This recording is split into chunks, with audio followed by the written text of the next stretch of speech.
No. Come on, Tubbies. We believe in you. Ah, there. Okay, go live.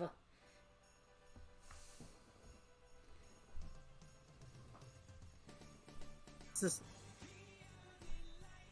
I fucking hate everything right now. I love everything.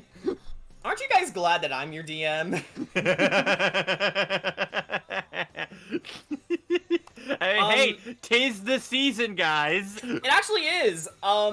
So, the holidays are very close by, and I hope you guys have a lot of plans to celebrate. I know I do. And what better way to celebrate the holidays than to go right back to Gothic horror with these guys? Well, I mean, Nightmare Before Christmas is a thing. Yeah, Nightmare Before Christmas is a thing, and you can watch it at any season, so it's a little flexible. No, you'll get shot if you watch it outside of Christmas. That's how it works. Right. Also, But what if you're watching it on Halloween? Yeah. You're on the What cusp. Okay, so what you're saying is the best way, the best month to watch Nightmare Before Christmas is on Thanksgiving. Got it. Yeah. I'll remember It's that the for next perfect year. Thanksgiving movie. Meanwhile, it's like, people say Nightmare Before Christmas, but A Christmas Carol is also right there. Right. Technically, Krampus is also kind of right there, too. Also, Die Hard is a Christmas Die Hard movie. is the best Christmas movie. and hey, Batman Arkham Origins is a Christmas video game. Totally. You're totally right. It's like, hey, yeah, Parasite Eve. Hey guys, Yeah, did you Parasite know Eve as every well, yeah. Yakuza game is set around Christmas? Or at least most of them, anyway. Man, there's lots of good Christmas content that isn't schlocky garbage. Absolutely. You know what else is? You know what else is? You know, it's just, I don't know. And I think we can all agree that Mariah Carey's "All I Want for Christmas Is You" would be a lot better of a song if she were singing "We Are the Enlightened Masses." Absolutely. If she were just singing about the nature of capitalism. Okay, so we are waiting for one more player to join us. Actually, technically, two more players, because we have actually got a guest with us today. But we'll get to them when we get to them. Oh, speaking of, there's one of the players. Hey, JJ. Hello. They come here with an ultra instinct. Did I heard that right? Yes. Okay. I didn't. All right. So, now that we are all gathered, it is time for session 19 of Curse of Strahd. 19 sessions into this game. How are you feeling, guys? Yay! Yeah. I'm crying. One. Great. Fantastic. All right. Hello, Mega Prime and Crystal Star Girl. Thank you for joining us. Hang on. Let me get the stream up myself as well. See who's here. Not that I'm going to be able to read the chat while I DM these guys, but I at least want to say hello. Yeah. Hey, Crystal. I'm a little under the weather thanks to my brother, and I couldn't sleep all day. By the way, Bayonetta 2 takes place on Christmas. Yeah, that's another game for the Christmas topic. You're totally right. Thanks, Crystal. Yeah. And Helena Taylor's getting a lump of coal. Bayonetta 2 is a Christmas movie. You're not wrong. Alright. So, without further ado, if you guys are ready, are you ready? My body is ready. And with Reggie ostensibly Feels Amaze ready. Battle Cry. With Reggie Feels Amaze Battle Cry, let us begin. Okay.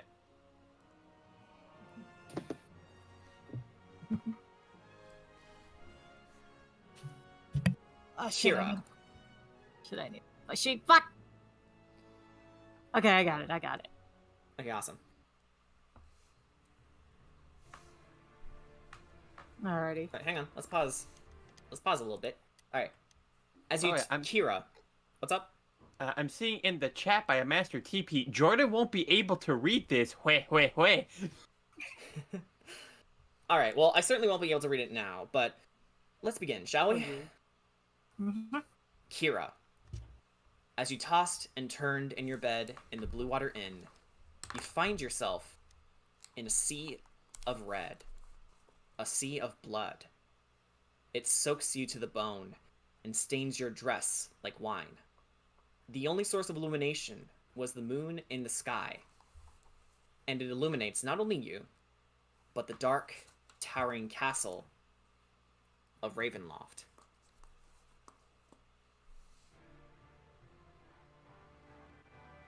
Kira, The spirits of the... Oh, sorry, go ahead. Kira immediately does not like this at all. The spirits of the dead begin to coalesce around you, and there was a disturbing vibe in their moans of agony. Voices began to cry out, "Tatiana, why have you left us? Tatiana, save our souls! Tatiana, why have you condemned Sergei to his fate? Is it destiny for us to fly aimlessly forever, never to rest in an afterlife?" I'm... What? Kira starts backing away, like, No, I wouldn't.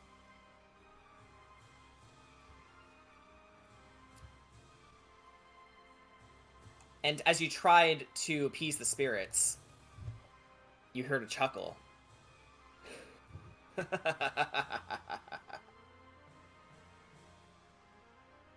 You know full well who it belongs to. You... Why are you doing this to me? Because, my dear Tatiana, your compassion is misplaced.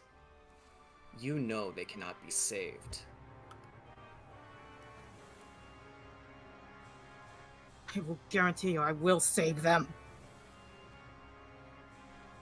You can certainly try. Get And- out of my head! Which is the question of the day, isn't it? It's not so much, why am I in your dreams, but rather, am I in your dreams? What is reality, Tatiana? I once told you I could make it whatever I wanted it to be. I have. Remember that curse I gave you the night we last met, when you tried to appeal to my weak human side? You mean the real you?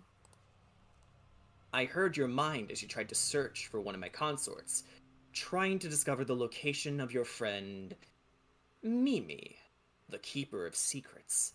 Secrets I must use to maintain order in my Barovia. But you have bigger fish... Sorry, go ahead. You leave her out of this. This is between you and me. Of course. But, for the moment, you have bigger fish to fry, as an old friend of mine used to say. You will free me from this forsaken plane. Your friends will be sacrificed. You and your kingdom, all kingdoms, will be mine to subjugate, mine to dominate, mine to toy with. You will be my queen, because it is what destiny has ordained! And just before he could bite you again, you reawaken in the Blue Water Inn, shaken awake by Kedrot, who heard you crying out in your sleep. Can I flavor it as that she's screaming in, Sylvan? Yes, sure thing. Load Right. up! Load up map! I'm sorry, it's so blurry.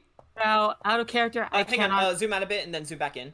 That's what I'm trying to do. Yeah, out of character, I cannot scream, so, they'll just say that Kira is screaming as loud as she can. Yeah, because she absolutely would be screaming in this moment. Not enough to wake up everyone in the tavern, but a good amount for sure. But among everyone who is awake, Ark, Corey, and Ricky were still awake. But Jackie and Sugash may awaken as well, depending on how heavy they're sleeping. It's 5 a.m. For your reference. Alright. I'm Yay! rolling. I'm rolling. Yay! What type of roll do I make? You want to roll for it? Let's have it be perception. Hey, DM, I'm gonna do this thing. I'm actually gonna roll a D100, kind of like when in Ravnica, how loud Eliza screamed. I'm gonna do that here with Kira. Okay, I didn't tell you to roll a D100, so let's Seven. just hold on. Let's just hold on to that. 7. Okay. I got a 7. Yeah, you are snoring away, Jackie.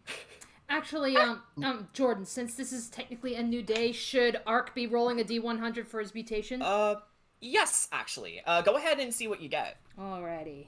And you are ranked 2, so keep that in mind. Oh yeah. Let's see, This is a new day D100. for me. That's a 61. So let's see, which one do we get? Oh damn. What 8 off. indeed? Okay, your arms periodically have a will of their own, causing your reaction speed to slow while you regain control of them. You have disadvantage on Dex ability checks to determine initiative order.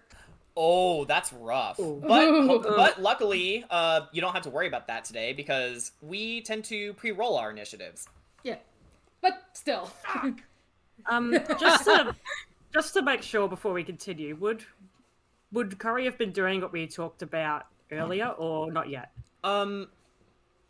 Considering that your friend just woke up screaming and terrified I and mean, in like Ketchup's during the arms, night, yeah.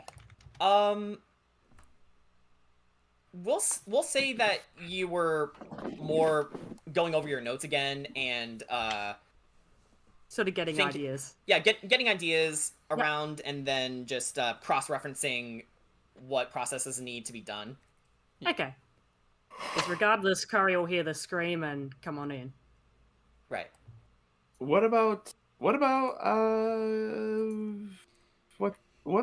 Sigash? Yeah. Sugash. So, Do you awaken and also do you rush over to Kira and see what's wrong? so I awaken and I start rushing over to Kira, but I am clearly still exhausted and just flop over, Okay, trip on so, nothing. Okay, so forcing yourself on your feet, you pretty much run a lap around the entire tavern and then make your way inside Kira's room. Kira, are you all right? We all heard Don't you screaming. touch me! Don't touch me! Don't touch me! He wakes up. Kira, breathe. It's okay. You're awake. It's just a bad dream. It's a bad dream. Okay. I'm sorry. She looks around, seeing everything's like back to normal, like feeling around her neck again. It I was know him him. again, wasn't it? Yes, it was him again. He's back to invading my mind again. Does anyone know any way to prevent dreams or any charms to at least encourage sweeter dreams? Yeah, It might. Ark just shrugs. It might not even simply be that she's dreaming about him intentionally. Something tells me that he's perverting her dreams and turning them into nightmares himself. I agree, but I just figure it's worth a shot.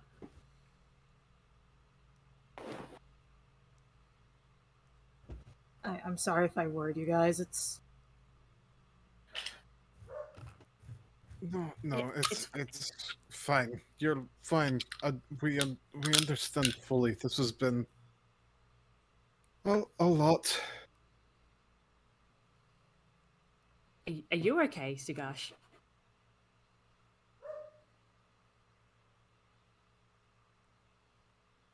Yeah, yeah. Can I make a deception check? Yes, you can make a deception check, and Corey, you can go ahead and make an insight check to contest against. Well, Oh.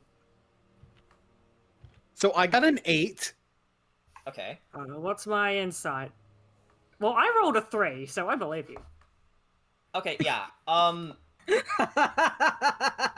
Okay, so, despite how tired you are, Sugash, in your, natural demeanor, you, played off like, I'm fine.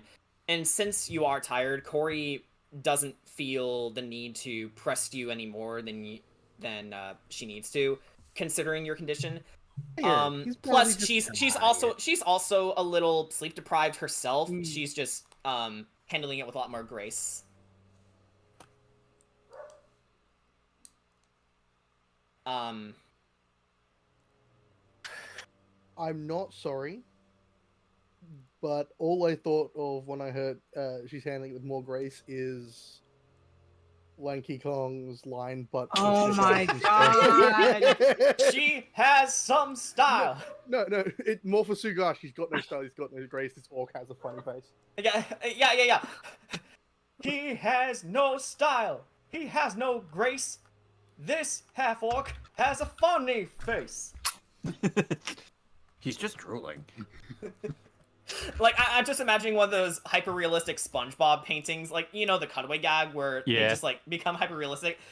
Yeah. I'm just imagining Sugash with a stubble, like a 5 o'clock shadow on his face, drool seeping from the left side of his lips, and his eyes look a little swollen, and there's, like, so many bags under them. Foghorn in the background. Exactly. Those are the best parts of the show. I will say he did bring up Mimi, and that's what scares me right now. What'd he say about her? Of course he did. Mimi's a keeper of secrets, and there's secrets that he wants. She basically tells everything that he said in the dream. That's fine. You repeat everything that transpired in your dream to your friends. Actually, going in both hands order.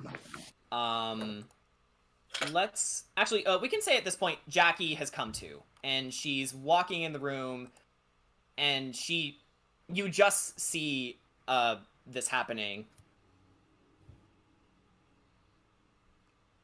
How would you like to introduce yourself?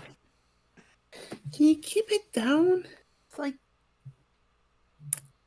not time to wake up. It's 5:30. It's still not time to wake up. I'm sorry, it's... We're kind of having a moment here. And Kira does tell you what happened. Okay. She looks at her wrists. I don't have a watch. Does anyone have a watch? What's a watch? Think I could make? I could divine intervention and ask Bahamut. Yeah, you ask your god for the time. Actually, no. Kedra looks at Ricky. All the world hopping? You've never heard of a watch? You'd be surprised how technologically advanced a lot of the worlds are not. Like, the most technologically advanced thing I've found are guns. Huh. They made guns first before watches. They'd rather kill people than What is a tell the watch? time? It's a little thing you have on your wrist that works like clockwork, showing the time. I'm gonna go outside. Clock. Okay. Yes, little clock. Clocks existed. Yes. Watches. That's not. Look, enough of this talk about watching things or whatever. Listen. If he's saying that, then we know what priority number one is at this point. We need to get Mimi back. Precisely. I'm gonna go outside and clear my head if that's okay. I think at this point, about an hour passes by as you have this conversation. Whoa, music, chill. It's okay. It's okay, music. You're safe. I forgot I had it muted. You muted the soundtrack? That's mean. That's rude. So, let me get back to my place here. Corey, I believe you wanted a blood sample from Ark. I did. Also, So over the night, Corey was looking over notes, sort of trying to work out the best course of action that she could take. And yeah, she had an idea. Okay. How are you feeling? Well, outside from Kira's little outburst, I'm feeling okay. Still kind of getting used to things. And he says that as like maybe like his arm will just like randomly like start like twitching or like flicking or something. Yeah, Well, in any case, would you mind if I take a small blood sample? You can try. Yeah. Again, he says that as his arms maybe just kind of like flopping, having a mind of its own, like having a fit. Curry tries to like hold the arm. Does the arm sort of remain still while it's held, or? It actually gets held down pretty easily once you put pressure on it. Okay, that's good. As you're holding it down, I want you to go ahead and make an investigation check for me. Yep.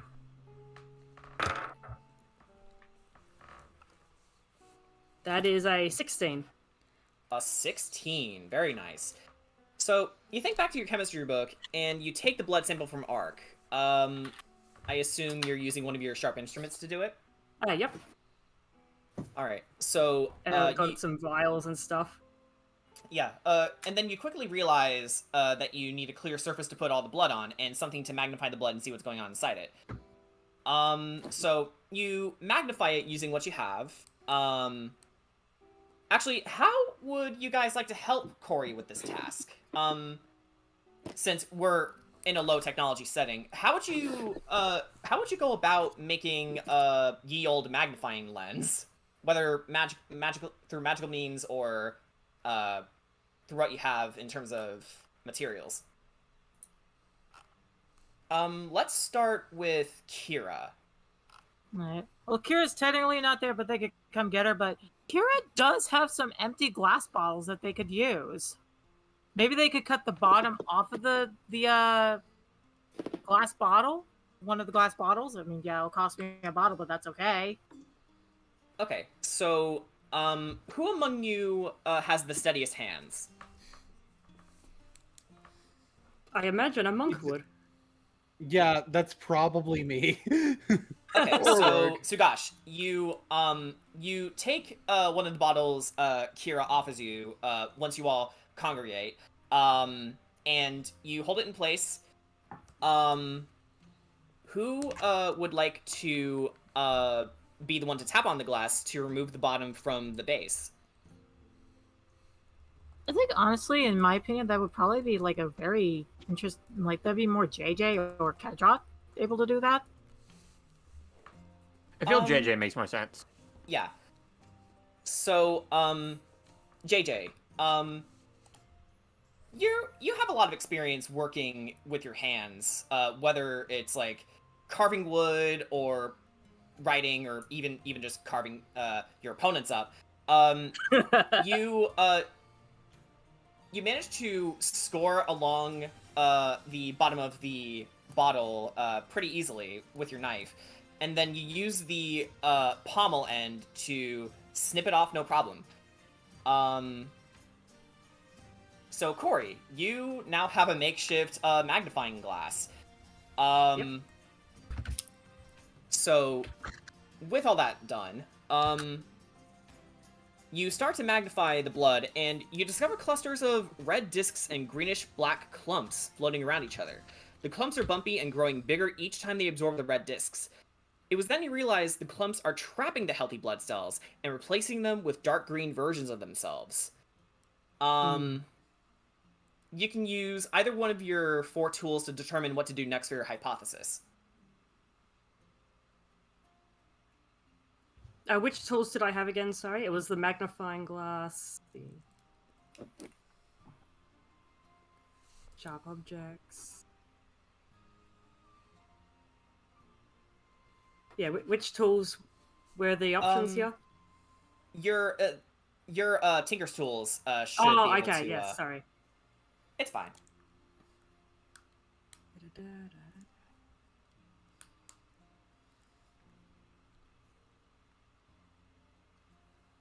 I'll probably use the Tinker's tools. Okay. So go ahead and roll me a straight intelligence check. Add your proficiency bonus. Yep.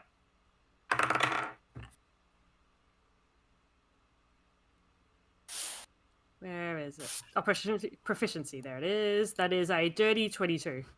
A dirty 22. Lovely. So it's taken some time and teamwork for you to mull it over, but you discover the first step to creating a vaccine is to somehow separate everything in the blood sample and isolate the harmful substances. This is what you need to build your next invention. And I am actually going to put this important things to note for everyone's reference. Good. It's like Corey's going like all Dr. Stone up in here. I want to watch that. Yeah, Dr. Stone. Yeah, Dr. Stone's pretty good. It's fun. Yeah, something tells me you like that. So this is what you need to build a ye olde centrifuge. Nice. Do you discuss this at any point with your friends? Oh yeah. Curry talks about it as she's doing it.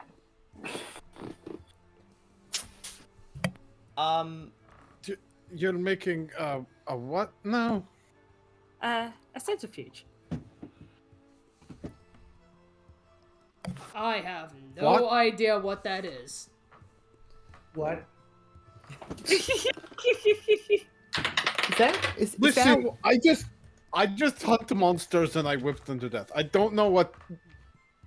Well, basically, what it should do is separate the corrupted blood cells from the non-corrupted blood cells and help cure the mutations.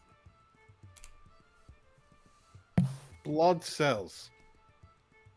Like the things that are in the blood. Would you like to show Sugash what you saw? Ah, good idea. Yeah, you should be Yeah, able have to a look. You should be able to use that little Wow. magnifying glass that you made. See the little things. Oh, okay. I think I get it. Science is not Sugash's subject. I want It's I want to helping see you- if I want to see if Sugashi actually gets it. Okay, roll insight.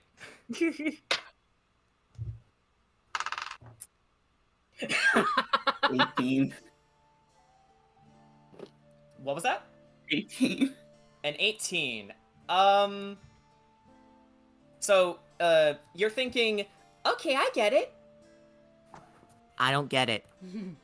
Okay, no, I'm seeing if Sugashi. I want to see if I can tell if Sugashi Oh, gets okay, it. okay. Yeah, we can like play with that is okay, you think that he gets it, and like you go like, wait a minute, no, he must still be tired out of his mind. He doesn't get it. Could I Like- roll? It's sort of like when you add salt to food and you don't really see the salt anymore, but it's there. But the cells existed before the salt. Yeah. I get it. Okay. That made him understand. All right. Oh, you and food, Sugash. Yes, How would it separate corrupted cells from normal ones? It spins very fast. Oh, one of those things. But that would imply both of them are different weights. What? From what I And could here's see... where you remember that JJ's got 18 intelligence. Yeah. So, Corey, sorry about that. They seem to all be of different density, so yeah. Different destinies. Density. Densities. So like weight, basically. Oh, okay. Like How water can- and ice. How can you? Yeah. I understand that. How can you? You know what? Never mind. I'm not going to get it. Sugash, Probably not going to get it. Sugash, you want to take a walk with me? Maybe that might clear your head a little bit. Yeah, probably. Look, this is not. You guys do the whatever type of magic this is. Will do. But we need to get the parts first, so... So would, the material yeah. components. Yeah. Yeah. What, Corey, would you have given us the list of things that we need for to make this thing? Yep, she'd hand that out. Okay. Or rather so just show, because she's not going to write down multiple copies, but yeah. Kedra actually comes up to you and says, I don't know how much iron we'd probably get from this, but do you think it would be possible to perhaps cut a little bit of searching for with this iron pot that I have? because I have an iron pot in my as part of my equipment. It'll take some dismantling, but should be easy enough. Yeah. How much iron do you think they should cover for the ingredients? Should I roll Smith's tools for that? Yes, of course. I do have a couple of with glass bottles on me. Perfect. Is that just like flat roll, or? Let me think. So, let's say,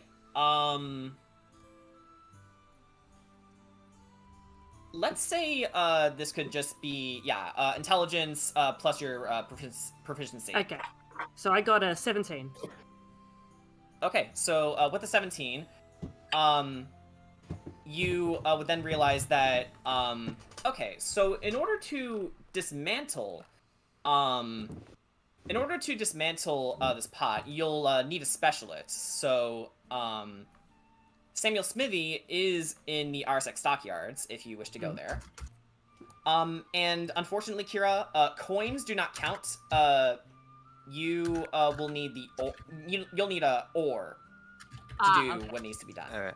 So I'm gonna hand the iron pot to Corey so she can take it to get smelted into iron that we can use for this thing. Thank you. Very nice. I will hand over my 4 things of glass bottles, so that just leaves us only with 2. Then we only just need to JJ get will 2. hand off two glass bottles because he's carrying 4. So Okay, very that's nice. So 6. you have all the bottles you need. Yep. All right. You can cross this off. Oh for yeah, now. one of the just a warning. One of them is full of olive oil, so Oh, how about you keep that easily one? Yeah. Yeah, you can okay, keep then that one. JJ will hand off 3 because none of Okay. his have anything in them. okay. Excellent. I should actually pass that glass bottle over to Sagash, given that he wants food ingredients. Oh yes, Sugash. We didn't get to it last session, but have you decided what you would like to cook for the party today? Oh fuck. He's been fired.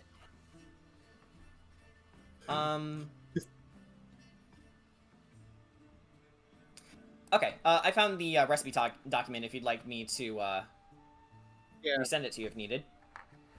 Can we cook a pizza this time around, though? Here you go. I do not think pizza is on their recipients. I mean, you can just make bread with toppings. Oh, it actually is on the, Wait, it is? Yeah, there's pizzas on this recipe list. I totally forgot I made them. Oh right, I was gonna make a blood sausage one, but we could easily do that for next time. Okay, let's see. Flour, water. We have water easy. Let me double check the rest of our list to see if we need to get anything. I know we got a shit ton of deer meat. Oh dear. We do got a shit ton of deer meat. Did someone ask for me? It's an Oh, idea. we're 1 tomato short. Okay. Ah, you're 1 tomato short. Nothing a we trip don't to, have. We don't have Parmesan. That's here though. We don't have parsley.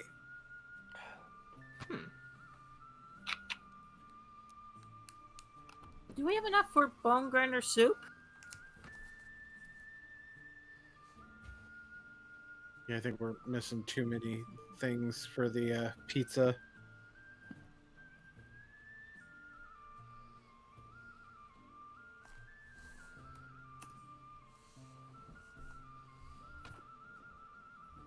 Yeah. There we go. All right, so. Or wait, hang on. There's other types of.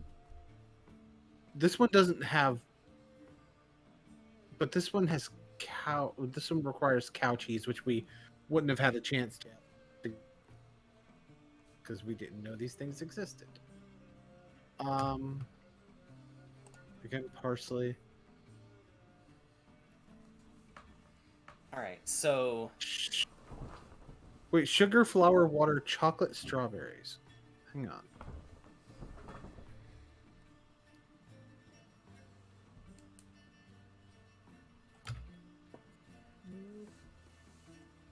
I know we have enough for something. I was just looking at the pizzas. That's fine. Yeah, we don't have enough for any of that, partially because some of it involves ingredients that we didn't know that we could do yet. So. Many of which should be opened up to you, depending on where you go. But, this does bring me into my next question for you all. What would the rest of you like to do? You can explore the town at your leisure, perhaps try and get some insight as to where Mimi has been taken, buy some materials, or go straight to the ruins. I think Kedrat's gonna try to find information on where Mimi could be located. Okay, who's going with him? I can go with him. Okay, so... I will also, because Jackie does not know what a Mimi is, and is curious. I know. Plus, you know, there's still the other materials that Corey needs, you know, if she finds something. Kedrat just walks up to Jackie and offers a hand. I'll be sure to tell you all about it. Okay. Just jumps on the hand. Oh, Sugash wants to make deer stew, is that right? Yeah. Okay, easy enough. Corinne will go to the smithy, but she'll also ask about Mimi as she goes there too. Unless the smithy wasn't there. JJ's gonna follow Corey around. Okay, so JJ will join her. And Sugash will be cooking and trying not to scream internally. Okay, so the kitchen downstairs is open. Well, let me correct that. Screaming internally is guaranteed, but try not to scream externally. Yeah, that's the important part. So Kira and Sugash, which of the two groups are you going with? The search party or the shopping party? I think Kira's actually going to stay with Sugash. Just to make sure that he's okay and doesn't, like, you know, accidentally burn his hand or whatever. Okay, so you're going where Sugash is going no matter what. Yeah.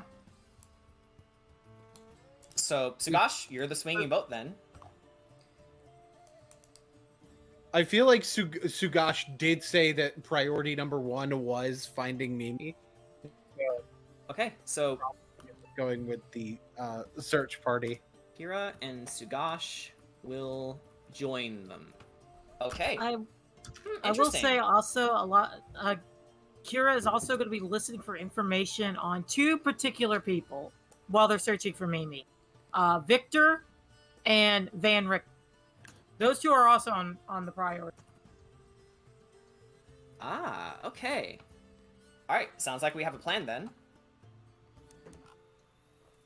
Oh, right, before we do anything else, Sugash, would you like to cook the deer stew now? 5 temp HP. May as well. Okay, very well. Deer stew breakfast. Alright, Yum, hang yum, on. yum, yum. I should make... never mind. Okay, so, let's get the proper, music going as this is happening. Oh, oops. Here we go. Oopsie! Okay, so, Sugash, you managed to cook up quite a storm, despite everything that's been going on. So, with a pep in your step, you manage to gather all the venison that you need. You help one of the bar owners to chop up the potatoes, the carrots, all the wild spices and water. You combine them all to make deer stew. Everyone else, you gain the benefits of a long rest as well as 5 temporary hit points. Ooh. Food. I presume that Sugash also gets those things. Absolutely. Wait, oops. Oh, sweet Father Bahamut, I needed that. And she just lets out a big old burp. Wow. I don't even burp like that. Hey, I may be a princess, but I also enjoy doing non-princess stuff. Okay. Kedra, question to you. Would you like to read Mimi's letter over again? Sure. Not out loud. Yeah. But... Okay. So, as you read the letter over again, you begin to feel a presence. You try to make sense of it. And then you realized it's coming from your void blades. Will you pick them up? Yes. Okay, as you pick them up, a voice begins to fill your mind, and only your mind, and you hear... Wielder, Sir Kedrot of Meridel. What purpose have you to remain in this treacherous wasteland? There are people who need me. They need my strength. For what reason have you to battle countless monsters and adversaries? That is the duty of a soldier, to protect the weak. For what, or whom, do you fight for? I fight for the people who still need someone to continue their story. The void blades pulse with a light. We crave violence. We seek only to serve the one who wishes to serve our need for battle, for carnage, for blood. Take this boon, Sir Kedrot of Meridel, and continue to wage battles with us until our job is done. Enjoy your upgrades, Kedrot. Okay. Where do me find them? More specifically, this is to canonize something that we've been talking about. So you gain a +3 to you get a +3 bonus to attack and damage rolls made with these weapons. And you also gain the damage type of necrotic. So you can choose the damage type when you attack or when you hit with an attack from any of the damage type mentioned. So okay.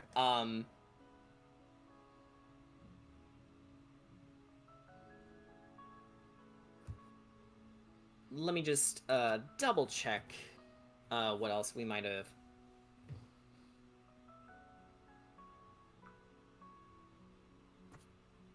discussed.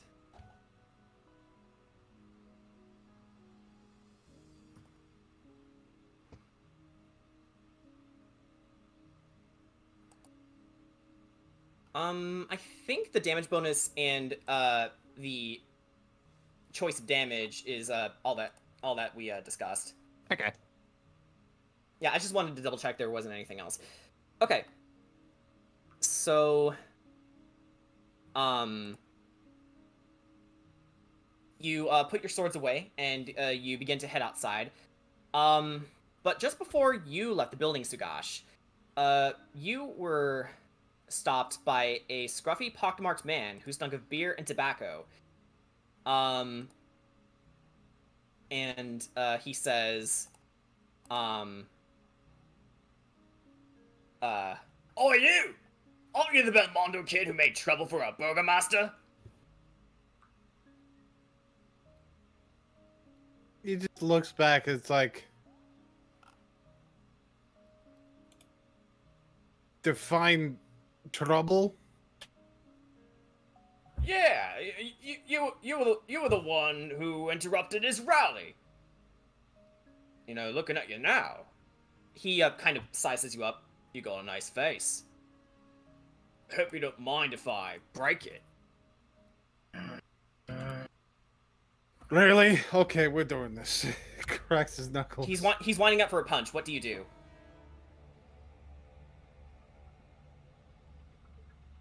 I dodge the shit.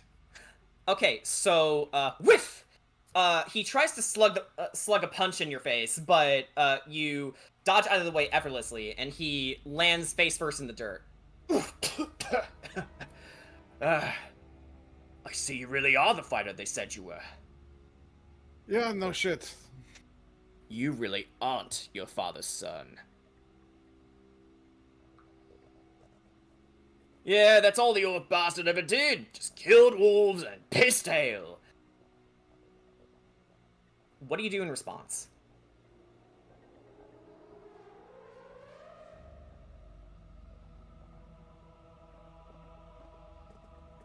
Punch him square in the fucking jaw. Okay, so, question. How many times do you punch him? And how extreme do you go?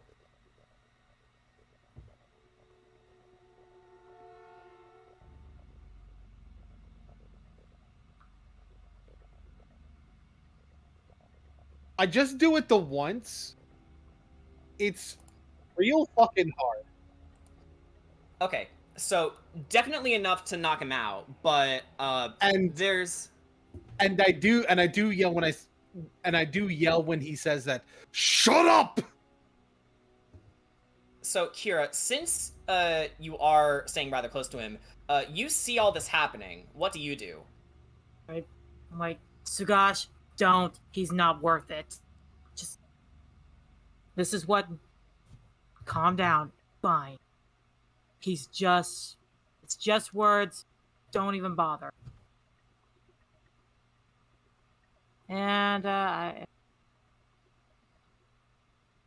Kira goes a little bit panicked, but she has a bit of an idea. She goes over to the well, gets some water, tries to, like, clean him up a bit. God, oh God. Who dropped? Okay. No. It's the music bot. It's being silly. Oh. There we go. Damn it, music bot. It just needed a little coaxing. Okay, so I assume you're using the water to dab the wound. Clean him up a bit. You know, like. All right, you. And I'll set the dude by the well. You know, for when he wakes up. You know, he can just get a fresh drink of water when he wakes up. All right, so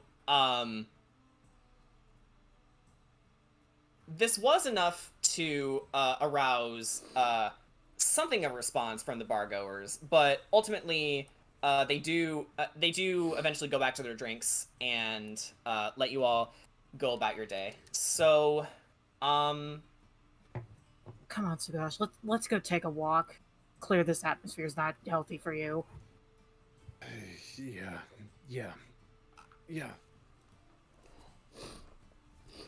Just. We'll meet up with the others when they get ready to head out too. All right, Okay. so we will say, starting out, you guys all go together to the Arsec stockyards. Yay! So go ahead and drop your tokens. Okay. Where's the Doge? And as you, don't worry, we'll get to it. As you enter the stockyards, something is different about the stockyards this time around. The weight of this place, once carried from inflated prices and unkempt working conditions, seems to have fallen away. There's a sense of freedom in the air. And Stella actually calls out to you, and she says, "Oh, Terracourt! Here, over here!" She waves over to you.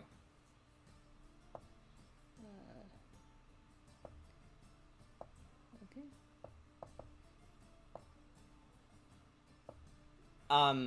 And she says, "Huh? Jackie, where are you?" I can't drop my token for some reason. Again? Hold on, let me refresh. Yeah, I can drop your token in for you. There you go.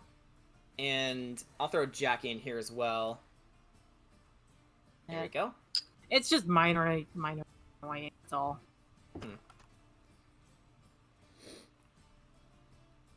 Okay.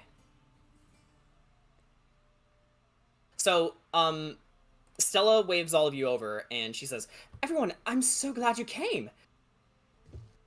Cat!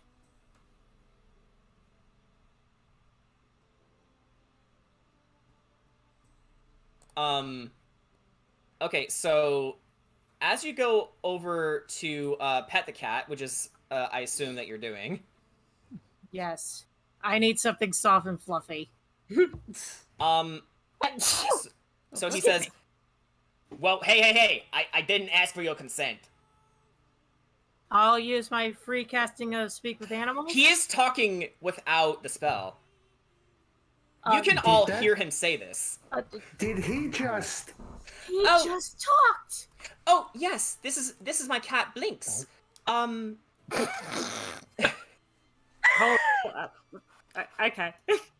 I get it.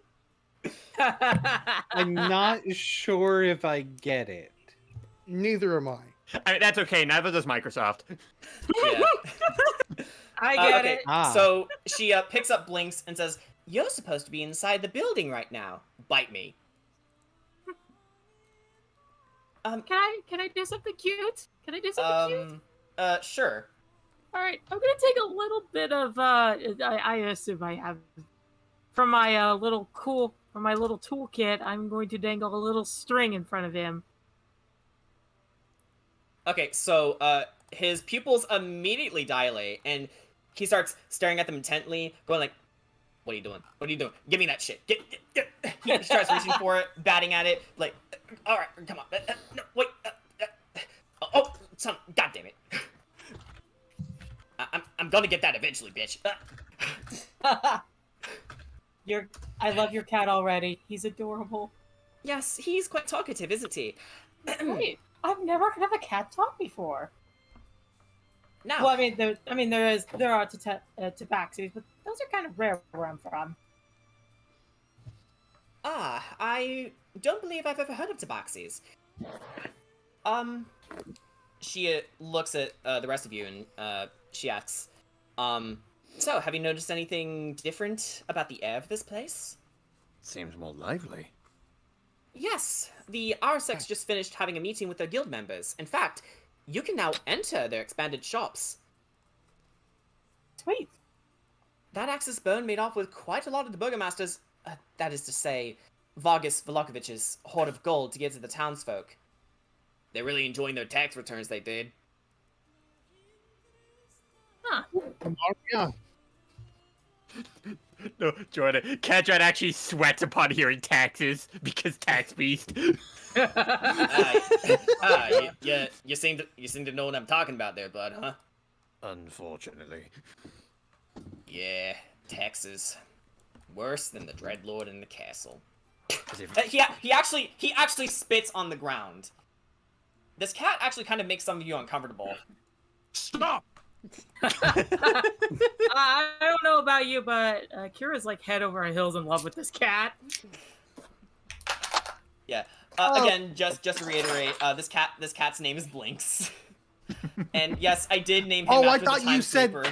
I thought you said Lynx. That's why I didn't get it. Blinks. Anyways. All right. So I just didn't hear the buh.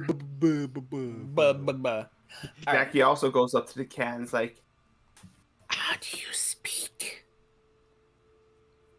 That's need to know. That's need to know, lady. Need to know faces. Forget about it. Yes, exactly. Forget about it. So I take it this is your adoption area? Yes, this is my animal shelter. So, but we will get to that soon. Um, Everyone here has taken quite a bit of time to renovate their stores, and the best part is they are all much more affordable now. So now that you're here, she gets a little impatient and asks, "Have you made up your mind about helping Victor?" We're going to be listening out to see if anybody knows of his whereabouts. We are keeping an ear out for it. Do not worry.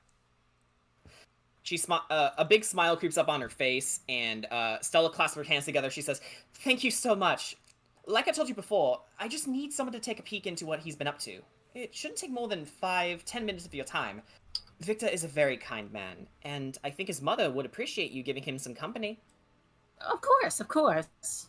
"And when you're done speaking with him," she looks down steadily, and Blinks looks up at him and looks at her with concern. And she looks at you again. "Find me and tell me how Victor looks. I'll come up with a plan from there." Of course. And she shows you the entrance to the shelter and says, "As it were, can I interest you in adopting a new member of your family? We have puppies and kittens that could use someone as strong as you." Yes, yes, yes. All of the yes. Yes. Let me in, please. Okay. So that's a yes from Kira. Kira, you're aware you'll have to like feed and bathe the animal? Yes, I am fully aware. Jackie continues to ask the cat, "Did any of the other animals talk?" Well, not with the mouths, if that's what you're thinking. Also, Corey, I've taken care of horses. I'm pretty sure I could take care of a cat and a dog. Yeah, but I mean, we did have Copper. Just make sure. Yeah, I kind of miss Copper a little bit. I'm Grover. All right. So Corey and Kedrot, you guys are going to dismantle that iron pot. Samuel Smithy is down there. Yep. Oh, that yeah, was me and right. Ricky. Yeah. Sorry about that. Small crew. Yeah. So JJ and Corey, you guys are going over to the smithy. Actually, you see Bart from the Bowery entering the building. Go over here. And JJ, I assume, follows. As for everybody else, you can make your way to either store you want. So the Apothecary, Taylor's Tailor Shop, not Figieri's shop, but the Arsex store is definitely open.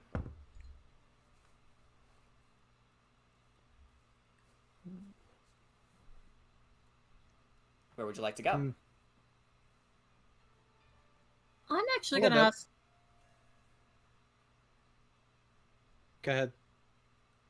Okay. I'm actually going to ask Kedrot if he's willing to come with me to the animal store, maybe pick out an animal for Mimi when we do find her. I could certainly do that. Yee. That's okay. Cute. Okay, so Kira and Kedrot are going to the animal shelter? Yes. I feel like Sugash is also gonna go in there partially because, like, he still seems kind of off, possibly more so than he was before. Okay. So that leaves Ark, Jackie, and just Ark and Jackie, I believe.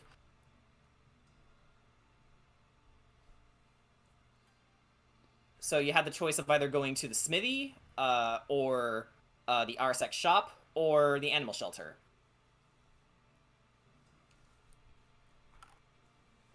Jackie just looks up at Ark and is like, "I don't know where to go." Alright. Yeah, so Ark's just like, well, there's a couple of things that Corey needs. I mean, I know some of them are going to be go shopping, so I mean, we can probably see if we can find anything, but also keep your eyes open and keep your ears out there. Any information on Mimi.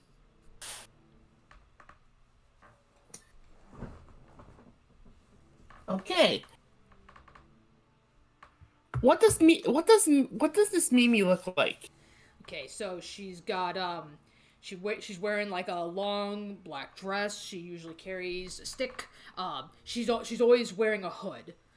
You know, I mean, she's got long silver hair, but nobody sees it. She likes to keep it covered.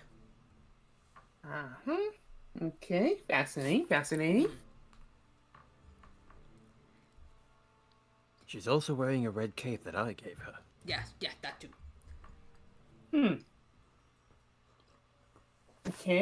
Okay, red cape. She's also carrying a staff like I've got, except her design's a little bit different. It looks kind of more totem-like on the tip than compared to my dragon. Scratches the stick thing that Ark said. Carries the staff like Kira. Except that the totem, it's the thing.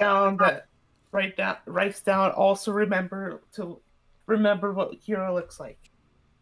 Mimi, you mean? No. Oh, wait a minute. Oh, you actually are gonna try and remember what Kira looks like? Jack. These are new people. These are new people for. I love this character. I love Jackie. These are new people. She needs to know, you know. Yeah. Art just turns to Kira. Is like, don't worry, I'm gonna keep my eye on her. Okay, just so we understand where everybody's going, so we can go into the order. So Kira, Sugash, and Kedra are going to the animal shelter, right? Yeah. Yeah. JJ and Corey are on the way to the smithy. I think JJ might be interested in getting an animal too. Actually, JJ is off with you at the smithy at the moment. Oh, okay. So you're gonna stop by there later. Yeah. Yeah, okay. Fair enough. So, what about Ark and Jackie? You guys want to default and go to the stockyard? Sorry, the RSX general store. Sure, we can do that. All right. So, in that case, God damn it, Corey.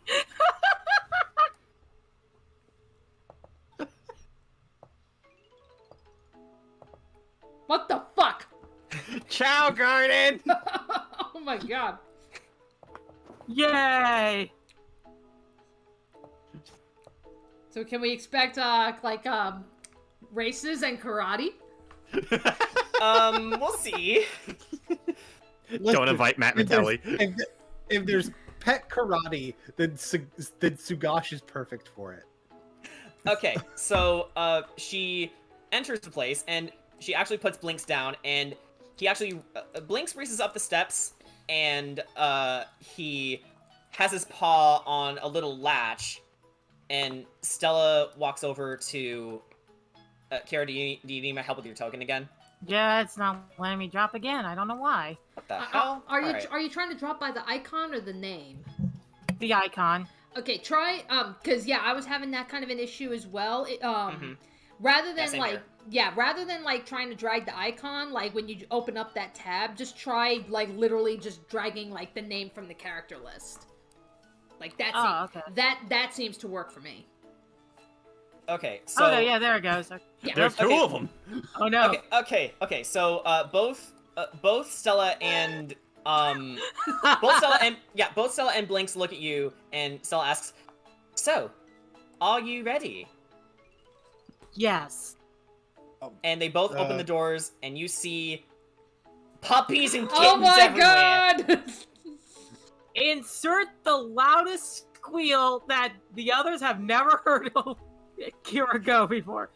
It's not quite enough to pierce the entire place, but like, could Ark and Jackie possibly hear that squeal? Like, is it that loud? No, it's not. Okay. I was about to say, it's like, damn. And take your pick, friends. Yeah, Alright. And fork over the money while you're at it. I'm gonna go take a shit. I love this cat. You know what's ironic? My cat just. Why can we not adopt Blinks? Because he's Stella's cat. So Kira's gonna basically it's gonna use her free casting to speak with animals. Because, like, she's gonna be looking for some particular animals that are like, yeah, we're gonna stay put. We're not gonna go anywhere. We do want to travel. We want to see the world, and we want to be loyal as possible. And she's also gonna be looking for a hunting dog for Ark. Oh God! It's like, Okay. Pets for everybody. Yeah. Okay, so yeah. So as you cast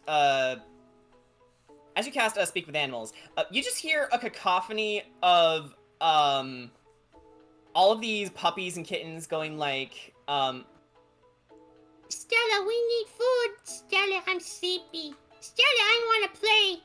Stella, leave me alone. No talk, I angry. But there's another Stella, I crave cheddar.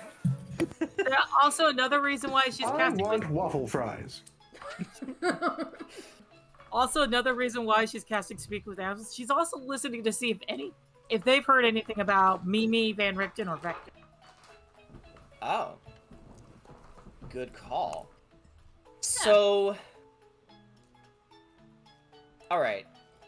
Understanding that they are very young minds, I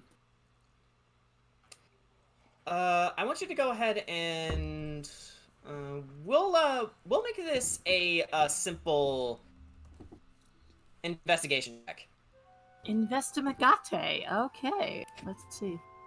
What is my investigate? It is okay, not bad. So that's a dirty 20. A dirty 20. Okay, easy enough. So, you listen to, you try to listen for anything pertaining to Mimi's, disappearance, or, anything pertaining to Van Richten, or Victor, even. They have a very simplistic view on things, but one of them does say...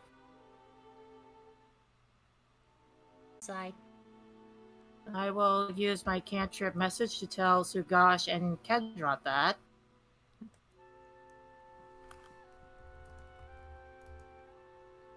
And Stella says we're not supposed to go outside when it's dark out.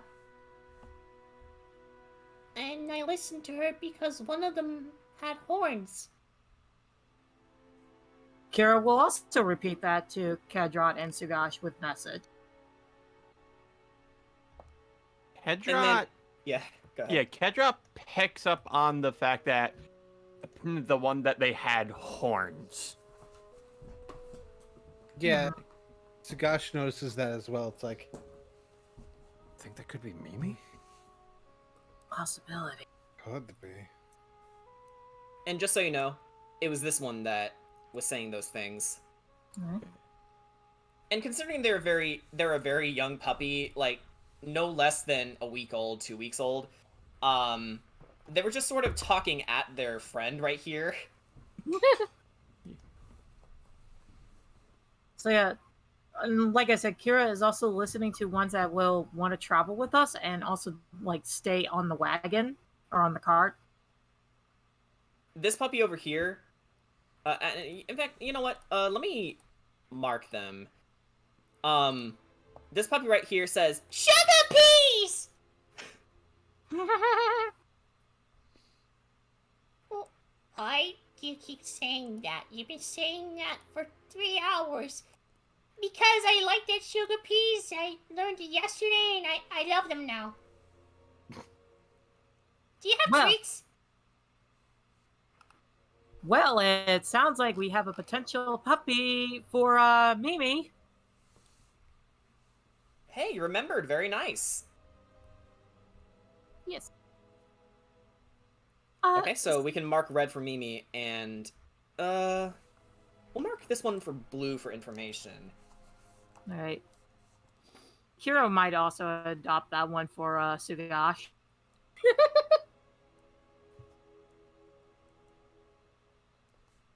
And this one says, I killed a mouse yesterday.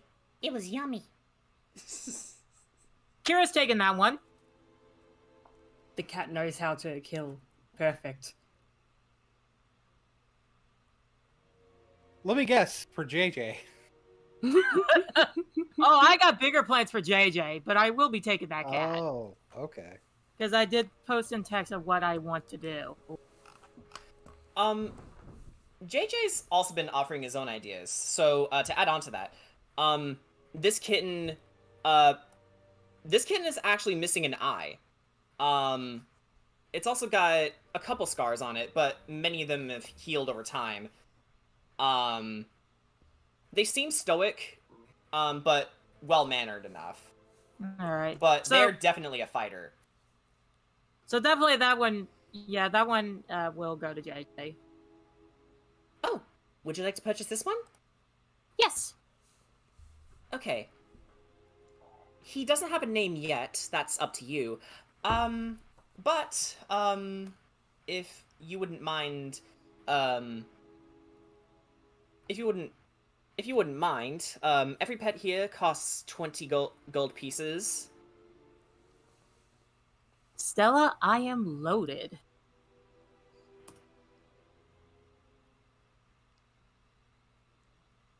Very well.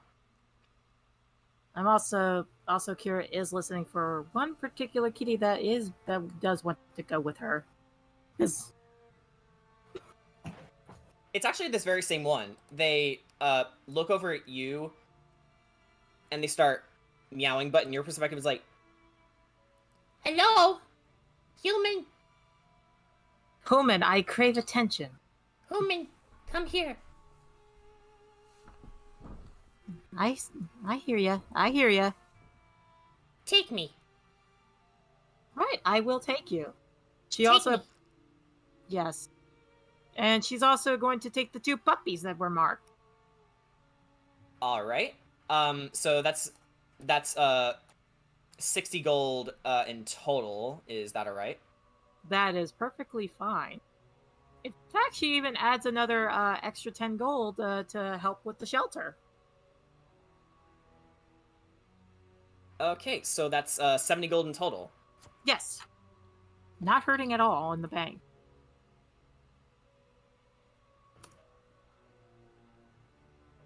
So Stella takes all of this and she goes, thank you so much. This will add to the renovations very nicely. Of course.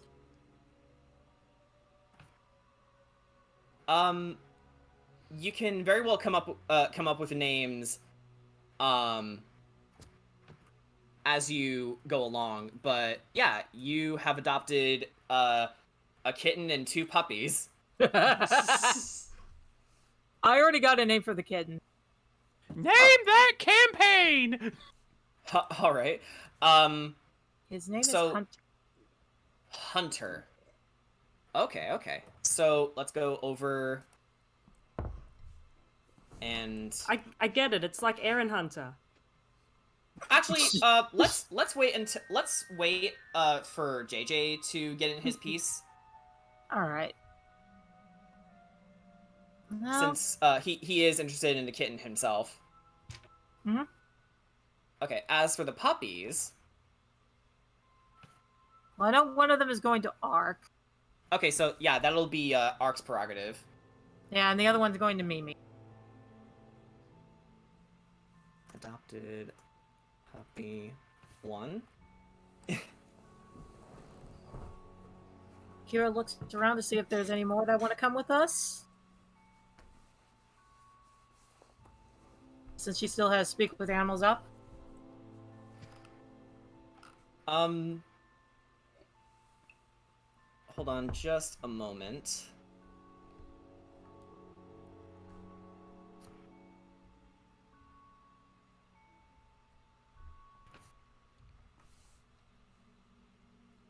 Yeah, sorry about that. I was making else there.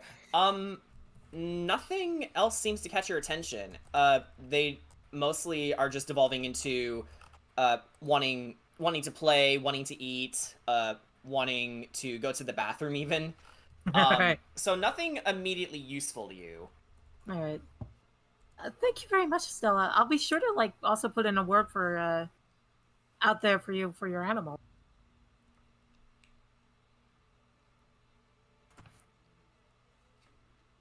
Right. So, there's another reason why I asked you all here. Alright. 2 of my servants went missing about 2-3 weeks ago. Their names are Halik and Annika.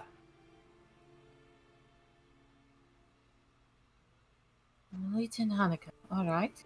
Halik and Annika. Halik and Hanukkah. That's just me. That's my tongue going on. That's it. Okay. The other servants in the Walker house, my household, Amalthea mostly, tried to report this to the authorities, but they're still in the middle of securing the perimeter. And Mother has been so wrapped up in her bloody campaign, and Lydia has heart, bless her soul, but she's been thrust into position so fast, so quickly. I doubt she remotely knows about the Wild Hunt's activities. And, this catches your attention, Sugash.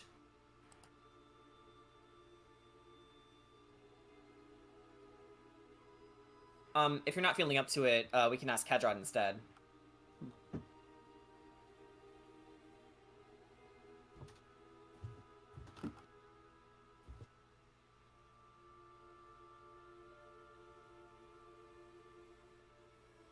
Alright, we'll come back to you, but, we'll go over to Kadrot. What is your immediate thought when you hear the Wild Hunt?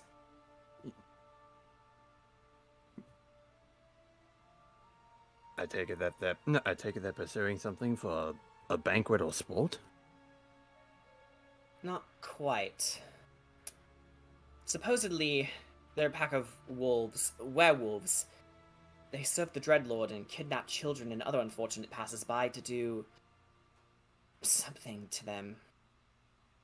I know they don't violate them if that's your first thought, no. But what I do know is, most adults are never seen again. Something tells me they're either enslaved by the Dreadlord himself, or perhaps in the case of the big hunt, it's them who become hunted. Either way, it's unlikely the acting burgomaster doesn't have the time to send out a search party to retrieve the wolf hunters. They've been at it for quite some time. And this is off the record, but since you did vote for my mother, can you go in my stead? Of course. Thank you. It's no problem. Not the first time we've been dealing with werewolves. Now, I must tend to these little ones, and I will have a caravan to deliver these 3 new members of your family over to your place of residence. You lived in Kretsk, right? Yes, correct. Very well. We will get them loaded up and sent on their way. We've employed very quite capable individuals to take care of them. So do not worry, they won't be attacked on the road. Good. I will give your people a heads up that we do kind of have a guard watching our house, so give them the heads up so they don't get spooked. Oh, certainly. I will bear that in mind. Thank you. Actually, before you load them up, can I actually show these 3 little angels to my other party members? If that's okay? Oh, absolutely. You did just adopt them, so I don't see why not.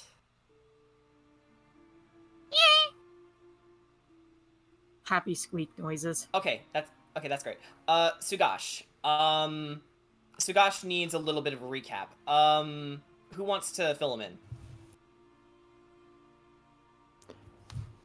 All right. So we were informed about something of a. We've been informed about something of a great hunt. Kedra initially thought that it was supposedly going to be like some. They're probably going to be hunting something either for like a big feast or for a sport, but it was informed to. It was informed to us that it's actually the result of Strahd with werewolves going about who essentially kidnap people, and they're just never heard from again. Yes, and the group is called the Wild Hunt. Yep. Which, Sugash, does spark a reaction out of you, considering what you all went up against the other day.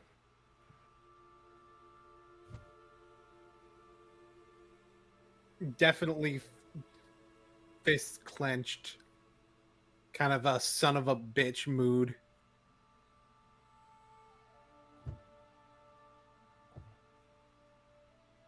Kira will put a hand on your shoulder, trying to say, "It's okay, relax." I'm trying. I know it's hard, but we gotta keep a calm head. Now, you know where to find Victor. If you don't mind, I would like to hear about how he's doing sooner rather than later. I'm not in the position to wait around to do nothing while I have the power to do so. But I also have these little ones to feed, so if you don't mind. Of course. If you do not mind me asking, what is it? Is the Burgomaster's mansion kind of not occupied at the moment? Oh no. The acting Burgomaster, Lydia, has been... she's still living there, as is Victor. They're still working on, that part of the, something about their roof having a giant hole in it. But you should be able to, make your way inside, no issue. I figured they wouldn't mind if we went in there and like ask if Victor is around and maybe we could talk to him. Oh, certainly. Lydia is much more accommodating than her husband was. Tell me about it. Yes, he wasn't exactly a very popular person, is he? No, I'm just glad Karma kind of caught up. Go on. I suppose it depends on who you ask, but yeah. Right. Now, I'm sure you're all very busy. Thank you for stopping by, and thank you for your patronage. Of course. We'll bring them right back after I get done showing them the party. Alright, so, this actually leads, over to, what's going on in the smithy right now.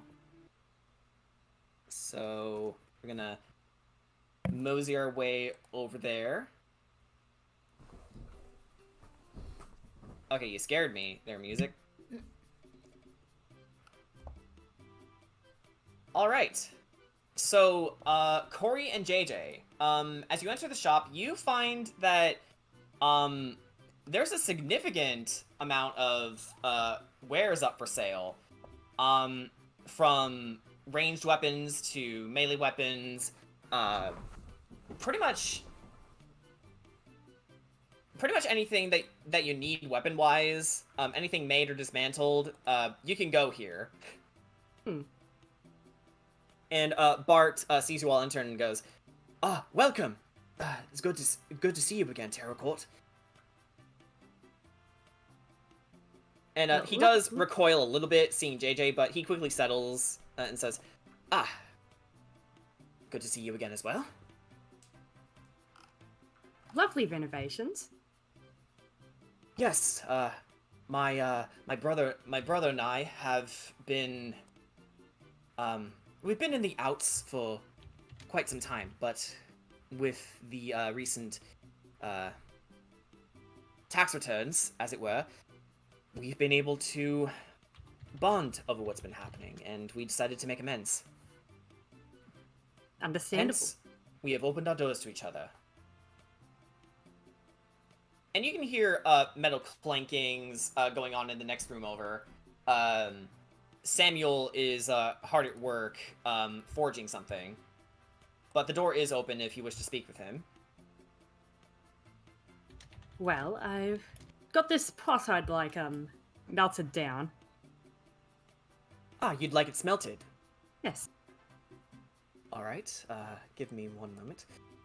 So Bart makes his way into the room and says, Samuel, if you don't mind, this young lady would like a pot smelted down for her. He's like, oh yeah, don't worry, I'll be right there. And he continues to hammer away. Wow, Music Bot, you are having a fit tonight. Yeah, I was wondering if that was intentional or not there. No, it's not. Yeah. Hang on. I was like, oh, is there something ominous happening? The music stopped. And this, oh. No, it's... There it goes, jeez. Oh, he's dead. He's dead, Jim. Yeah, I killed it. Okay, Oh, okay. Let's try this again. There we go. He lives. Yeah, again, it just needs a little encouragement. Okay, Yeah, so... he needs a little guidance. And then Samuel says, alright, come on in. JJ, are you right there? I'm fine. I'm simply looking. Just browsing. We also need a bar of copper for this. Hmm. Yeah, do you have any copper? Copper? Yeah, I do actually. He, starts going around the place, shimmies, through the various barrels, and says, here we go. 1 bit of copper ore. Let me just take a look at my itinerary here.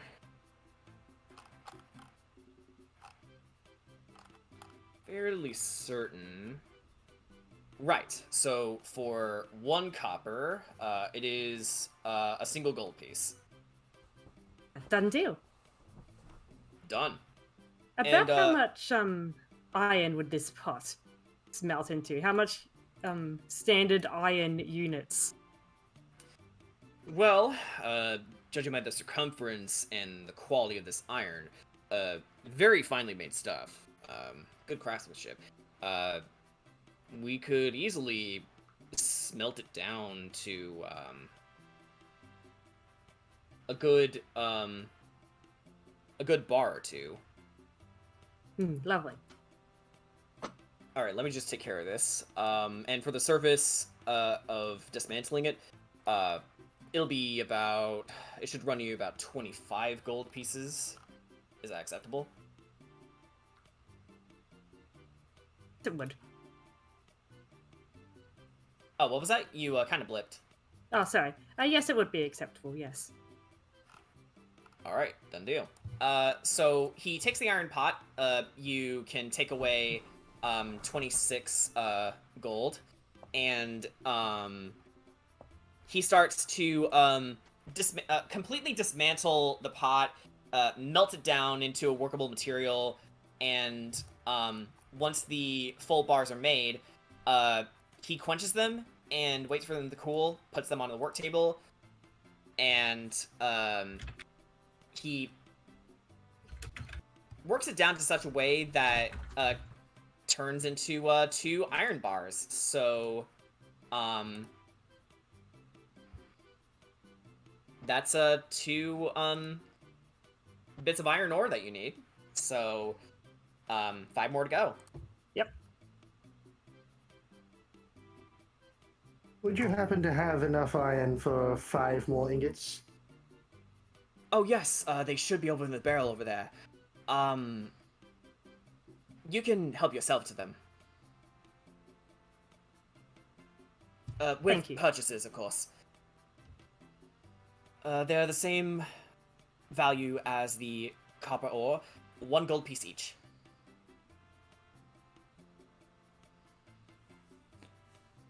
that we can. So we got 2, so we can take the 5. Okay. Yes, 5.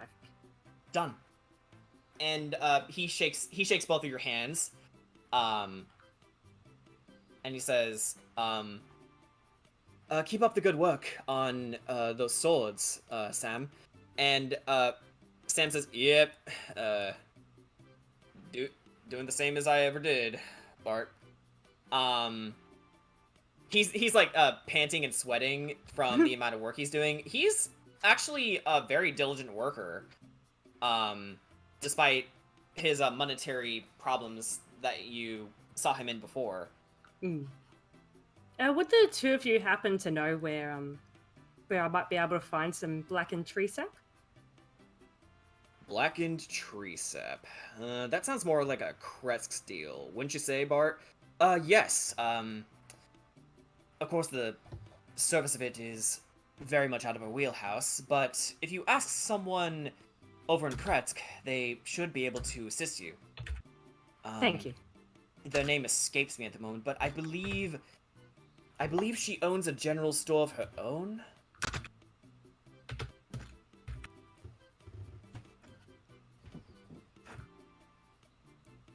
We are certain you'll manage. Sorry we couldn't be more help. Oh, no, that's quite alright. So, is there anything else we might be able to assist you with? Is there any... I can't really think of anything specifically I need, but is there any new things in their store? Actually, if we take a look at the shop catalog, I'll just pop this in for everyone to see. Yep. Okay. Again, the shop did get a new name. It's called Sam and Bart's Battlement. Yep.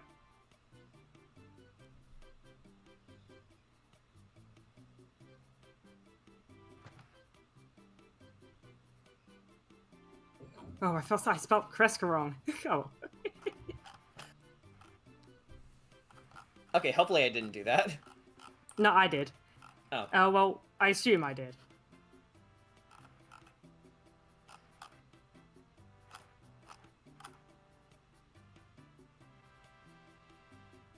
What's armor piercing do on a weapon?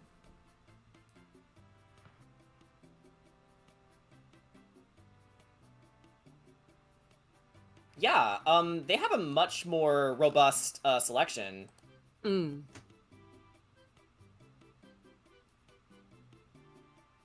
now have everything from advanced weaponry to standard ones. JJ is going to take a very an interest in the rapier. The rapier? Yes. The armor piercing one? Yes, the one that's labeled Rictavio's rapier. Ah, yes. I didn't notice that name. Rictavio's rapier.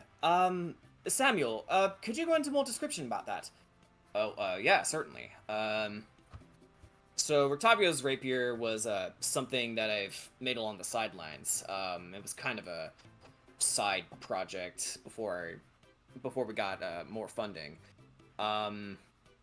It's made with some Damascus steel, very sharp, very fine point, and it's sturdy enough to pierce right through armor. So does that sound interesting to you?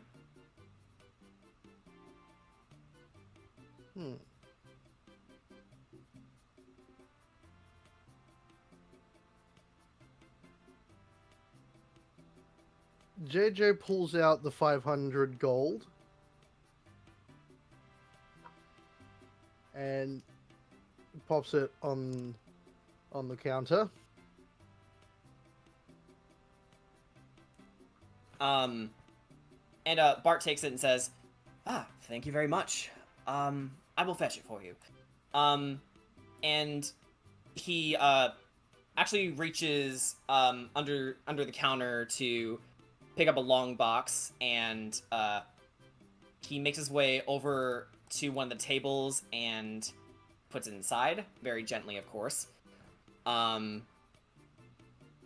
It's actually quite well balanced as well.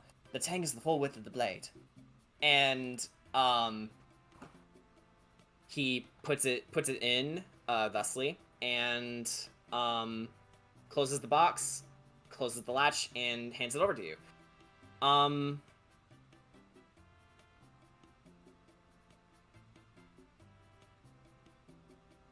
Also, if you don't mind, I'm going to quickly construct this weapon because I didn't expect anyone to be able to afford something this soon.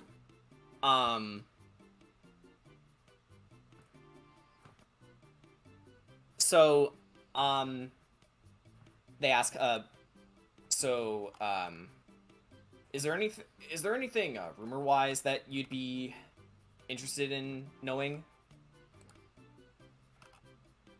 Is there any interesting rumors going around?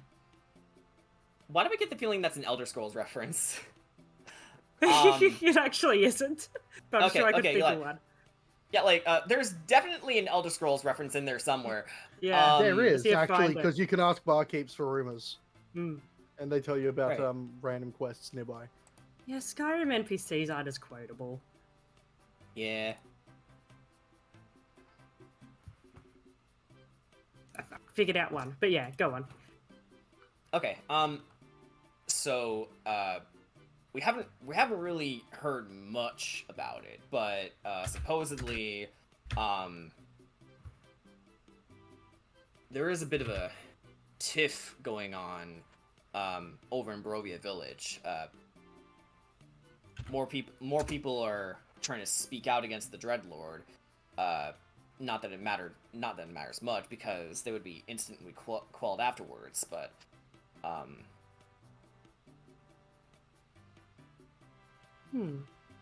we also heard some tell about something about the army making their way through the paths, so I'd watch myself if I were you. Which path was that, sorry? I would say just outside of town, actually. So pretty close. Ah.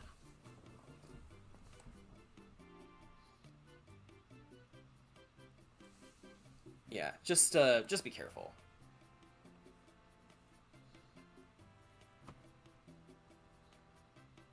Armor piercing and finesse, right? Yep. Yeah. Right. Okay. So I know what Swift and Finesse do. What D6 is the... What dice are the saber? Is the saber? Grammar. It's alright.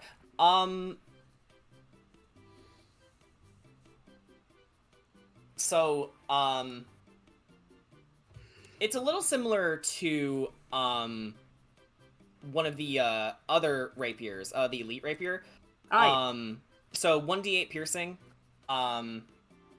So, as for the armor piercing, property, which is an advanced weapon thing, so an armor-piercing weapon is a melee weapon designed to punch through armor and thick hide alike. When you make an attack roll using an armor-piercing weapon, you gain a +1 bonus to the attack roll if your target is wearing armor or has natural armor. So, very nice indeed.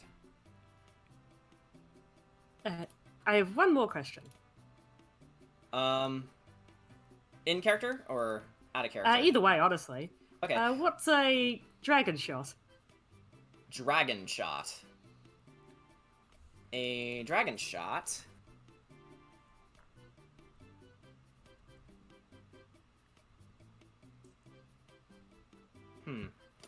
I believe it goes to the weapon, the dragon pistol.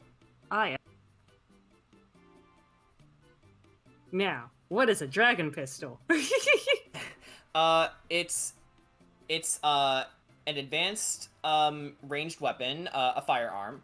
2d4 piercing with with the range, ammunition, black powder, loading, and scatter properties. Oh, and there's a rifle too. Okay, worth keeping in mind.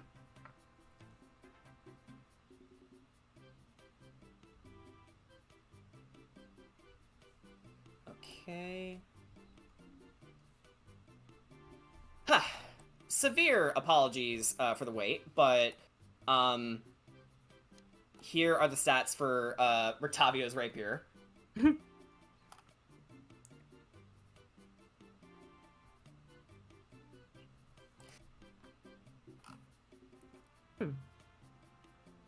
Okay, so were you just curious about the dragon pistol, or Yeah, for now, just curious. Just All right. got to work on the sciences first, then I'll think about that stuff. All right then.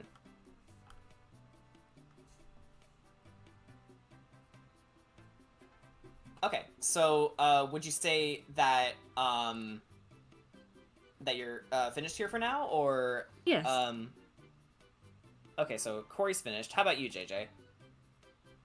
I think JJ is finished. All right, so as you exit the store, they'll say, "Thank you very much. Come back soon. Remember." Thank you too. Yeah, remember, you have my bow and my hammer. That's an odd phrase. All right, so making our way over to where Ark and Jackie are going to, which is Oh, hey, that's me. I believe, yeah. Which is the RSX General Store. Flip. So you make your way inside, and you see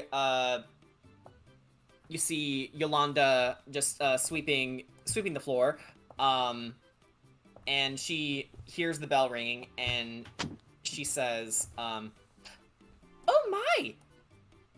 Welcome back, everyone." Jackie, what are you doing? Okay. You do that a Her lot, best. actually. Her best. Okay. So Yolanda goes over and greets you, but then Hey, you got a proper Bravery comes out of icon. hiding. Yay! He finally has his own icon. Yay! Of course, it's Are they in the storeroom? Actually, you are supposed to be over here. Oh. You're in the Well, storeroom. You're in the back of the fucking building. That's an Art out-of-game mistake. Yeah. Art can make his way through. It's like your back door was open. Yeah, you left the door open. I didn't realize that was the back door. I'm sorry. Yeah. Oh goodness gracious, it's fine. It's quite all right. So, what would you like to purchase today? Alrighty, let me actually. Okay, gets list out. Yeah, Okay, I know so that's what yeah. that's exactly Yeah. what I'm doing. Yeah. So the RSX General Store is mostly unchanged, but all the prices are now pretty much bargains now. Okay. Okay. Alright, so yeah, pretty much. Oh, Okay. Yeah. I think Sugash noticed something out of game.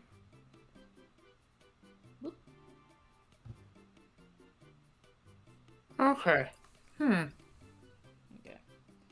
Okay. Okay. Let me still read. Okay. She's looking around. I don't suppose you have any crystals, do you? Crystals. Let me take a look here. She inspects the various shelves.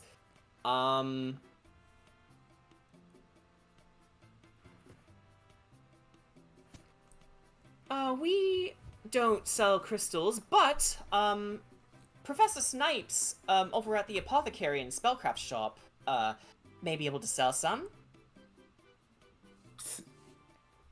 Yeah. All right.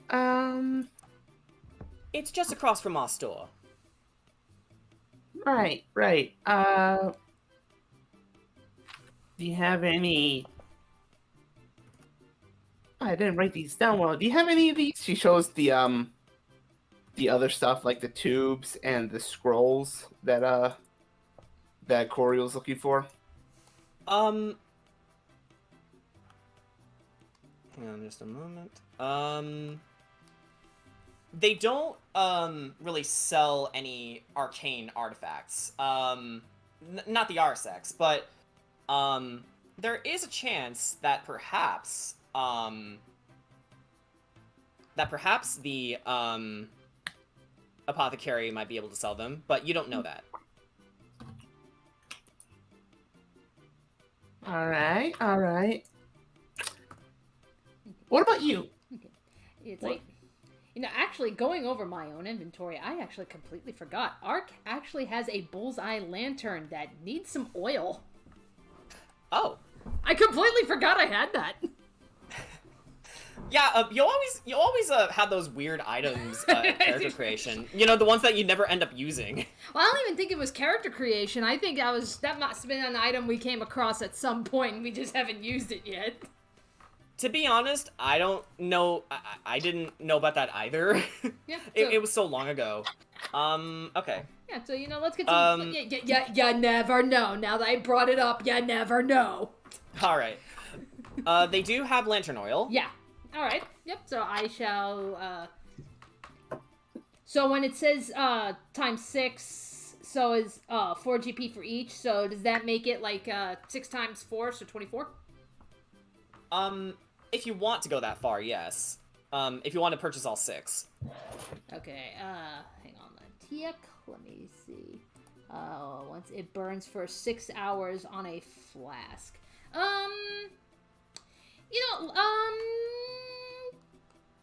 Let's buy 2. Okay, so, go ahead and mark down 8 gold. Okay. 8 gold. Ooh, Ark has a lot. Ark has more money! I was just like, oh shit, Ark actually has a lot of gold for some reason. Okay, and then, boy, we can... Okay, so, we can actually we can do grocery shopping for Sugash. Right. Yeah. Yeah, because I think, like, yeah, along with the oil, like, Ark's probably, like, looking around, he's probably seen, like, all this other, like, food and such. It's like, of course he can't eat any of it, but he's just like, yeah, he's probably like, okay, I've never seen that. Sugash, I think Sugash might be able to do something with that. I don't know. He's the expert, not me. Okay, so Ark is just picking up whatever catches his eye. Pretty much, yeah. So, what are the exact items you are picking up? All right. Well, I heard earlier that you didn't have ingredients to make pizza. So I see, like, there's, like, Parmesan cheese they're selling here. I see parsley here.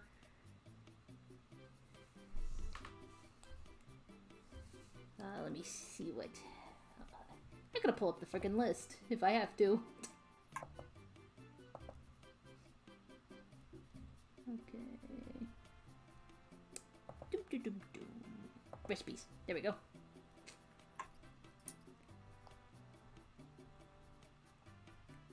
Let's see.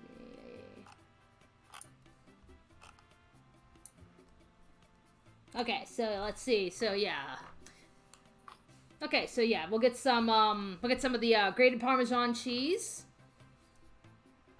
Okay. Yep, so I'll get maybe like, yeah, I'll get 2 of the cheese, 2 of the parsley. Just make sure we get some extras. All right, so that should be 4 gold in total. Okay. Then let's see here.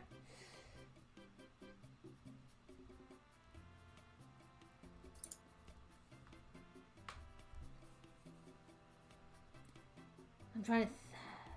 Okay. I guess, Boone, you can help me out here if you feel so inclined. It's like, is there anything specific that we're looking for? Because I know you're the one keeping track of everything. Yeah, are there any ingredients that you see here that, that you feel we need? Yeah. And, we can say that, Sugash, made a short list and handed it to Ark. Okay. Yeah, so, excuse me. Okay, I guess, if Boone doesn't mind, making that list, while we're waiting, as our... Yeah, you don't have to go overboard if you have to, Yeah, but... yeah. But in the meantime, like, as Ark's looking around, I guess he'll turn to Jackie and he'll be like, ask them about Mimi. Oh!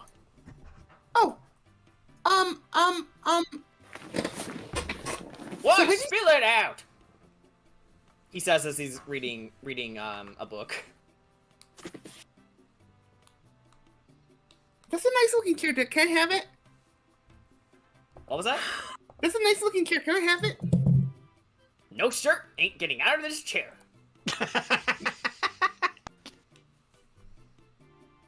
Have you seen Gets her notes out. Okay, she's wearing a long black dress. Usually has a hood up. Has a rod that looks like Kira. Oh, that sounds like Ms. Mimikyu. Yeah, that was her name. I forgot to write her name. We haven't seen her for a few days now. Huh. Well then.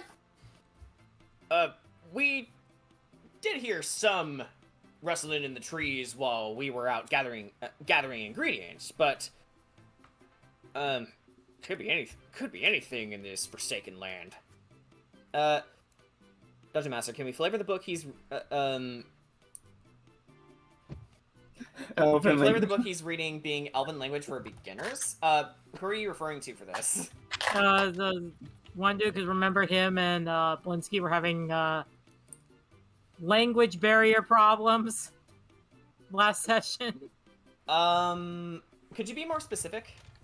They were talking about how they were trying to split the cells 50-50, but it's okay. Yeah, I was about to say. You're asking if Gunther is reading that. Yeah. Yeah, it's on the side, but what the book he's currently reading is called Anger Management for Dummies. Beautiful. 10 out of 10. But yes, Yolanda says to you, we haven't seen her for quite some time. Apologies. But yes, Gunther is correct. The woods have been quite noisy lately. It's rather unsettling. I think that helps enough. So sorry we couldn't be more help. No, you were plenty. Plus you helped him. She smiles and says, you are quite welcome. Take care. Yes, take care to you too.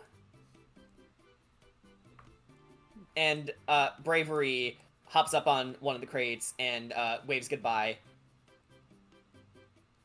Jackie waves back. Oh, and should you get the chance, you were with that new arrival in the Vistani camp, right? Paula Bakacho? Yeah, have you? Yes, perhaps you might be able to glean some information from them.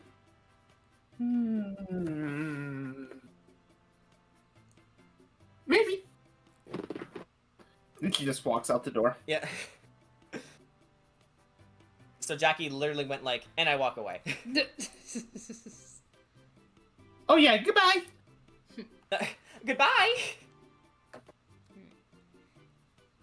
Yeah, and it's like I see Boone typing, so that's where I'm waiting.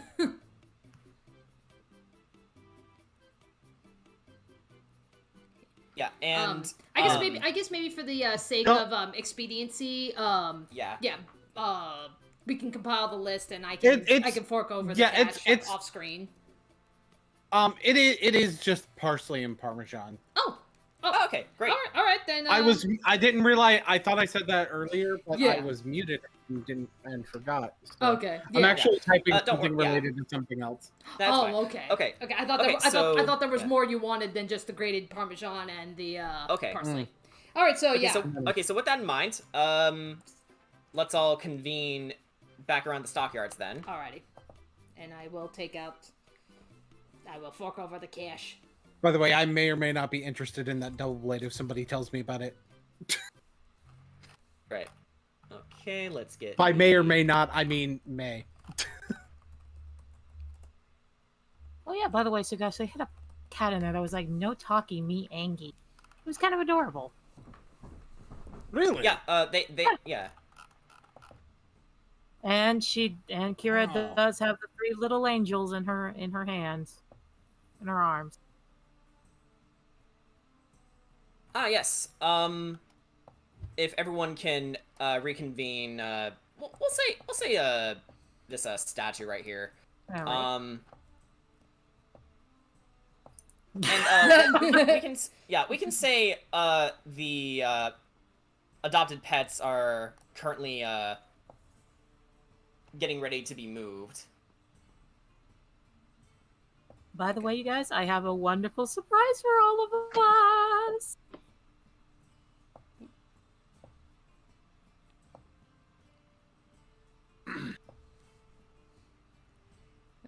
Did you find Mimi? Wherever the thing is? No, we haven't found her yet. Also, I realized I didn't write down what your staff looked like, so can you help me with that one later? Sure. Maybe you could draw us. She shows off the 2 pups and the kitten that Kira had adopted. Right over here. Keep right there. Behold. And Ark, one of these puppies is going to be your hunting buddy. Oh. Yeah. Herc goes over to inspect the Pepe. And JJ, I have a cat for you to name if you wish to. If you wish to name it.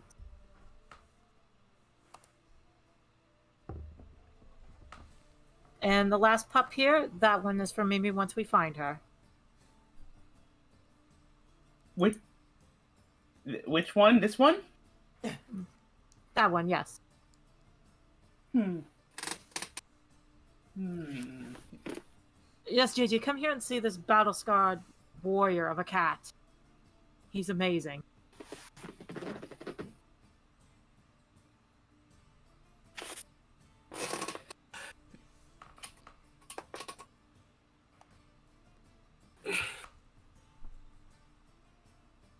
She picks up the pup. Jackie picks up the puppy that was meant for Mimi. Mm-hmm. I'll take him. That him, right? That's for Mimi. But you can hold him for a minute. They're all gonna be going to our house. The puppy that you're holding, Jackie, starts kissing you on the nose. Jackie's still gonna try talking like while the puppy's licking. All right. Like I could see like Ark kind of like just like squatting down and like towering over this puppy. The puppy looks up at you and just tilts its head. He goes and tilts in response. And they start panting and smiling and nuzzling up to your leg. I like you already. He's yours. He's yours to name as well, Ark. You can name him whatever you want. I'll have to come up with a good strong name. Tagash. Yeah. Smithy, there were some weapons that might be of interest that looked quite light, quite two-bladed, and you have two hands. Really? He shrugs a little. It's like, I've been using my mom's whip this whole time. I don't know. You know what? I'll go check it out. Yeah. It's certainly worth a look, and if it fits you, you could use both. True. Maybe not at the same time. True. Probably not at the same time, though. He does still seem kind of tense. Tagash? Yeah. I don't know exactly what's going on, but would you like a hug?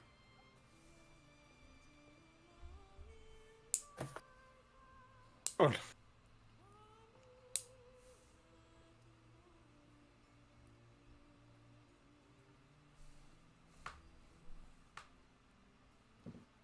And kobold half-orc hug happen. It's adorable. Yeah, since you're so small, Corey, it takes no effort for him to pick you up, during the hug. The heaviest part is my arm.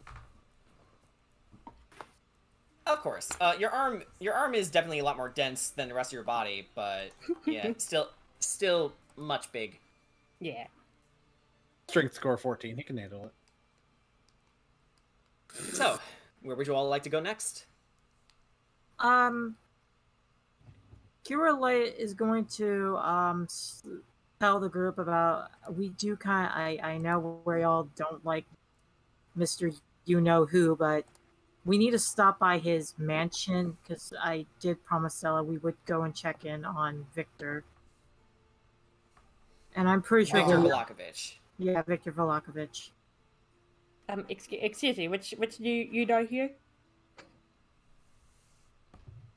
The big you-know-who or the smaller you-know-who? The smaller you-know-who. Okay, good. Mr. Yeah. Mr. I wanted to lock everybody up because we interrupted his precious little campaign. Oh, the pissant. Yes, you know who? Who? Hey. You know, actually, it makes sense for you, Jackie, to be confused about it because, unlike these guys, you haven't been in Barovia for very long at all. Well, of course. Actually, Kira, about that, Yes. listen, I know that you guys would probably want me to be there, but all things considered, it might be better if I don't show up there. I completely understand, Scott. I'm pretty sure this will only take maybe a few minutes at most. I'll go check out that sword while you guys are doing that and meet up with you. And Sagash, once we get back, after we get done with all of this, you and I are taking a spa day.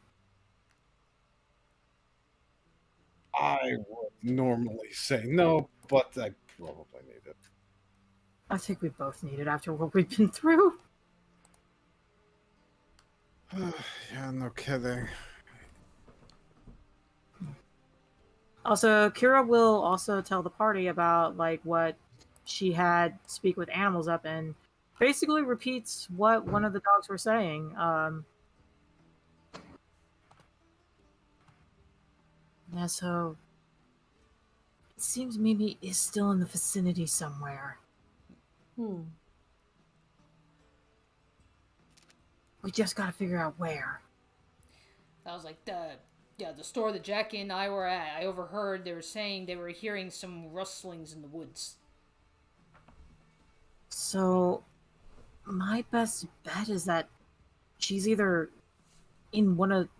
I want to say north from here, because, given that the puppy said that they don't really go very far from the plaza, my only guess is that they're in the north version of the woods.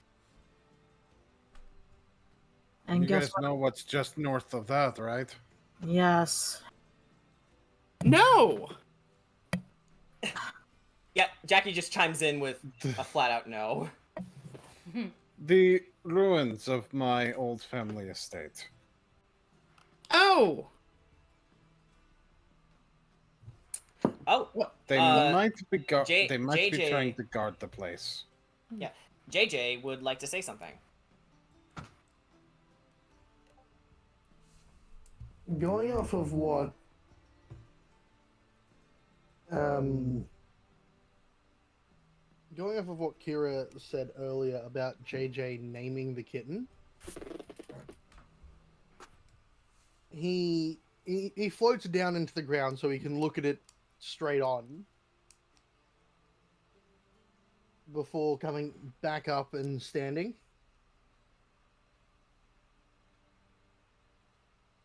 I don't think I should be naming your cat. Well, he's technically our cat, but I figured you would like to have a little chime in before.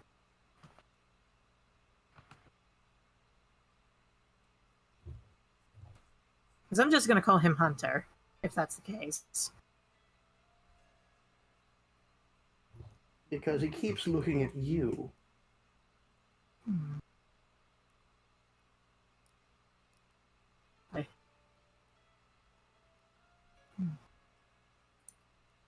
Well, I guess his name's going to be Hunter then, since he keeps looking at me. Hunter it is. Alright. And they'll be at our house once we get back to Kresk. Alright, so there are two destinations for you guys now. You can either head over to the Vistani camp, or you can all just head directly to the Belmondo clan ruins. Well, Kira has a promise that she wants to fulfill, that she promised Stella. And there's also the Burgomaster's Mansion, yes. And Kira kind of wants to get that out of the way, because I figured that won't take very long at all. Again, yeah, like Stella mentioned, it shouldn't take more than 5 or 10 minutes of your time. Then we should go there.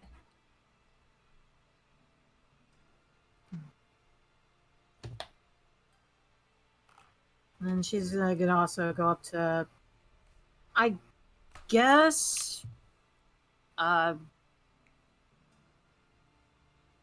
Kedrod, just be like, can you keep an eye on him while we're at the mansion? I'm really worried about him. When they go to the Burgomaster's Mansion, Sugash will buy the double blade at that point. He has the gold.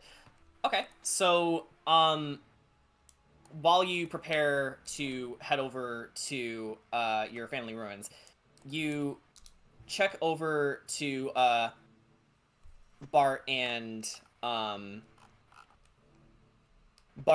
Sam's battlement, and you make your way over to, their shop, say that you want the double blade, and,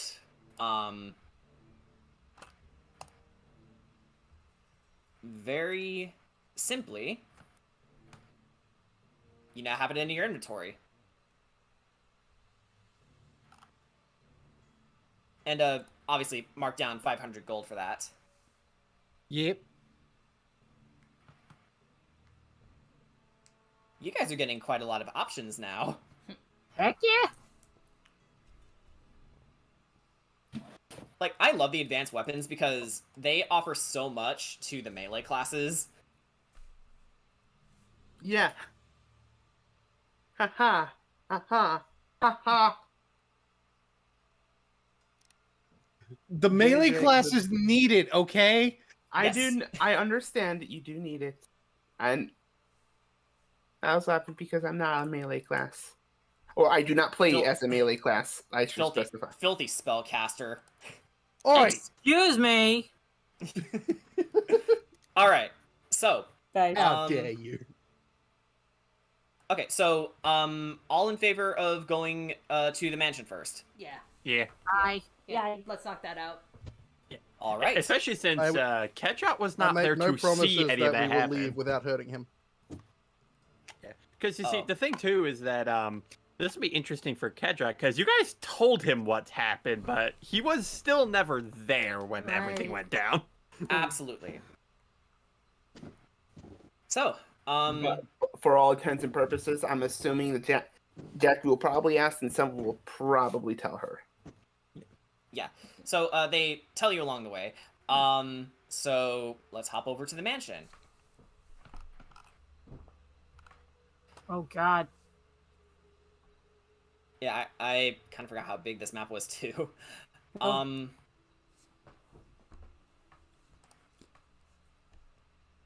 Re-dropping. Oh, ground floor. There we are. Yeah, ground floor. Ah, I see where we're dropping, boys. Okay, so as you enter the mansion, you are greeted by Martha, the maid. Oh, why, hello, Terracourt. Good to see you. She nervously eyes Ark and JJ. What brings you here? Oh, Ricky this time. She eyes Ricky and Ark and nervously says, "What can we do for you?" It's not letting me do it again, Jordan. What is happening? Just refresh the page. Refresh the page. There we go. Okay, it's it. Yep. It's being a bitch. It hates me right now. Okay. Okay, first, your character sheet doesn't want to let you do notes properly, and now, Roll20 hates you. Okay. Anyway, Not let you do notes. That's just dumb. Okay, so, Lydia makes her way outside the parlor and sees you all, you can make your way inside. She sees you all entering the building, and, she says, "Oh, welcome. What can we do for you?" I'm here to check in on somebody. Would it be my son Victor? Yes. There's somebody very worried about him, and I just wanna... Stella. Oh, by all means, I can take you right up to him. Follow me. Okay. And, she leads you all the way up to the 3rd floor. Alrighty. So, right up to the attic. The 3rd floor, not the 2nd. I know, Just it's... slowly dragging my way up. Dragging my way up. Walking back. Cameraman, get up here. Shoot. Yeah. All right. So, she says, "All right, his workshop should just be along the path, and be mindful of the floor of the center of the room. It is under some disrepair right now. If you follow the path just along the way, all right, you should be able to get to him just fine."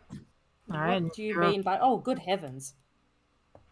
And here, be glad that my hoard is pillows and not anything else. All right. Yes, your hoard is quite comfortable, actually.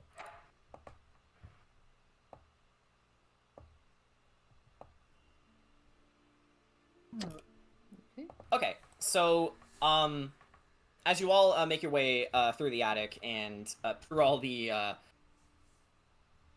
dusty clutter of this place, let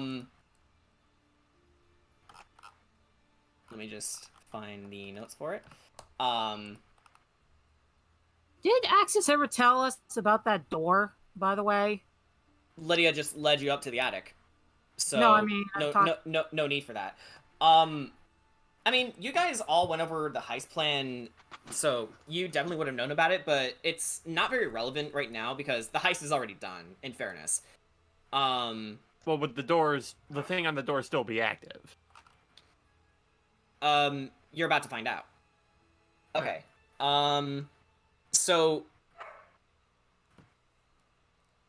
you make your way over to the doorway, and again, you see that someone has carved a large skull into the door, and hanging from the doorknob is a wooden sign that reads, "All is not well." But you hear, again, a young man's voice beyond the door, and you hear him say, "Is that you, Martha? Mother? Isaac?" Who wants to talk to him? I know who Isaac is. Oh, okay, so, Jackie, he hears you, speaking, and if, Ricky and, R could back up a bit. Oh, yeah. Oh, actually, no, wait, Ricky, you can't be up here because of the force that this, thing has. The, how powerful the arcane force is. Can I roll an Arcana check? Certainly.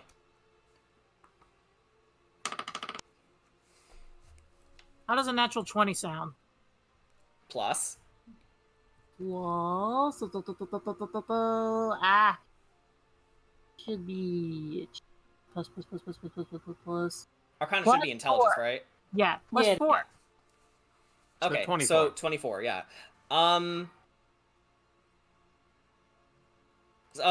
are you trying to discern, by the way? The magic of the door? What is causing that force field? You look closely at the skull and see that there's a faded, almost invisible sigil carved in the cranium. It's a glyph of warding that triggers if anyone other than you assume Victor opens the door, and you also deduce it's the source. It's also the source of magic that's keeping Ricky from coming upstairs. And Victor walks out and asks tersely, "Who are you all? What do you want?" And you see a thin young man with a premature streak of gray in his dark hair, and his baggy eyes and sallow skin tells you all you need to know about his overall health. And he's cradling an open leather-bound book in his arms. "Who are you all? What do you want?" May I go on and explain? Yeah. So Kira introduces herself. She introduces the tarot card. She explains that Stella is worried about him, that they're here to check up on him, and kind of like report back to Stella. And she could tell that he's not looking well. Like, are you okay? He doesn't directly answer you, but he actually opens the door the rest of the way and dispels the barrier just long enough to let you all inside, and says, "Right then, please take care not to step in the middle of the room. That is where I plan to create a summoning circle." Summoning circle? For what? He looks at the rest of you, turns around and says,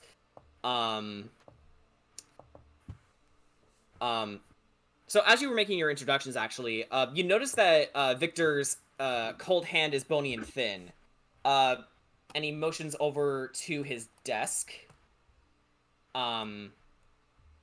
which has many cultish baubles and scribbling strewn about haphazardly. Kira, as you were about to ask your question, with your passive perception, you can tell the sheets of parchment are covered with elaborate diagrams and teleportation circles. You can tell Victor must have drawn them in an effort to learn the teleportation circle spell, which he's still trying to master. He opens up a particular peculiar grimoire and points us at one page depicting summoning circles. I'm in the midst of an arcane breakthrough. Would any of you like to guess what spell I'm working on? Actually, Jackie would like to try. Oh. Okay, so Kira, as you were going to say what the spell was, Jackie, make an Arcana check with disadvantage. Just straight roll, actually. Yeah. Arcana check. Yeah. 16. Okay. You blurt out just before she could say before Kira could say it. Teleportation circle. Oh, it's a teleportation circle. Kira takes a double take, like, ow. That's correct. Here, look at this. He turns the book around and shows it to you. According to this, seldom few in this kingdom know the art of transcending the plane of the material to the immaterial. But I have worked out how the Dreadlord and his men are able to quickly go from place to place. May I see those notes real quick? Certainly. Yeah, so from what he's managed to write down, yes, the Court of Ravenloft has actually managed to make several teleportation circles in very key areas. And then you think back to your encounter in the Abbey, and there must have been a teleportation circle that even the abbot didn't know about in his very own tower. Kira's in Draconic goes, motherfucker. And Victor says, tell me something. If reality is truly whatever he wishes, why is it we all live and breathe today? Furthermore, if you wanted to intimidate your enemies by appearing out of nowhere, what spell would you cast? Well, there's several spells you can cast with that, but teleportate is definitely one of them. Correct. It's not that he bends reality to his whim, rather, he uses his sheer charisma and sprinkles it with parlor tricks, misdirection. He set up permanent teleportation circles all across the kingdom. The idea here is control. Control where these portals go, and you will appear omnipotent and all-powerful. Dare I say, godlike. So what you do is you get rid of those circles. That would be very hard, Jackie. Hard, but doable. And while it has come to my attention that Barovia is nothing more than a demi-plane of dread, I intend to open a portal to a plane where real monsters live. But I have been unsuccessful. How well of the arcane knowledge are you, Victor, if you do not mind me asking? Well, I wouldn't call myself an expert, but I have had an interest in it since I was a lad. I would say around 20 years of my life, I would say. It's like, I kind of relate to you on a level on that, given that, like, nearly 4 years of my life I was forced to study magic and the arcane forces. But transportation magic is a very, very delicate thing. Especially on a plane where everything seems to be wanting to keep things in instead of things out. And that is what I am determined to find out. He chuckles a bit and says, collecting himself, I apologize. It's been a while since I last had a conversation with someone. Of course. Rounding back to your first question, how is dear Stella? Did she ever get that animal shelter of hers up and running? Yes, we actually purchased a couple of her animals, but she is dreadfully worried about you, and she really does want to see you again. Oh, Corey. Would there be a way to call up those teleport circles the Lord uses? Yeah, Curry would like to ask that.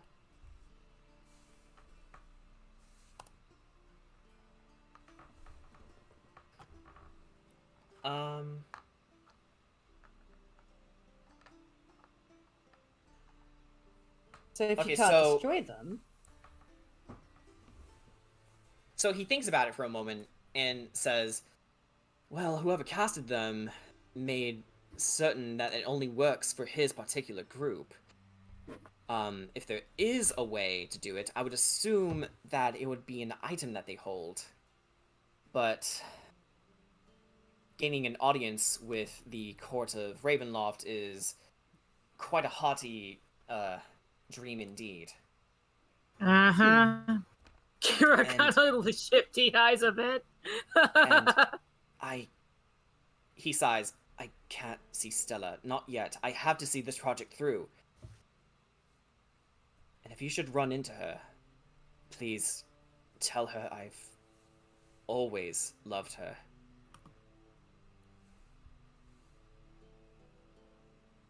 I will say this, Victor.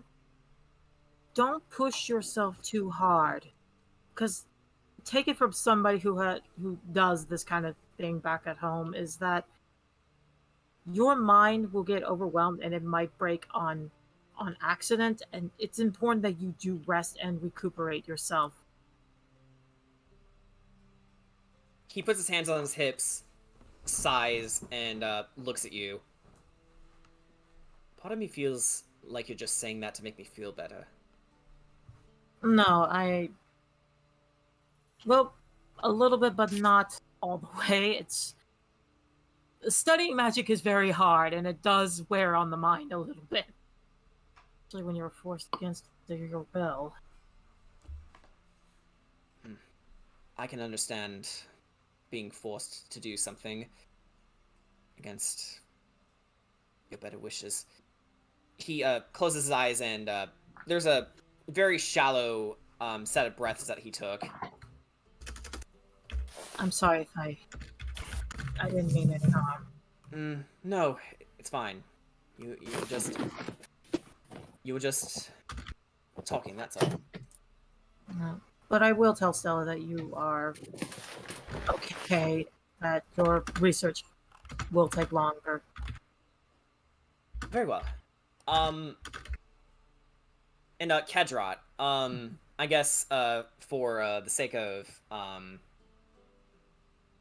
something that you can tell Ricky later, someone, probably Victor, has taken old mismatched furniture and created a study in this dusty, lamp-lit chamber.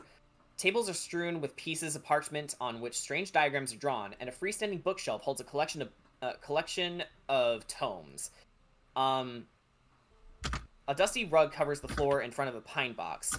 Most unnerving of all is the sight of 3 small children standing in their backs, with their backs to you in the northeast corner of the room. Oh wait, those are just mannequins.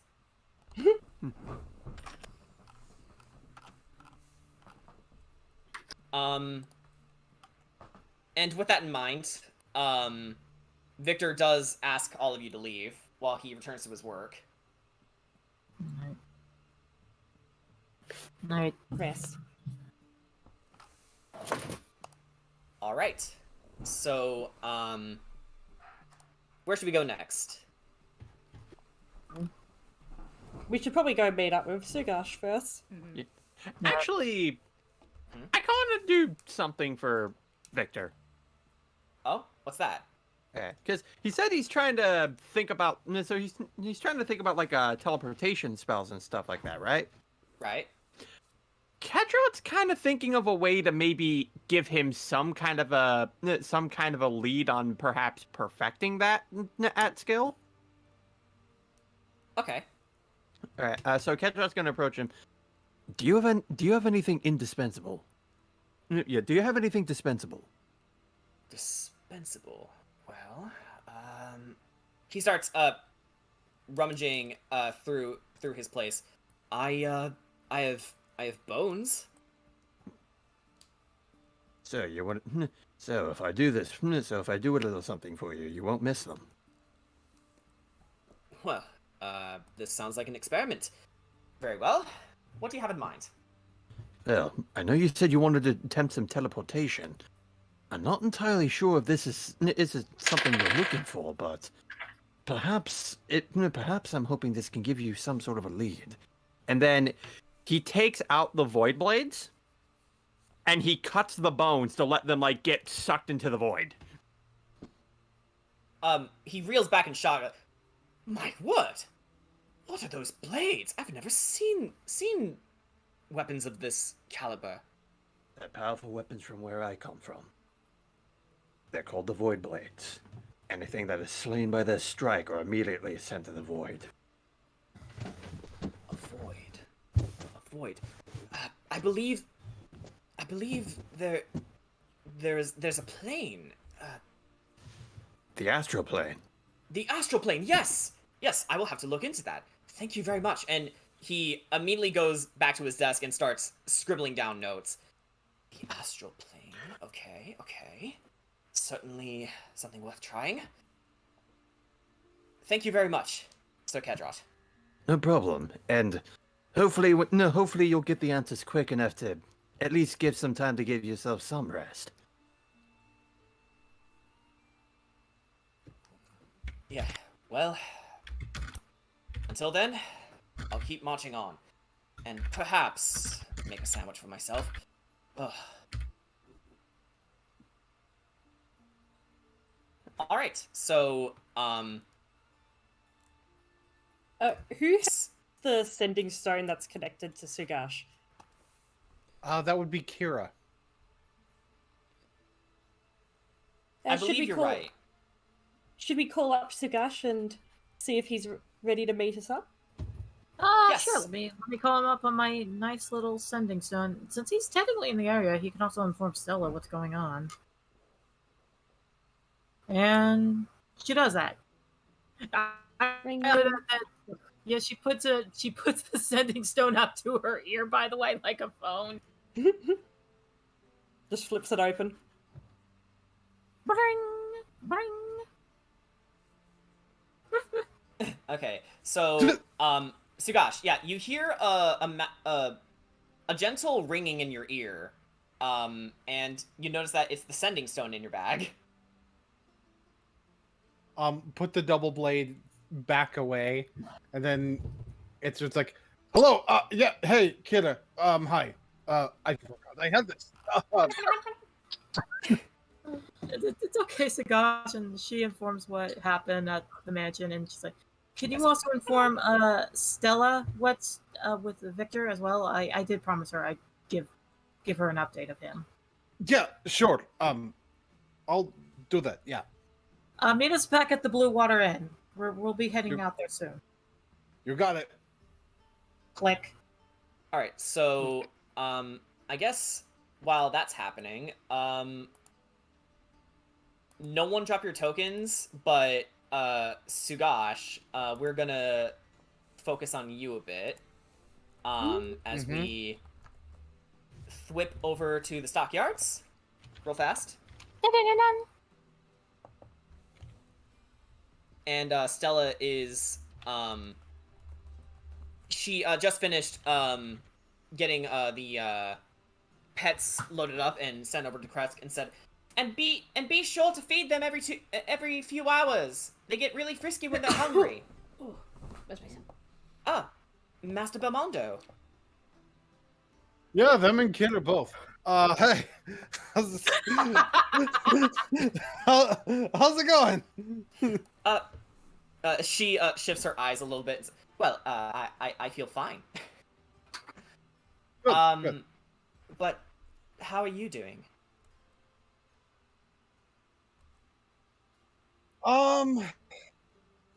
If you prefer not to say, that's okay. Look, I've gotten some issue over people bringing up my father a lot recently. Simon Belmondo, correct? Yeah. I don't know much about your family history, but from what little I have heard, he once came from a position of...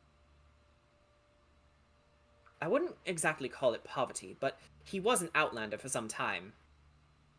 Do you recall the band of orcs that once paraded around the wilderness, serving Strahd?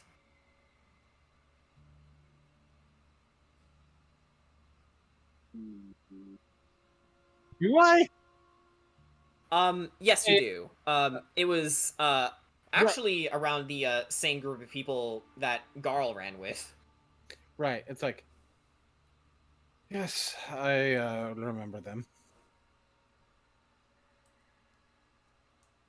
According to legend, Simon Belmondo willingly broke off with his tribe.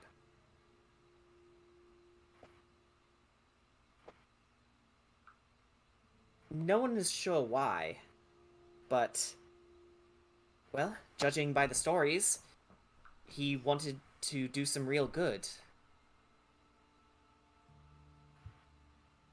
He wanted to protect people.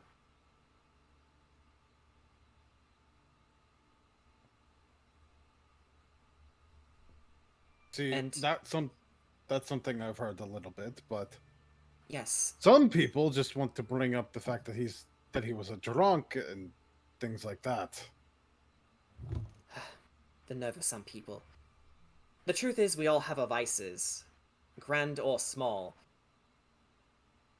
But it's how we deal with life's misfortunes that makes us strong. And it's the ability to, and he kind of looks at the double blade, the ability to adapt and change. Precisely. When you need to. You are not beholden to your father's vices, nor are you to your family legacy, how grand it might be. I think, pardon me if I'm intruding, but I think the destiny of becoming a monster slayer is something that you should decide for yourself.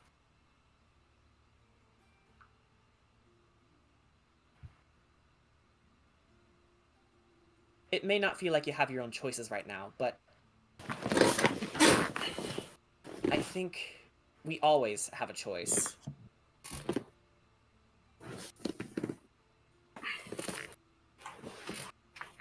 Speaking of which... sorry, go ahead. I appreciate that. Yes, thank you. And take care of your friends.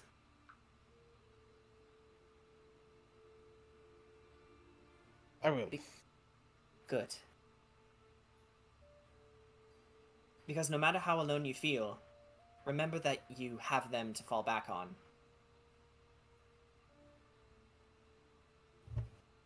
He smiles a little bit. Right. We got some info. The rest of them went to see Victor. I didn't. Oh, yes. A little... She grabs her hands. How is he? Is he okay? Is he eating well enough? He's fine. His research is going to take a little bit longer, though, so he's just very focused. I suppose I'll have to see him sometime soon. In fact, yeah, maybe if you go see him rather than him seeing you, that might work out a little bit better, all things considered. I quite agree. In fact, as soon as my shift is over, I'm marching over to the Burgomaster's mansion and demand to see him.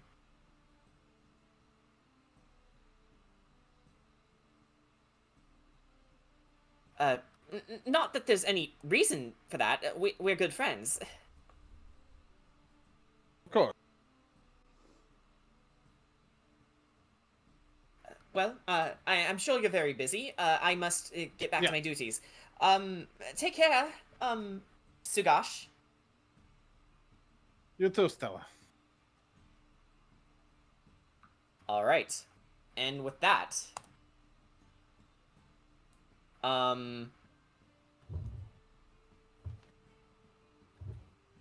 where's the tavern playlist? I would like to point out that Stella and Victor now have a card based on their interactions. Okay, cool. Ah, here it is. I was looking in the wrong place. Really hope y'all get in this, like, slow walk. Yep. Okay, there we go. We're done with it now. Yes, sorry about that. I was just... No, you're fine. There we go. All right. I was doing something to buy you time. RP walk. Yes. The Dr. Lively walk. That's what Sugash was doing. Yeah, but he needs two other people. Okay, so, back in the tavern, we'll say you guys are, on the, bottom floor. Is this guy still knocked out? Huh? Oh, this guy? Yeah, he's awake now, and he's just busy nursing his head and drinking water. Like, oh god. Hey, listen. I'm sorry for hitting you. Huh? Oh, hey. You know what? I'm sorry too. I don't know what I was thinking. I have no excuse for how I acted. It's fine. I also overreacted. I shouldn't have acted the way I did in response. Just because you were being a dick doesn't give me the right to be a dick. Yeah. So, next time you're in the area, I'd like to buy you a drink. Sure. Right. All right. Cheers. Yeah, thanks. He like nurses his head as he goes to drink more water. Alright, so I think we all have a plan of action now.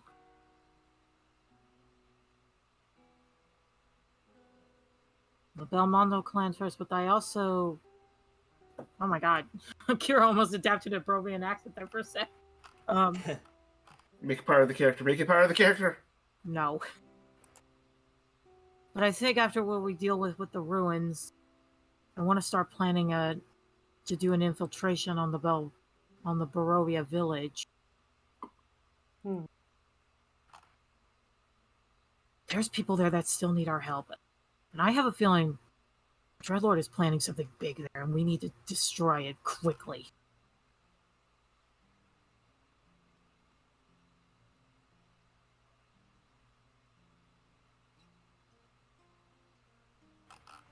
I suppose I'd be inclined to agree, but bear in mind we do need to be as careful as possible when it comes to Barovia village. Right, so we need to plan this carefully if we do decide to infiltrate Barovia village and free it from the inside out. I don't like the idea of being so close to Castle Ravenlock, but I need to put those fears aside for the sake of the people.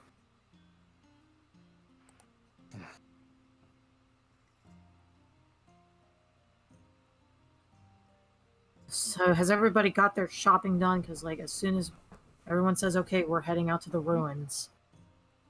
Sugash holds up his new weapon. Yep. It was to your liking. Nice. Yeah.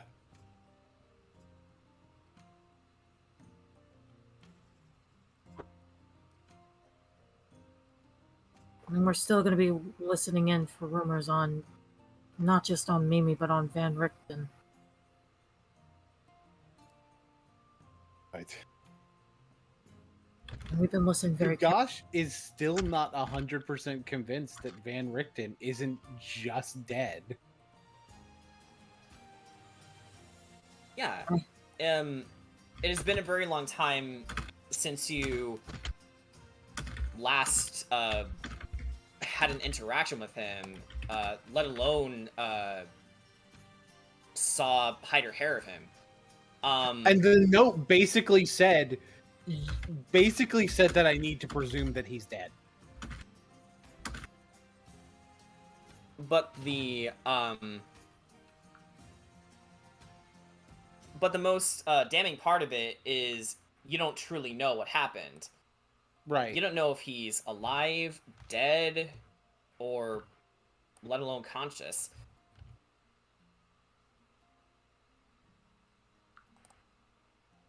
Alive, dead, or somewhere in between. Anyway. Limbo. Could be worse. He could be a vampire spawn. That's me out of character. That's what I meant by somewhere in between. I know. Undead. Alright. Sugash, I know we're dealing with a lot of frustration, but I need you to really calm down and really think, what could we be expecting at the Belmondo ruins? What could we be expecting at the Belmondo ruins? You don't know. And I'll send you the letter again just for Here's the thing about that. I have no idea. Oh, same. Based on our recent interactions, possibly werewolves. And I just based on the fact that they're in the area right now. No, I'm hoping Lydia. Go on, you go first. No, you go first. I don't think I've ever seen a werewolf. She thinks really long and hard about it. Nope.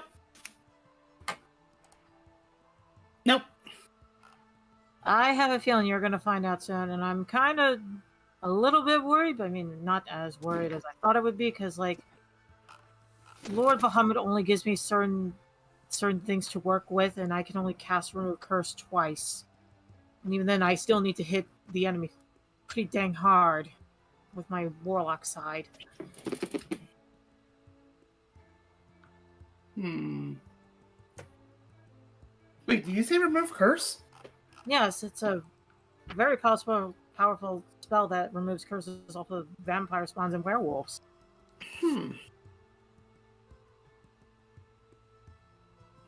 She writes that down. I don't have enough. I don't have enough space. Keep having more paper. She hands a couple pages from her black book. You don't need to rip out any pages. I've got some paper. Oh, okay. They're already ripped, but he puts them back. By the way, I guess, Sugash, maybe we'll also stop by Mount Baratok again. Maybe we could get your new weapon silvered.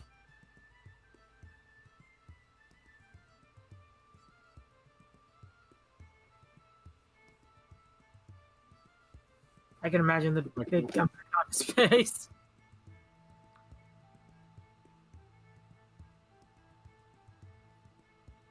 All right. Corey? JJ? Ark? Kedrak? Jackie? Sugash? Are we all ready? About as early as I'll ever be. Alright, I'll go get the horses and wagons ready. So, as you all make your way over, as you make your way to your horses and you make your way outside of the gates of Barovia, you do get a sense that you're not entirely alone, but you're not sure if it's just the paranoia talking or if it's genuinely because something is following you, but you do get the sense that you're not alone. So you make your way over to Lake Zarovich. So just to give you a reference point, you'll start here. The ruins are about over there, and actually, I do actually have another surprise for you. New map for Lake Zarovich. Yay! You can actually walk around the shore a bit. Alrighty.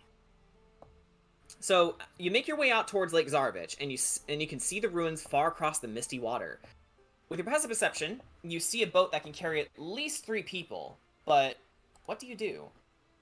I would like to take my broom and fly over to it, see if there's anything good on there. All right, so you say your magic words, Tia Frehley!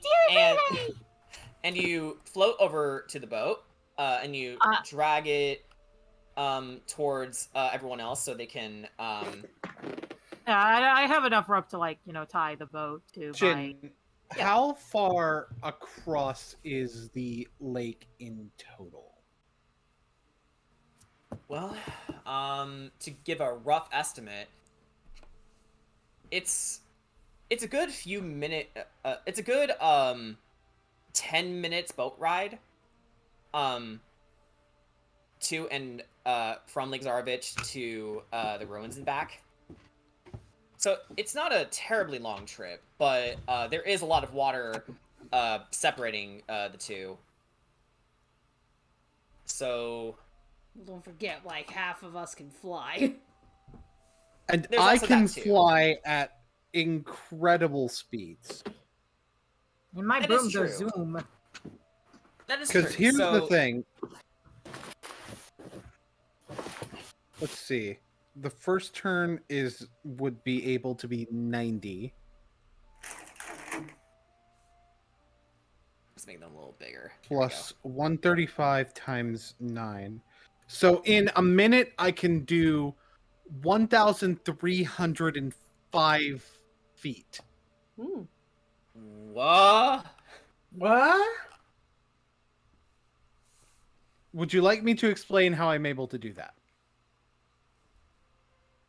Hang on. Yes, I would like to know how you can run a mile in 4 minutes. I am going to. No. That's one. That is. But I can only do it for that. Well, actually, I'd say I can only. Oh wait, no. Never mind, because I'd need to spend key points to do the dash action as a bonus action. Never mind. So. Right. Okay.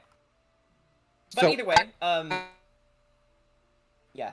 So you can choose to conserve your resources. Even without using key points, though, I can do 900 feet in 1 minute using Divine Bloodline to fly. Or wait. Oh, it just makes my flying speed 30 feet. Never mind, I can't. Yeah, like I was wondering how you were getting. I was wondering how you were getting those numbers. I was using my my movement speed, my regular movement speed. I can do 600. I can do 600 flying in a minute. So wait, how are you able to do that? Because I use my movement and I use the dash action as a regular action. Yeah, like if dashing doubles your speed. Dashing basically means you move your speed again. Math. Yes. And if I use a key feet in a minute. Your voice. You can travel 800 in a minute? I can travel 800 in a minute because my flight. Do you have to use? Oh, okay. You were just talking about like the total calculated theoretical maximum. Okay. Yes. Okay. Sorry. I thought you like uncovered a broken means of movement that I haven't authorized. No. Okay. No. Okay. It's either way. We're talking theoretical maximum. Basically, we're looking at the theoretical maximums. Okay. So. For the sake of so for the sake of brevity, whether you choose to conserve your energy and take a small boat ride or fly with your friends who are able to fly, you do make your way over to the ruins. In my case, it may be better to take the boat because it can. Well, I recovered divine bloodlines on a short rest though, so it's not that bad. I could also potentially drag the boat with my broom because just to save time and effort. Mm-hmm. All right. Problem is though is my horses in the wagon. Curry can't fly, so she'll use the boat. Okay. So I imagine if somebody else is also using the boat, it may be better for Sugash to just use the boat. Okay, so Sugash and Courier on the boat. Wait, I have an idea. Since we're technically going flying and town is technically not too far away from us, I will use one of my charges of my Speak with Animal ring to tell the horses to go back to town and wait at the Blue Water Inn. And they nod in understanding and go, come back safely, Wilbur. That's Leon. And they walk away. That was Leon. Not. Oh my god. Yes, I know, Wilbur. My name is Kira. We know, Wilbur. We know. To a horse, Wilbur is a title of respect. It's true. It is very true, actually. So, Using your respective methods, you make your way to the Belmondo clan ruins. Like that. I see something I like. So, we are at the very bottom here. Oh. As you... And everyone dogpiles on Kedra. Yeah. As you walk along the path from the lake, you find a crumbled tower and piles of rubble and forgotten treasures. A cold wind blows across the ruins of this place. You can tell a great battle was fought here, and you can fathom a guess as to who the victor was. Seeing so much history of this once prosperous fortress of the Belmondo clan strewn the unforgiving land fills you all with a sense of sadness. But you, Sugash, how does this make you feel?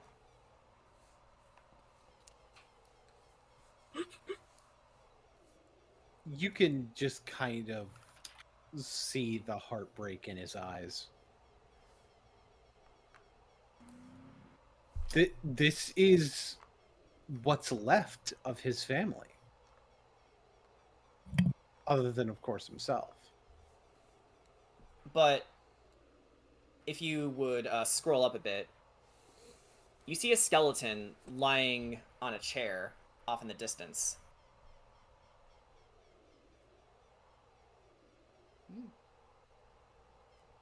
Something in your heart tells you know who this is.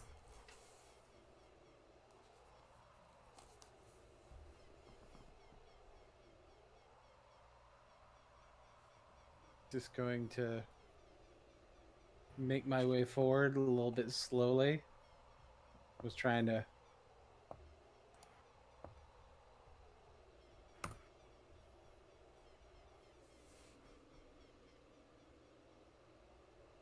Father.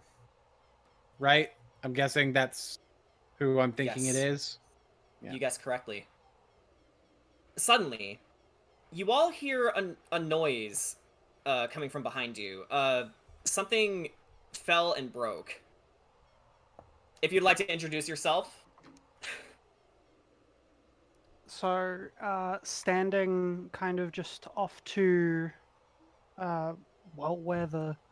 where something fell and broke, is a person kind of hunched down, long white hair, dark skin, kind of just hiding for a moment, locking eyes.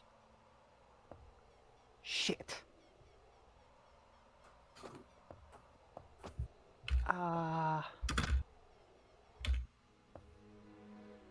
So they stand up to full height. Hello, Suko here. This is not how I thought this would go. Not how I thought this would go. Amazing. All right. Yeah, let's drop your token in here. There we go. I just need to actually see what's going on. She's a drow. That's cool. So,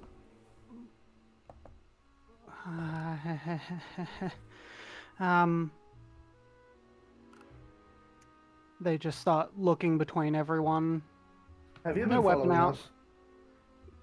Yes, for quite a while. You don't seem to be a threat. What's your name? No, my name's Suko. I've been following, well, keeping track of you all for quite a while. Back from what was it, Durst Manor, way back when. It's Ricky leans in and stares into Suko's eyes. By the way, Suko, you can drop your sheet in the party chat now. Right. Yes. And you can rename yourself. Yes, I will do that in a moment. I'm just grabbing the link. Chuck that in there. That staff is fucking cool. I like that.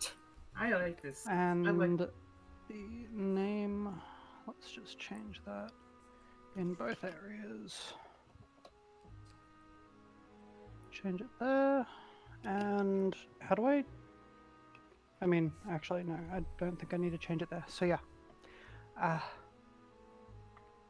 Sorry, what was the last thing that was said? Like Jackie, not Jackie. JJ is like Ricky. I got it wrong twice. You combined them. Is like inches away from your face. I'm not entirely sure which one's which with you, but it's nice to actually see you. Your eyes are familiar. I know what happened with you. I know what happened with a lot of you. I was also honestly expecting a more outward reaction from a certain other one of you, but it's fine. I don't expect memory to stick. I don't want to harm any of you. In fact, I think you're the best bet I have of surviving. Go on. Well, I've seen the tablet. I've seen the various things. I know Sugash is back. They just look between everyone. Sugash was kind of focused on the skeleton, and then he looks over towards Tsuko and DM, do I recognize them? Make a history check. I will. And you did note the very specific wording of what Tsuko just said. Yeah. And does this count for local historian? We'll say it does, yes.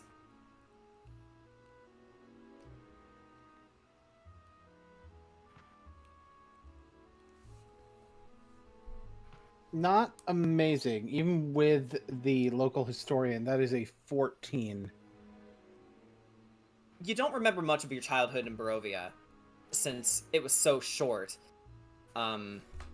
So naturally you'll have some early year amnesia with it, but you remember being cradled in your mother's arms, and you seem to remember your father speaking with a hooded individual. They did wear some of the colors, but as you look at this drow now, her armor is tattered, her dress is in shambles. So there's a resemblance, but again, you have very little to work off of because it's simply been so long ago. But there is a sense of familiarity with her, but you don't know what it is. Oh, so sorry, Jackie. You wanted to say something? Just something quick. She's looking up and down at this Tsuko lady because she's new. But she's still trying to remember the description of this Mimi person. Oh. She's recognizing this sort of similar hair, but she's not seeing. She's seeing a staff, a giant staff, kind of like Kira's. A sort of more white, but definitely a dress that has, or something that has black on it.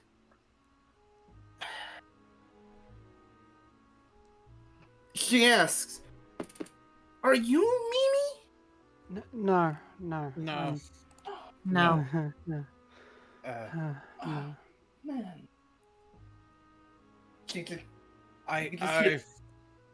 I'm sorry. I feel like we've maybe met before in some capacity, but a long time ago. A very long time ago. The pleasantries aren't entirely necessary, as I'm sure you don't remember enough. I would like to say that, at least in this area that's as dangerous as it is these days, I would still like to, pledge what little strength I have to you the same way I did for Leo. A name you very well know, Sugash. I do? Yes. Which actually leads into... Sugash? Is that you, my boy? He hears the voice. 5 spirits appeared before you, Sugash. Alright, hang on, let's get this out of the way.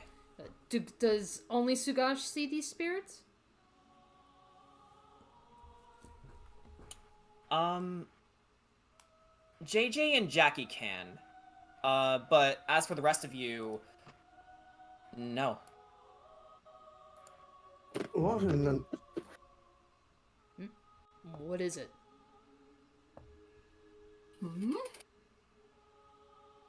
They weren't here just before. Wait, who? I don't see anybody. You don't? No. You can see him too? Yeah. Sugash, the spirit of your father rose from the chair his bones rested in, and he walks towards you, smiling.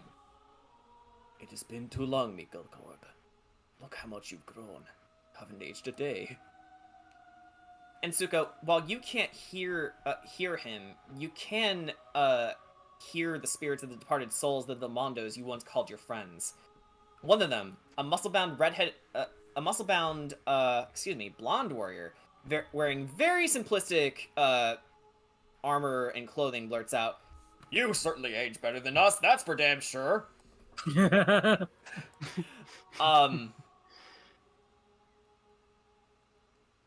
The swag. And again, for those who can see them, you count only 5 Belmondos. Oh, Kira has something to say. What's up, Kira? It's gonna be after this. Okay. Okay. I think I know who the one I don't see is, right? Yes. Your mother seems absent here. Right.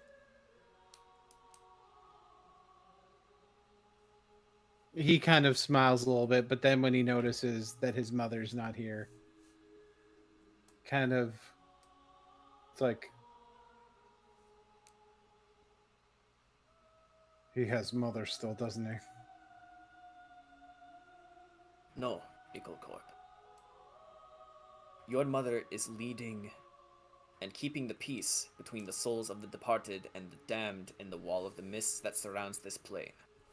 The 5 of us are keeping watch to protect what is left of our flickering history.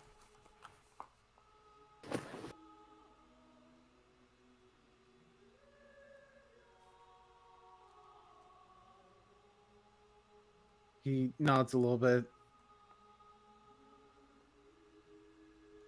That makes sense. And Leo notices you, Suko, and he says, "Hey, I know that face! Hail there, Suko! It is I, Leo Belmondo! Have you come to pay respects to me again? You shouldn't have." This voice. They can't see them, but they're just like looking around going, yes, respects again, but I'm more or less here to make sure these ones don't suffer any. Very well, but what's the matter? I'm right in front of you. And one of the women, Stella Belmondo, says, "She can't seem to see us.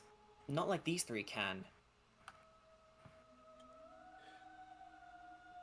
Ricky moves over to Suko and just grabs her shoulder. And in a minute is in the same destabilized state he is halfway between the ethereal and material. So yes, your body shimmers in and out of phase, and you are coated in a purple and blue aura that shimmers in between each other.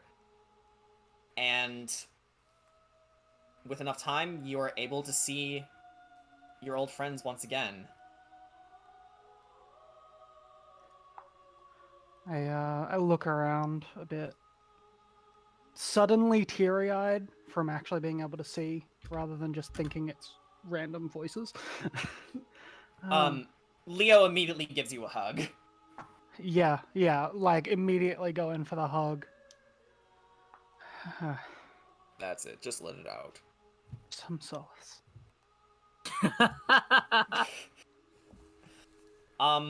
So, sorry, go ahead. You really should think before talking to mortals. Those of us who aren't able to see you, because you can drive them mad.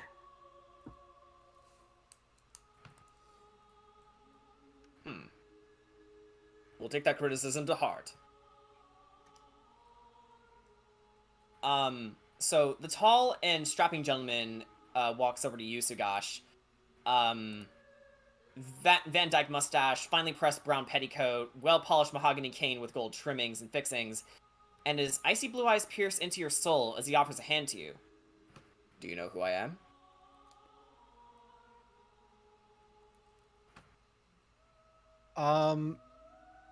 Does Sugash know who he is? Know which one he is? So, a part of you reaches deep inside yourself, and you utter his name. Almost, like, instinctually. Julian David Belmondo. You managed to shake his hand. It was solid and strong, very much unlike what you were expecting. Surprised by my grip? I suppose a little bit. I probably should. Well, I guess it's more the surprise of given the status of sorts. Next, a woman with long, shale black hair and the same blue eyes approaches you next. She has a pale complexion, and her body is covered in tattoos. She's wearing a simple black dress covered in jewelry, and she says, "Perhaps it is best we let Stella explain this one. Stella?" And, Stella, the woman wearing the gothic dress and, possessing heterochromatic eyes, says, "Sugash, you possess a divine bloodline, an innate connection with the deities that once held dominion over Barovia, the Morning Lord and Mother Night. We of the Belmondo clan have dedicated our lives to the protection of the citizens of Barovia from the night that haunts her, vampires, the undead, werewolves, and demons. Of course, our descendants, the Keepers of the Feather, are doing all they can to fight in our memory."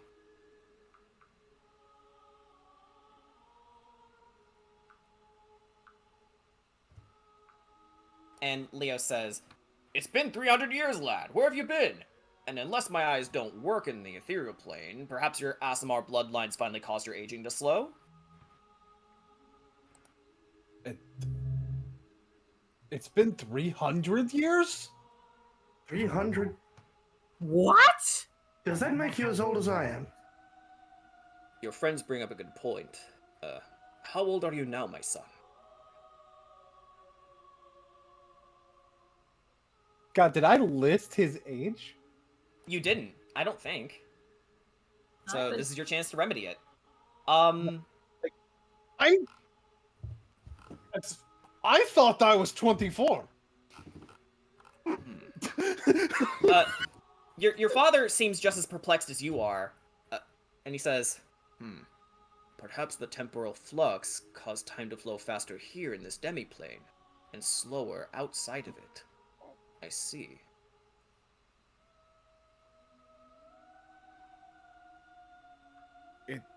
It was very weird. I mean, so many people that I know as a kid, I didn't see any of them. And Shanoa says, "Calm down, lad. I assure you, you're probably still the age that you claim you are."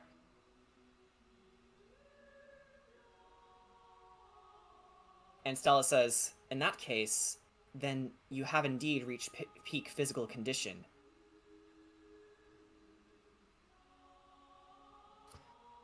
And Shanoa says, "You are an Aasimar, Sugash Belmondo. Our ancestors were once the angels of the sun and moon's light, and like the angels in the celestial realm, you are here to smite evil where it stands."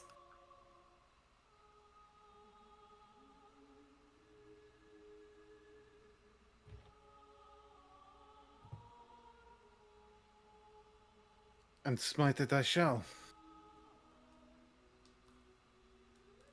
It's always been what I've gravitated towards, what I've known to do.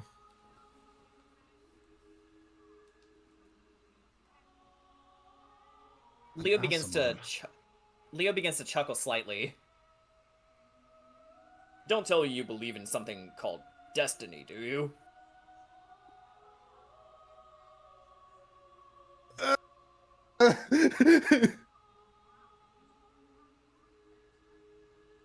To an extent. He told you destiny was bullshit. And Shanoa says, "Your friend Ricky is correct.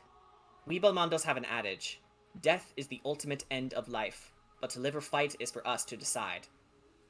For example, Sugan was content after he learned you will return to Barovia one day, so he separated the light from your mother's whip, came here, and allowed death to take him." And your father looks away and sighs before looking at you again, Sugash. "That was the choice I made. So what choice will you make?"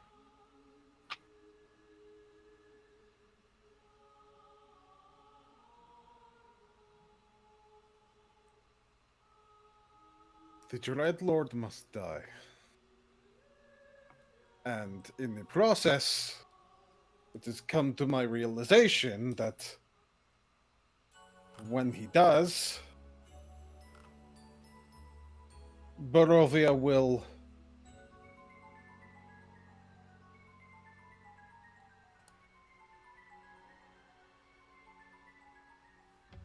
given that need, and given what I see of what the people need,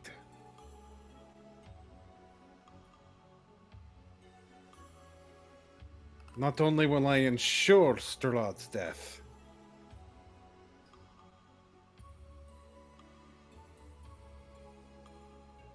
I will be the one to lead Barovia into the light afterwards.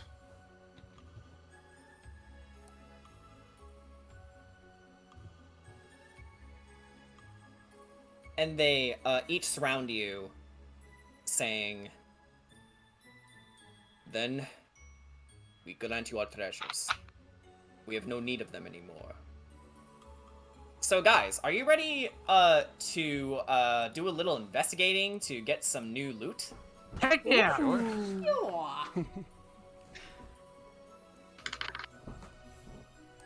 Save Suko, since you're pretty well decked out already. Yeah. I can assist someone else probably. Oh, not bad. Oh, I'm gonna put my role in the roles chat when Oh, I'm yes, please, actually. please do that. Hmm? I have a question for you all. Yeah. I'm talking to the ghosts.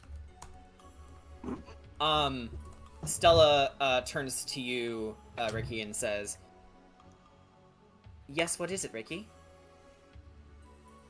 Ricky, using his free hand, draws pinprick.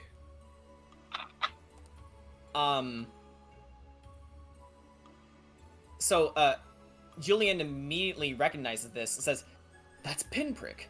Where did you get that?"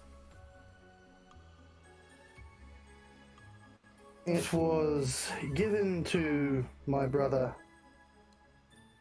when we arrived at home last. my question is, wielding this,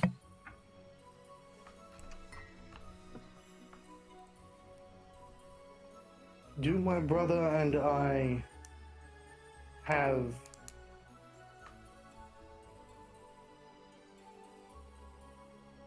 what are the words I'm looking for?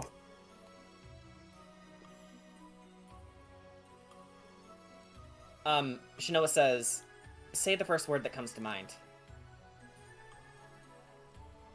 Do we have your blessing to assist Sugash in his mission using your weapons?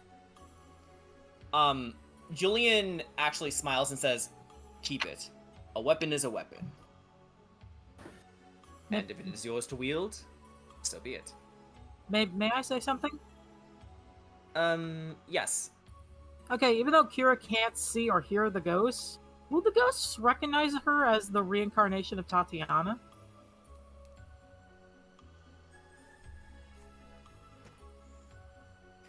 Alright. So, as everyone is doing their investigation, Sugash, you lead them directly over here to the armory. And, yes, as you were showing them the way, your ancestors do note,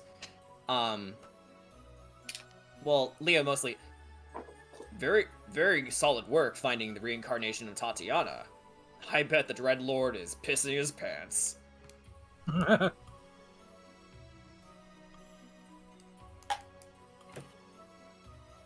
Just say he's been trying to scare us a bit.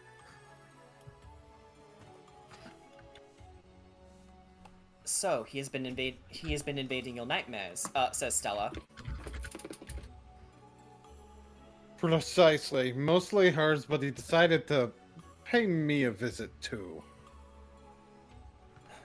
Well, that is where the tricky part comes in. On the one hand, it could very well be him that's doing it. On the other hand, it could just be trauma forming into the dream.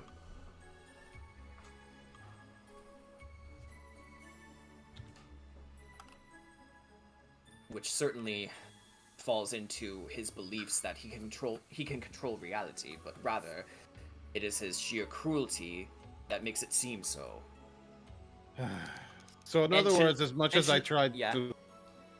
In other words, as much as I tried to present that I wasn't afraid of him, deep down I guess I was.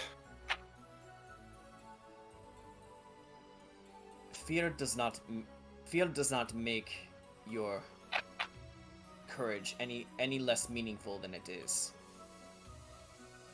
You can do things despite being afraid. Remember that. I will. Courage, my son. Wait, I wonder why the @ feature's not working. It is being very persnickety today. Yeah, Discord's been really weird lately today. I don't know why. Okay. Discord, you're fired. So, yeah, sorry about that, guys. I was, No problem. I was actually gathering some of your magic items for you. Hey, look at that beautiful, beautiful ring. Granted, while not everyone gets a magic item, in fact, Ricky and JJ got theirs, during their, during the session, Learning to Let Go. But as for everyone else, hopefully you will appreciate, what I've selected for you. So cute.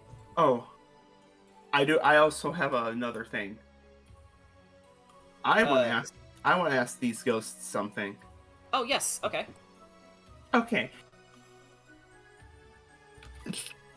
She's just like pondering, like got a hand on her chin, like one of those quizzical hand and chin things. Like, okay, how come is it that most of them can't see you, but I can? Of course, and wow, like, I get you. You can. I totally get why why Sagash can. You're appearing to him, but why can't I see you? Stella looks over and says, "That is because you carry a connection with death. You are a grave domain cleric, yes?" Yeah, I guess that makes sense. Shino says, "There you go then." Okay, so everyone, these are your new magic items. I hope you like them. Should we? Draw. Are we automatically attuned to them, or are we gonna wait on that? I guess I'll just say it here. Attunement montage. It's kind of, yeah. It's no. It's kind of an unspoken thing. But one of our homebrews in our group is we. After an hour or instantly, it depends on you.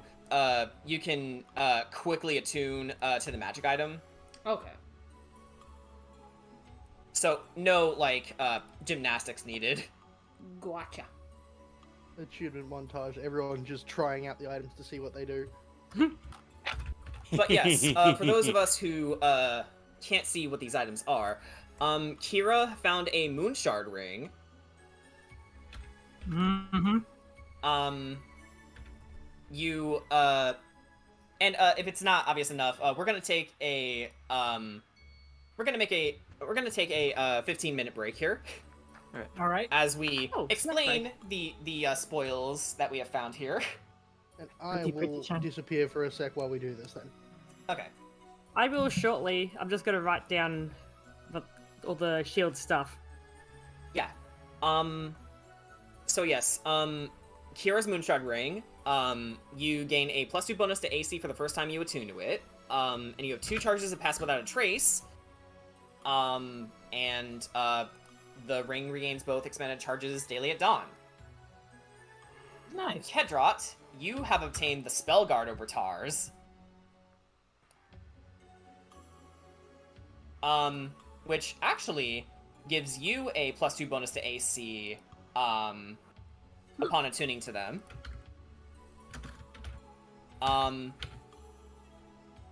And you can speak the command word as a bonus action to cause them to animate, and the Orbitars open up and hover in your space, or the space of an ally you can see or hear as a reaction. The Orbitars have a flying speed of 60 feet and obey your every command.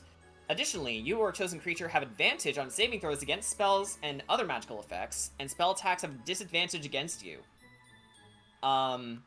The Orbitars are active for 1 minute until you use a bonus action to end the effect, or until you're incapacitated or die, at which point, they just return to the docking areas. And you can reactivate them at the next dawn. Corey, you have the Knocker Shield. Not only do you gain a +1 bonus to AC, but you gain proficiency in intelligent saving throws.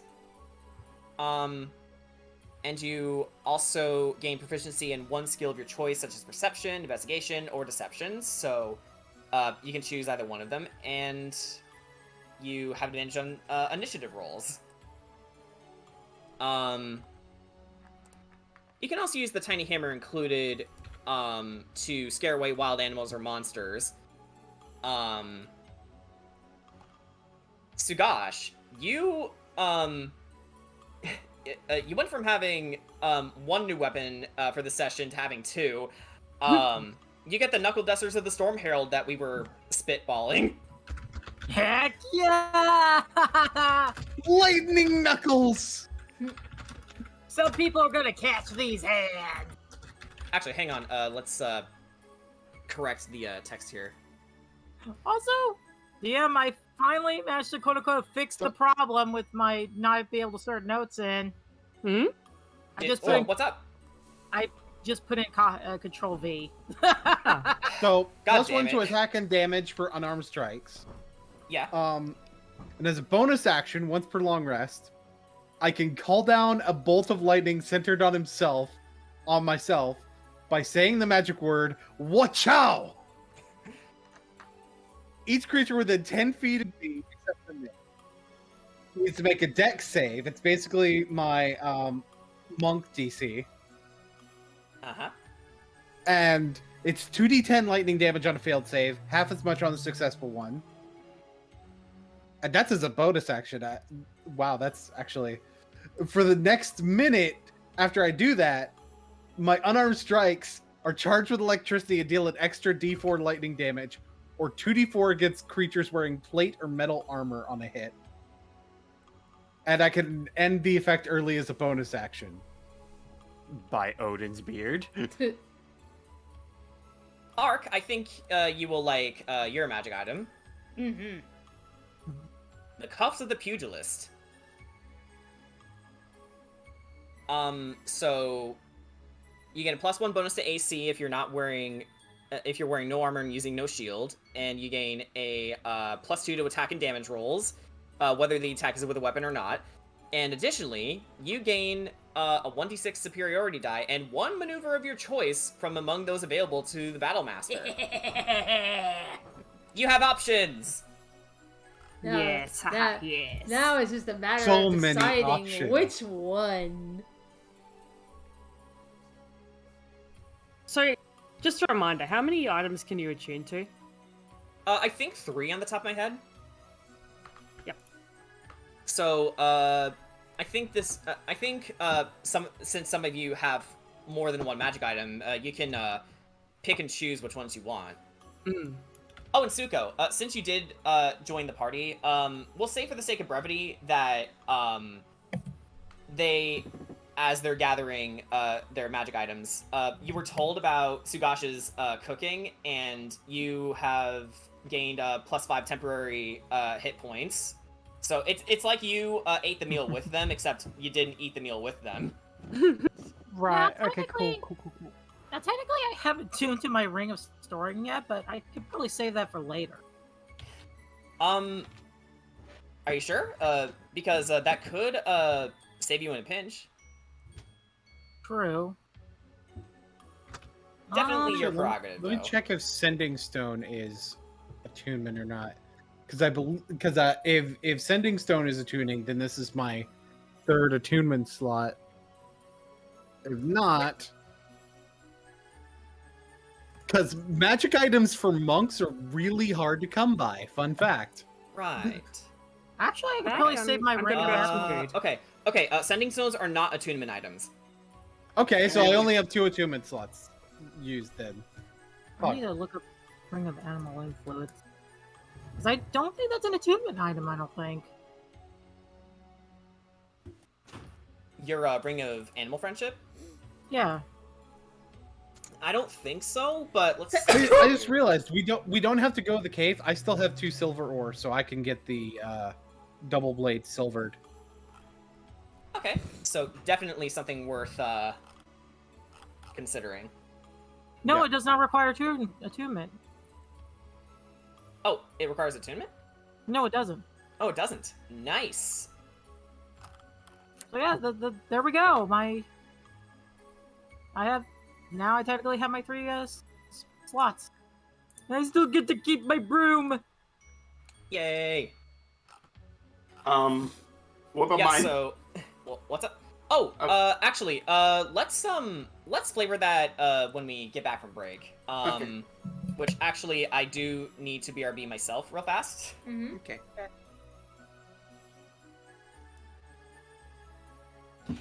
18 AC, baby. Same here.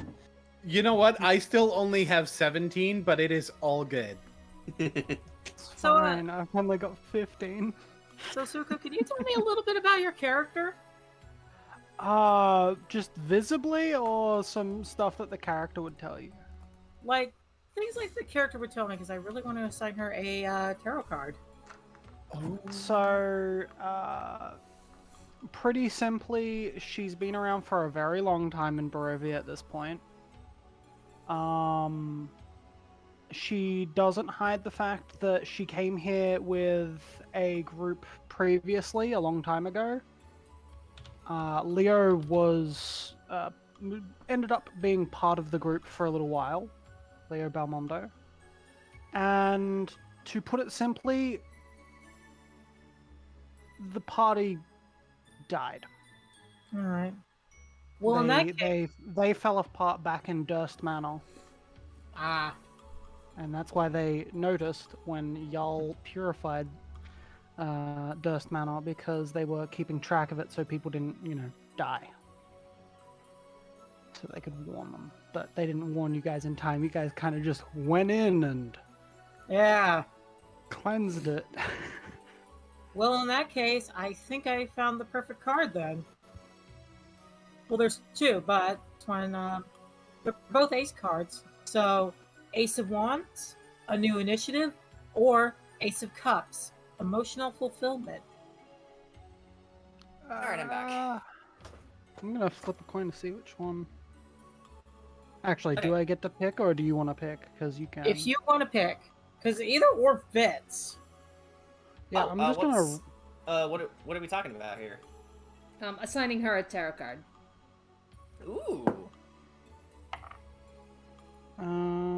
That would be. I think it was Wands. You said. Yeah, Wands or Cups. Yeah, Wands was what I rolled. All right, so I assigned it. So you are the Ace of Wands, a new initiative. Cool. Give me a minute. Give me a minute, and yes. So, side note, I know I probably already said this, but Victor and Stella also got cards. Nice. Have yogurt? What? I have some yogurt. Yum. Yay! Nice. What kind of yogurt? It's peaches and creams yogurt. Oh You got a man, that peach. sounds amazing. Yeah. Yogurt. I'm gonna go get myself some yogurt. Good idea. I put some granola in it. I wish I had some fucking yogurt. What are you eating? I'm assuming you're eating. No, I had to go to the loo. Oh, okay then. I am drinking. Fair enough. Go.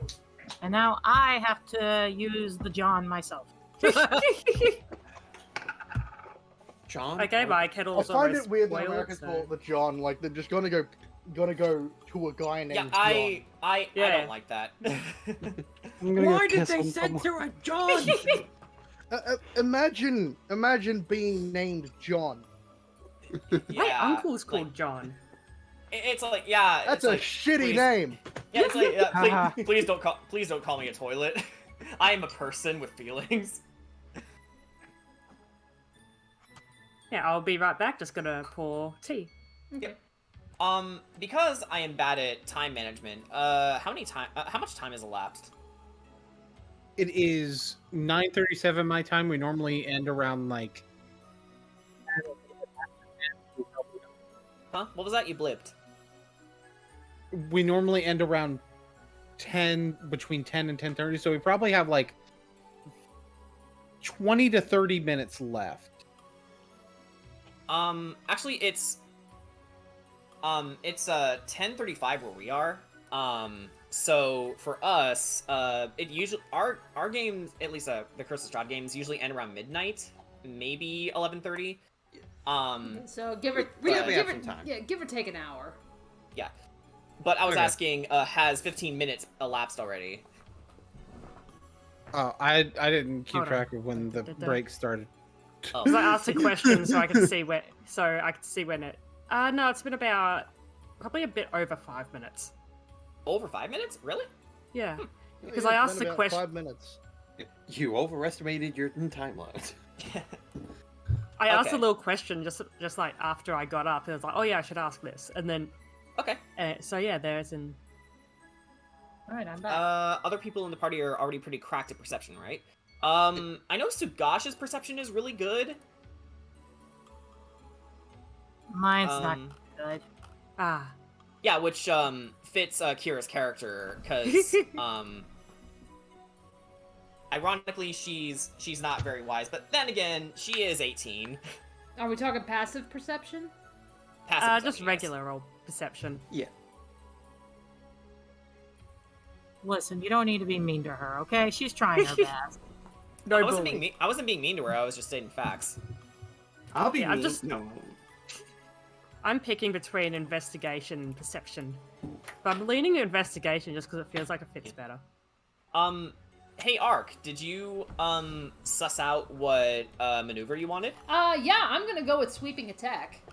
Sweeping attack. Yeah, hit. I'll look up the rules for that. When you hit a creature with a melee weapon, you can expend one of the superior die to attempt to damage another creature with the same attack. Choose another creature within 5 feet. If the original attack roll would hit the second creature, it takes damage equal to the number on your superiority die. Very cool. Yeah, so it's like, yeah, hit 2 people at once, possibly. And it actually synergizes very well with your build. Yeah, it's like, if Ark, goes to swing with the Spear of Kavan, it's like, oh, 2 people next to each other? Boom.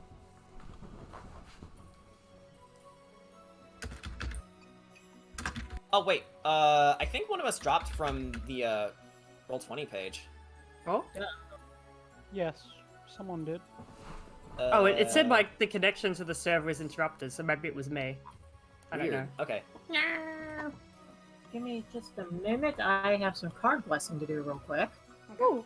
Well, okay. Yeah, I am blessing Beans' card here. But yeah, we apologize for the wait, Suko, but hopefully your character reveal was worth it. I also entirely understand. I have had to introduce characters into a campaign before. Hello. Yeah. Introducing characters to a campaign is hard.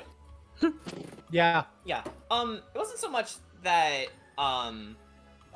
we didn't know how to introduce you, but rather we knew where to introduce you. We were just getting the preamble out of the way. Yeah. Plus, shopping trips usually take a while. Oh yeah, I was worried for half a second that it was going to be a shopping session because those happen. Oh, they do. We've already gone a shopping session.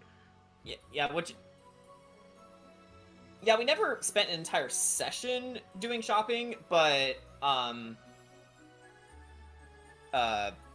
sometimes we do take a bit to decide what we want, but hopefully it wasn't too bad. But things should be able to pick up now that you're here. Yay! Kira's showing off her room I look fabulous with it! Yeah! Alright, so is everybody back? Yep. I also got cherry Pepsi with me. Actually, better idea. Everyone, what do I have to say? Yeah, and everyone, in show of hands, type something. Okay. Hang on, I gotta. Just so I know you're all here. And while you do that, I'm gonna change the initiative and show of hands from guest to Suko. Okay. Suko rolled a 6, unfortunately. We have multiple somethings. Kara, we don't say that yet. I don't care. I can say it if I want. Let us. No, you don't do that. It's not the end of the session yet. Okay, fine. So now that we're all here, well, rude. Now that we're all here, so Jackie, you come across a periapt of wound closure, and Kedrat, as you were fastening your new orbitars to your shoulders, you notice that she's taking a look at it, and do you decide to investigate? Yes. All right. And Jackie, do you show him the periapt? No. Because I don't know what it is. Because okay, I'm gonna see it. I'm gonna roll to see if I understand what it is. Okay, make an Arcana check. It rolled. Scuffed. I don't know what it is. You know that it's birdie. I know that's. However, However, I don't know. We can find out together. Huh? What? Yeah, with your passive perception, Kedrot, you know that she's holding something. Yeah.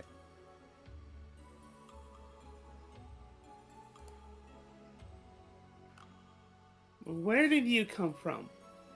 I wasn't too far off.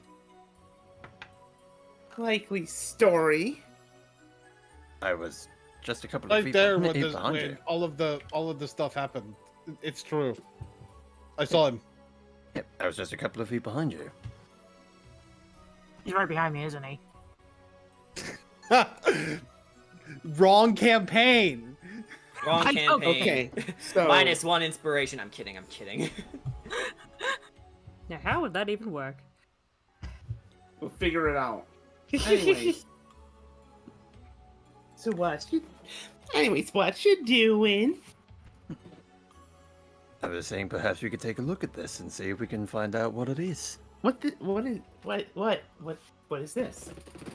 So Kedra takes a look at it, and he's able to immediately deduce. I wasn't actually. She didn't hold it out. However, she dropped it. Kedra able. She wasn't good. Kedra catches she wasn't it before it good. hits She the was ground. not good at hiding it. Yeah, Kedrot immediately catches the item and inspects it. This would be a pendant.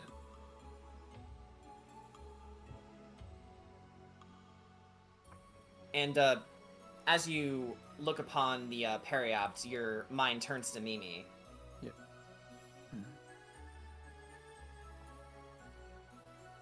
Jackie, do you think you could hold on to this until we can find our friend Mimi? Okay. Thank you. It'll be very important. And he just hands the periapt to Jackie. She takes another look at it, and I'm gonna roll another Arcana check because I want to do. Okay. Just so you know. No. Just so you know. Don't make rolls. Without permission. Okay. Because if you do that, if you do that every time, that's a little lame. Good point. In fairness, I got an even lower roll. So, I still would not know.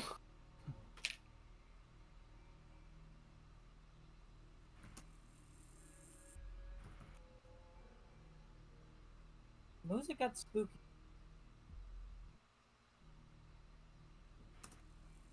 Sorry, there's a cider pee going on. How dare they?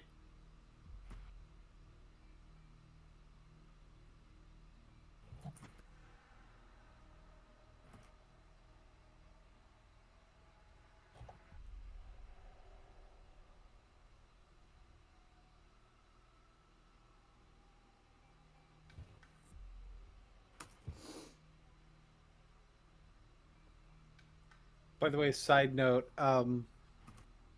Leo Belmondo is a massive dork, and it's great. Yeah. Because Sugasha literally just goes up, just is getting the knuckle duster explained. It's like, why what Chow? Leo chuckles and says, "Because it was the first word that popped up in my head. I've always been a punch first, ask questions later kind of guy." He kind of just shrugs. All right, tracks. Yeah.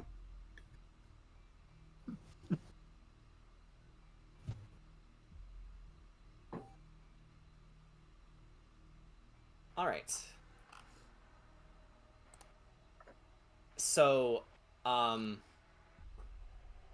with your newly acquired magic items and after conversing with your ancestors, Sugash, and as you get better acquainted with Tsuko, do you all make your way back to Vallaki?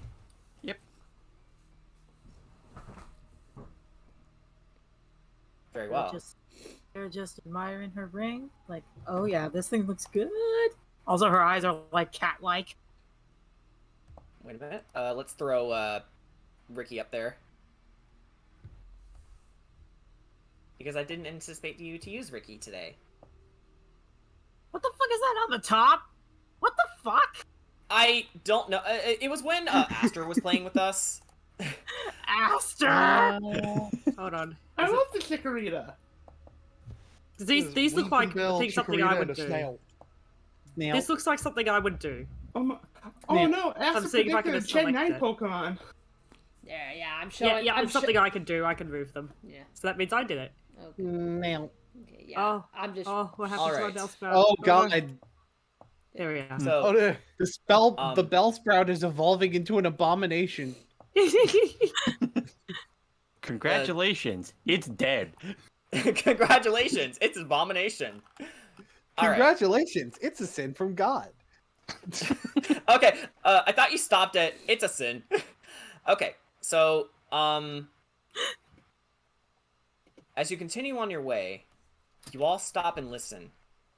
It sounded like marching. Should we hide? Just before you have the opportunity to do so, before you can even open your mouth, Kira, they all stop with a simple order. Halt!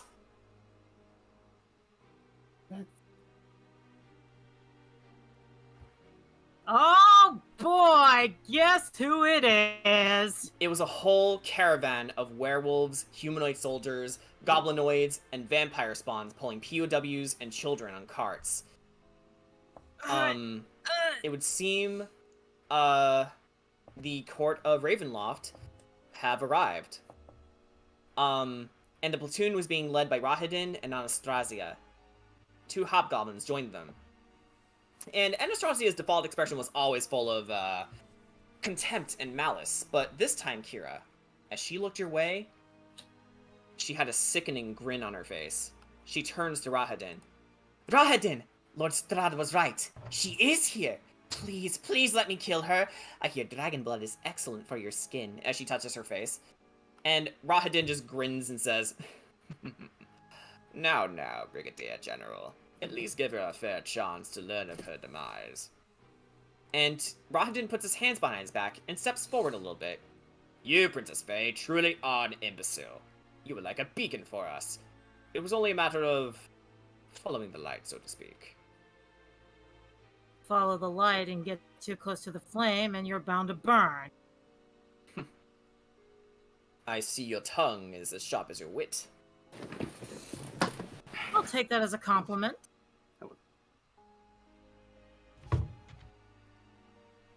And Anastasia says,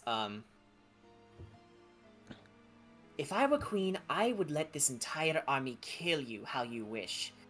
But I am nothing if not loyal to my darling king. And Rahadin says, Queen or not, the general and I are here on orders by our master. We are to begin the blood sacrifice of the 7. You have all grown quite powerful, and... He pauses, and tilts his head to one side as he spots you, Tsuko.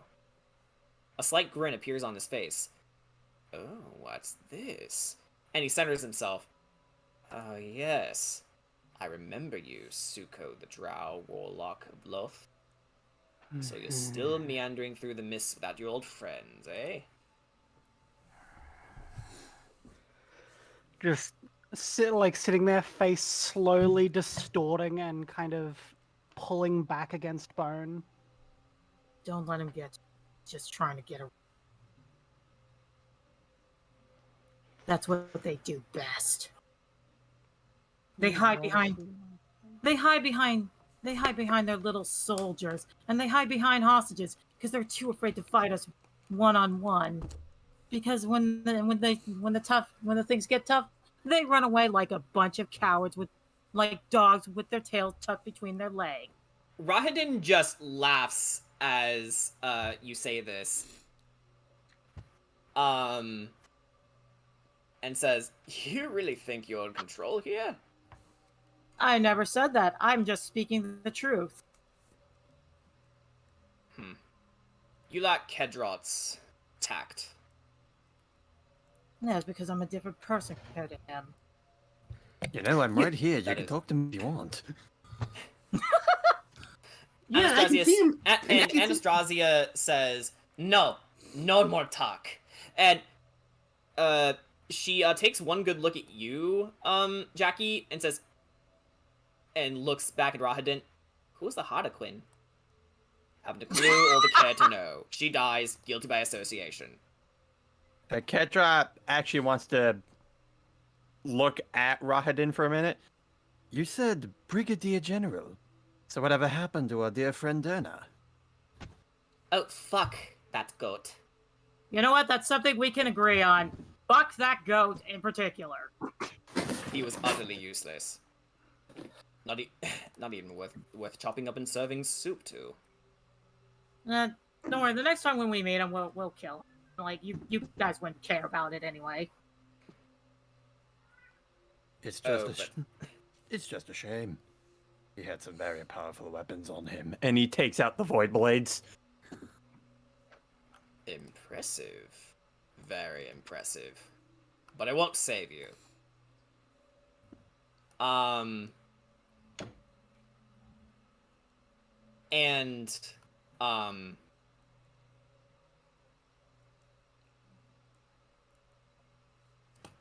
He notices you, Ricky, and he says, so, you've met with my brother recently, correct? Casimir? You know, I'm not surprised you didn't tell my brother or I that you knew who we were. You didn't ask. Oh, even if I did, would you have told me? Perhaps not. Just like a coward to run from a queen and then hide behind another royal. I didn't run or hide. I left by my own volition. You see, she did not possess the vision Lord Strahd once possessed. A kingdom of absolute control, of absolute power, where one is many, where strength always prevails. It's a shame, really. Casimir's fire reignited after such kind words from you. But it was all too easy to disarm when we crossed swords at the Vistani encampment. And Anastasia snickers at the comment like a child would when they hear a funny word. All too easy to disarm because... What was that thing you did? Right, you took the easy route to power, didn't you? You've been kissing that man's boots ever since you met him because you're afraid that if you don't, he'll kill you first. I mean, he probably will kill you as soon as his grand plan is achieved, because then you won't be useful to him anymore. It's quite funny, really. You presume quite a bit, young one. You are a young And one, you presume you'll survive. 300 years old, give or take a few decades.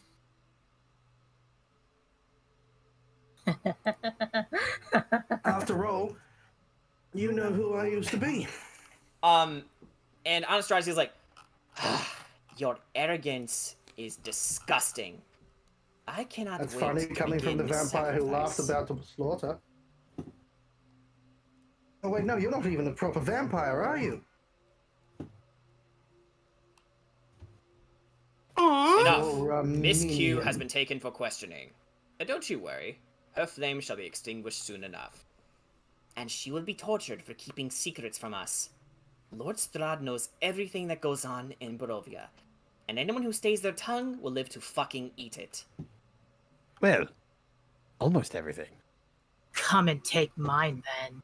Which brings us to the heart of the matter. The end of your lives. I would say it's been lovely getting to know you all. But alas, I bid so many adventurers adieu, it's become a courtesy at this point. he starts cracking his neck Then while ordering. stop talking. Anastasia, What he said. let us dispose of this colorful cast of characters. They clash against the Greys and Maroons of Barovia.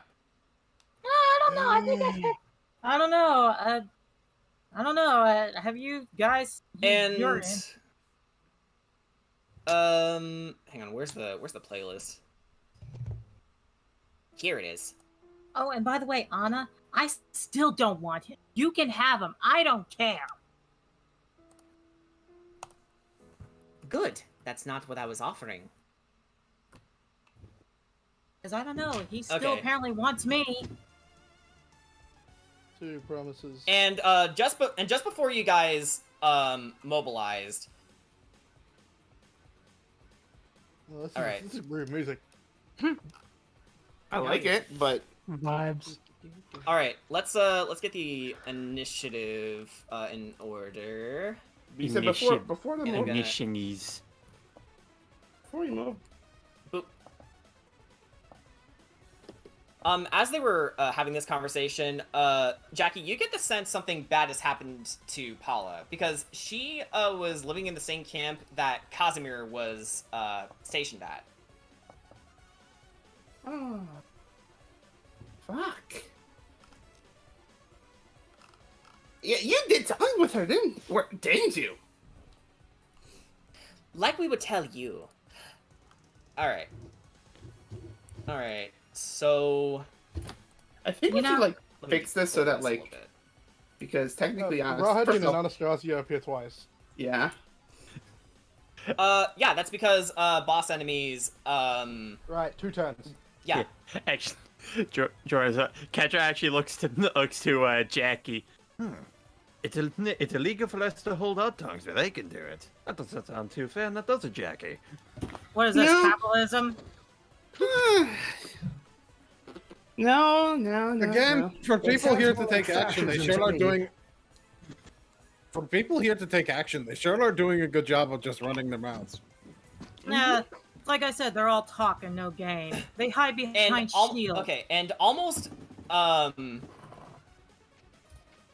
if you guys are poking the bear, one of the hobgoblins, which Anastasia introduces as Sky Sunder to arms. I'm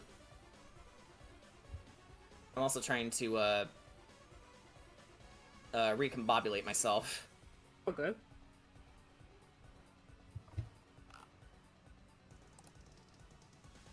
Okay. So, Ricky and Hobgoblin Red are first. But considering that we're just starting off, we'll let the Hobgoblin go first, and then Ricky can go next. Yeah.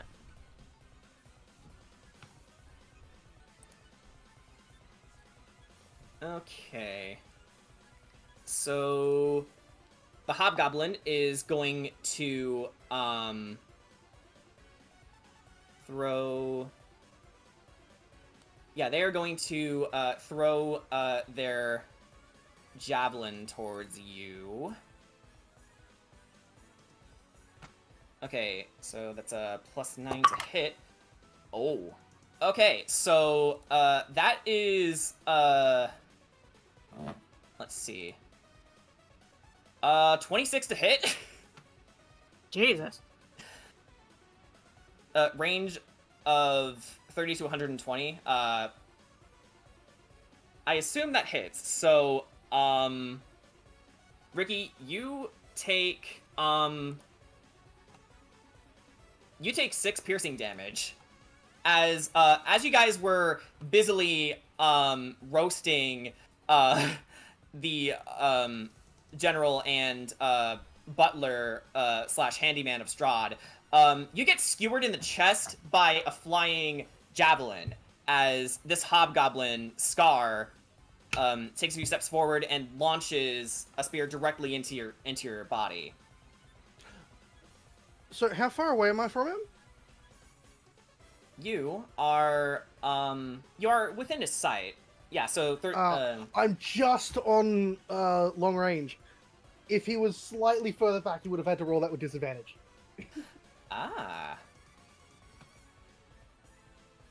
The 120 is max range. Anything between that and the lower number is disadvantage. Yes, that's true. Just projectile wall. What was the damage again? That would be 6 piercing damage.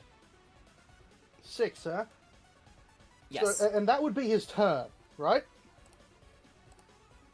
I believe so. Yes, that's his turn. Right. As we were sharing initiative, would it be fair to claim my resistance to damage while moving? What was that again? I'm sorry. Since we sharing our initiative, and technically these would happen at the same time, would I be able to have my half damage while moving, thanks to Spectre? Because I take half damage on my turn. Okay. Yeah, I believe so. Sure. So you take 3 piercing damage. It grazes you pretty well, but given how fast you were moving, you were able to stave off most of the damage. But the sheer speed of which it happened was enough to completely silence the rest of you. I need you, Captain. Has a promise on your life. We'll call this one Scar, and blue is Sunder. Rahadin, make a charisma saving throw. Rahadin needs to make a charisma save. Okay. Let's see. All right.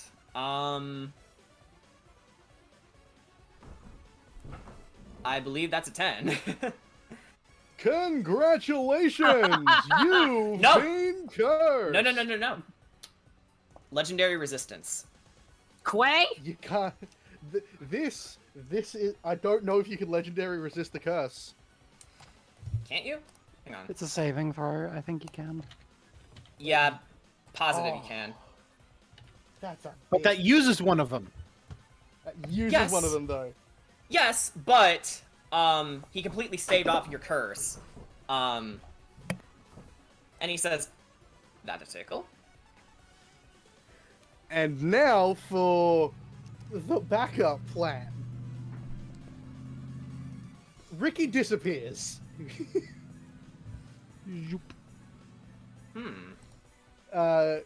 Casting invisibility on himself. And ends up behind them using the last 10 feet of his movement. Alright. Once again, Rahadin barely seems fazed by this, but he watches as you completely disappear and says, what was that about running and hiding again? I believe it's called a tactical retreat, Rahadin. You are also able to hear his deathly choir, since you are within 10 feet of him. Yep. So, I believe that's a whiz save. I don't think you have to make it now, but just keep that in mind. No, Ketchup just looks at Rahadin. I believe that's what we soldiers like to call a tactical retreat, Rahadin. Yes, I know it was. I know what it was entail. It's almost like I've been alive for many years. Let's see. Okay, so I should probably just keep the initiative chat open. I don't know why I closed it. Okay, so Ricky, is there anything else that you can do, or? No, that is both action and bonus action. Okay, so Rahadin is next, and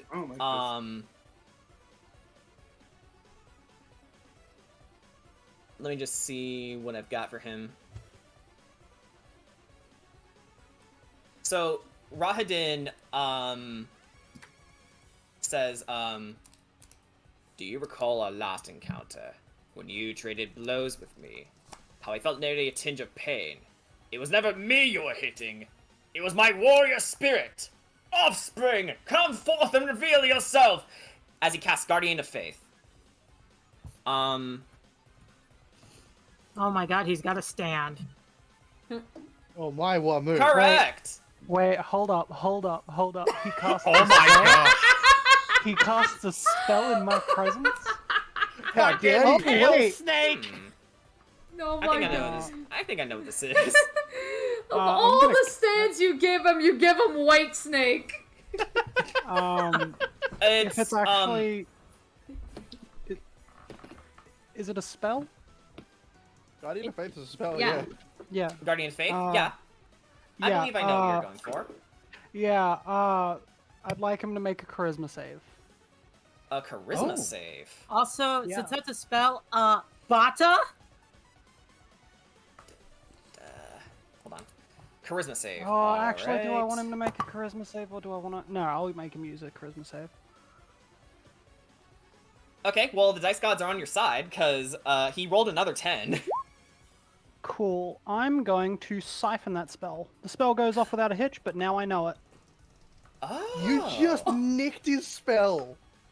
Amazing! I Are we about to get a know what stand by you stand did. battle? This is gonna be cool. Are we about to have a stand fight? That's Hang only on, where that's was only if the you take the menacing Guardian of Faith symbol? spell, because for us at the very least, it's just the JoJo spell.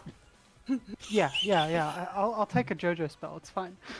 Okay, so that is gonna be the end of Rahadin's turn, unfortunately. I believe so, right? I just want to see what else he can do.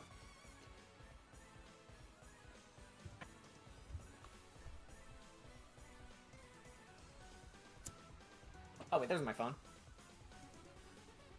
Because I have an extra set of things. That's not it.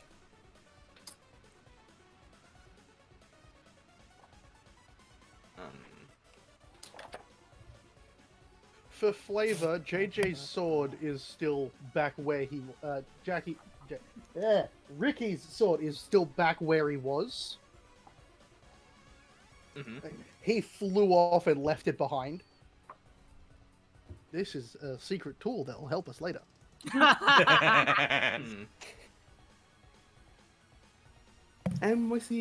M-Y-C-K-E-Y-M-O-U are screwed. Okay, so I think I'll just end his turn for now, but I felt like there was something else I could do. Okay, so that's the end of his turn. Anastasia is up next.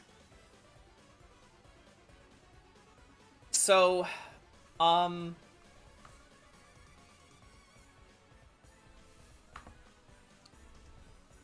let's see.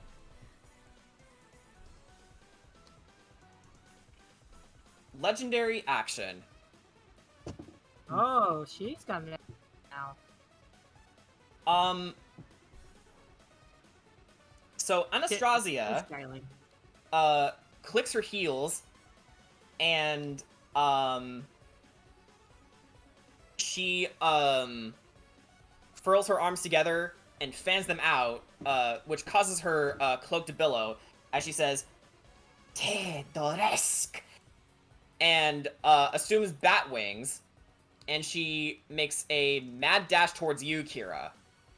She doesn't provoke any opportunity attacks, as, so she's gonna do an unarmed strike on you. Oh boy. And we're having our cat fight now, it seems.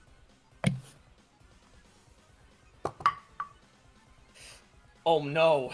Did he get a nat 20? Natural 20. Hey, Oh, no. good news! No, this is good news. Hey, while it does mean you automatically do get to hit. Hey, guess what I have? It's this magical little thing called Sentinel at Death's Door. Okay, As a so reaction, because you are within 30 feet and I see someone suffer a critical hit,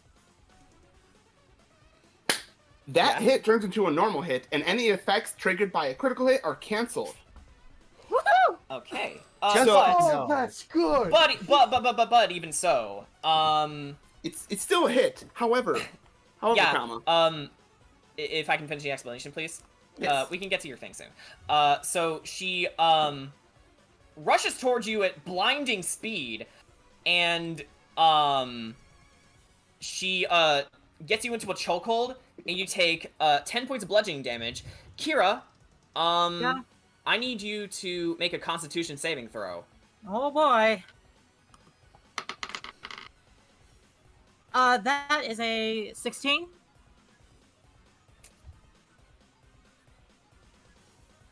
I believe that's a failure because she just upon doing that, she used a key point to do stunning strike on you. Oh, she's a monk. Mm-hmm. Fucking monk. So, unfortunately, Kira, you are stunned until the end of her next turn. Ah, damn. Is there anything you'd like to say as she's thrashing you? As Kira, as Ricky got grazed with a spear by Scar, and Rahadin summoning Offspring, and Anastasia just ripping towards you at blinding speed. How do you reply to this? You know, there's this magical thing called therapy. You guys ought to try it. Okay, so you're choosing to be sarcastic? Kinda. Okay. It's also like, maybe we did underestimate you guys a little bit. Even so, Rahadin says, "Good work, Anastasia, taking initiative. Now you may finish her." And almost with childlike glee, Anastasia says, "Yes, yes! Oh, Lord Strahd's going to reward me for my efforts." I imagine her bite marks are like really acting up because she's so close to a vampire spawn. It actually is. In fact, as you finish your sentence, your pain starts doubling over. Because you're so close to a vampire spawn. And I'm stunned, I'm in pain, I need help! Not only that, but she used her legendary action. Okay, just a quick DM note. They can still do other things after a legendary action, right? Okay, so the legendary action is basically something that they do out of turn. Okay. So what this means is that when it gets to her turn, you've actually only stunned Kira for when she takes her turn, and then Kira will be unstunned unless you stunning strike again. Okay, so for example, she could like multi-attack and then go for another stunning strike. So wait, are you saying that even though she stunned her on this turn, she could like get Kira could like get unstunned immediately after? Well, the thing is, okay, so a legendary action isn't like a whole other turn. Okay. Oh, you blipped out again. Yeah. And I would like to note that if you're using bosses with legendary actions, you probably shouldn't be giving them multiple spots in the initiative. Because that's the point of legendary actions.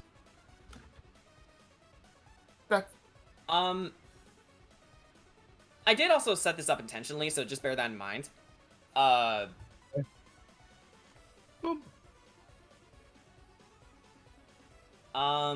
Okay, I'm just gonna say, I guess I'll have her do another, unarmed strike, and then end her turn. Okay, that's an 18 to hit. That is my AC.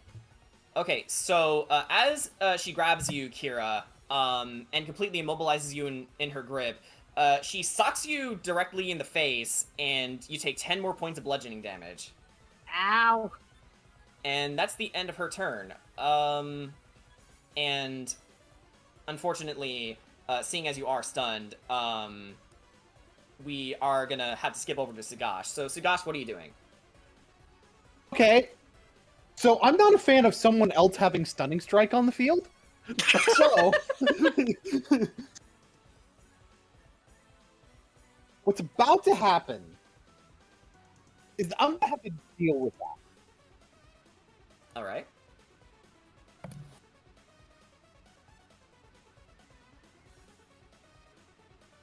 And ASMR powers activate. Oh. I didn't say dragon install this time. Oh no.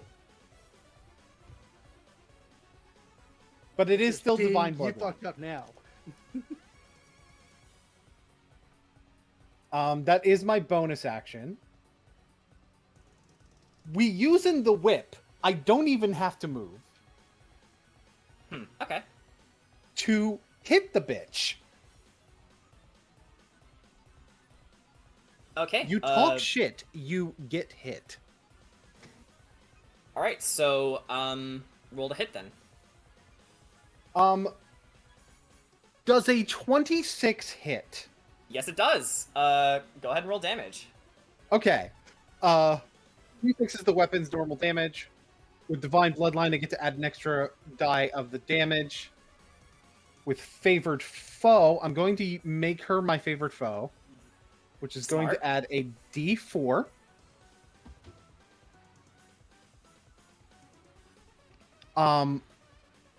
There will be 2 key points spent on this attack. Okay. One of them is going to be for my Death Strike, which means I deal an extra martial arts die of damage. The other one is going to be Stunning Strike, so she will need a con save. All right. I am also using my feet. Oh. Is it Orcish Fury? It is Orcish Fury. Yeah, breaking that in already. When you hit with an attack using a simpler martial weapon, you can roll one of the weapon's damage dice an additional time and add it as extra damage of the weapon's damage type, which is radiant damage. Cool.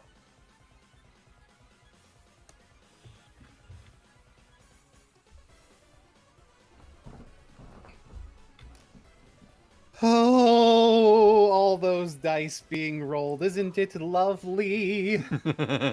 19 damage, and I need her con save, please. A con save. All right. Yep. Okay, what is your Constitution score? All right. Okay. Dirty 19. That will save, unfortunately. Right. So, as you go to Stunning Strike her, she takes the hits and just chuckles and says, "You're a fierce one, aren't you?" And I'm not done yet. So, extra attack. Extra attack, yeah! Damn. That's a 12 to hit. That's probably not going to hit.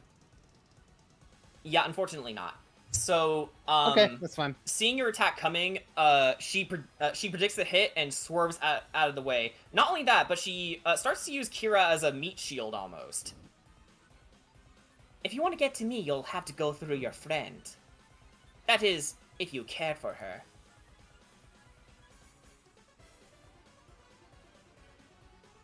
You think I haven't seen a tactic like this before? Okay.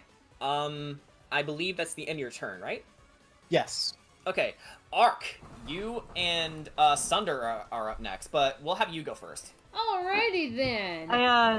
DM, can you send me the link to the freaking site checker thing? Huh? The DM. The DMCA checker? I think it's still down. Yeah, it's still down. Yeah. Why is it still down? Because I got something here I kind of want to share if this is really the moment. I'll say it's not the moment yet, but... I'll have a quick look while I'm waiting for my turn. Alright. For the DMCI checker, I mean. No, it's not the moment yet. Not even Okay. close. Sorry. Okay. Alright. Anywho. Okay. Alright, Ark, what doing? I am going to fly over and I'm going to help my boy Ricky. Ooh. And then I'm going to bird up. Okay, awesome. So, your form warps and shifts into that of your monstrous form. Okay. Okay, hang on. Let me get rid of your other icon for you. Oh, thank you.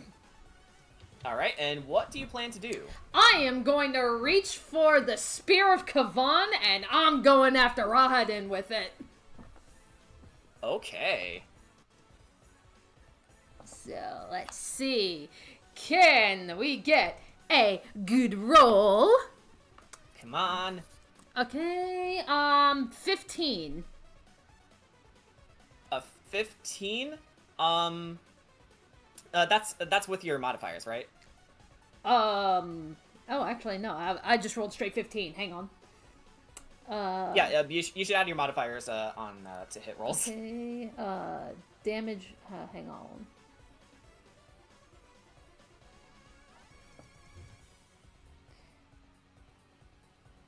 Yeah, I think like a lot of my modifiers are more so like if they hit.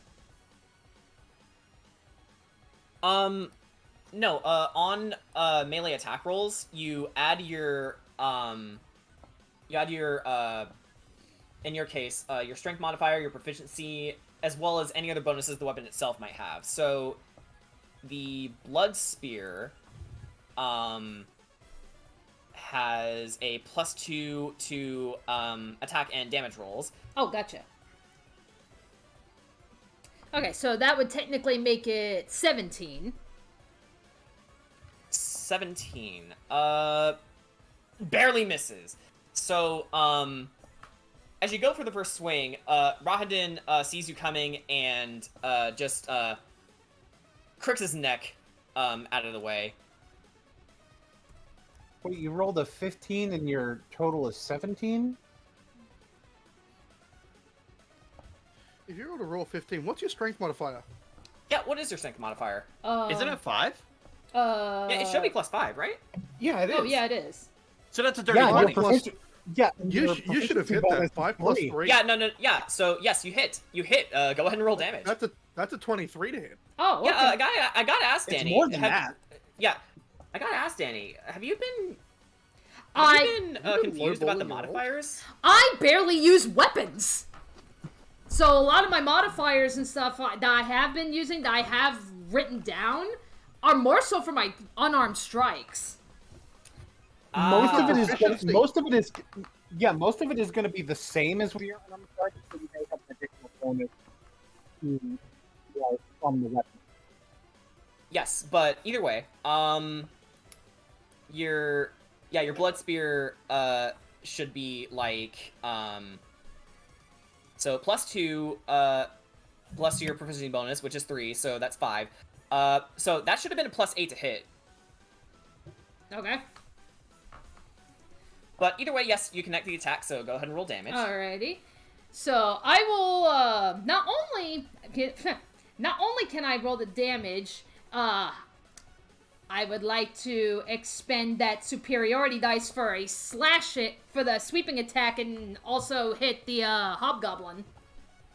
Ooh, very nice. All right.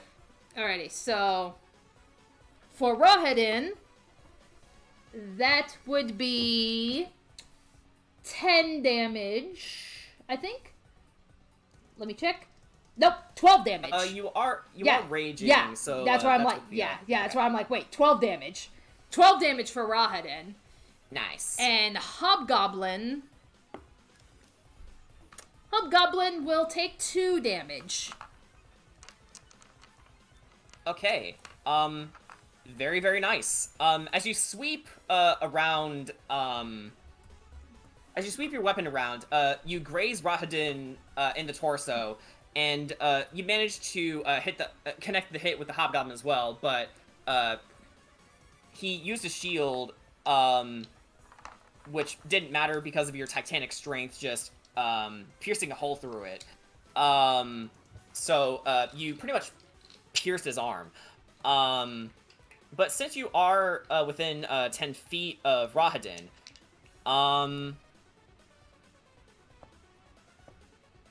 you are gonna have to make a dex save. Dex save. Okay, doke. And because of your of what you rolled on the D100 earlier, you're gonna have to roll with disadvantage, unfortunately. Okay.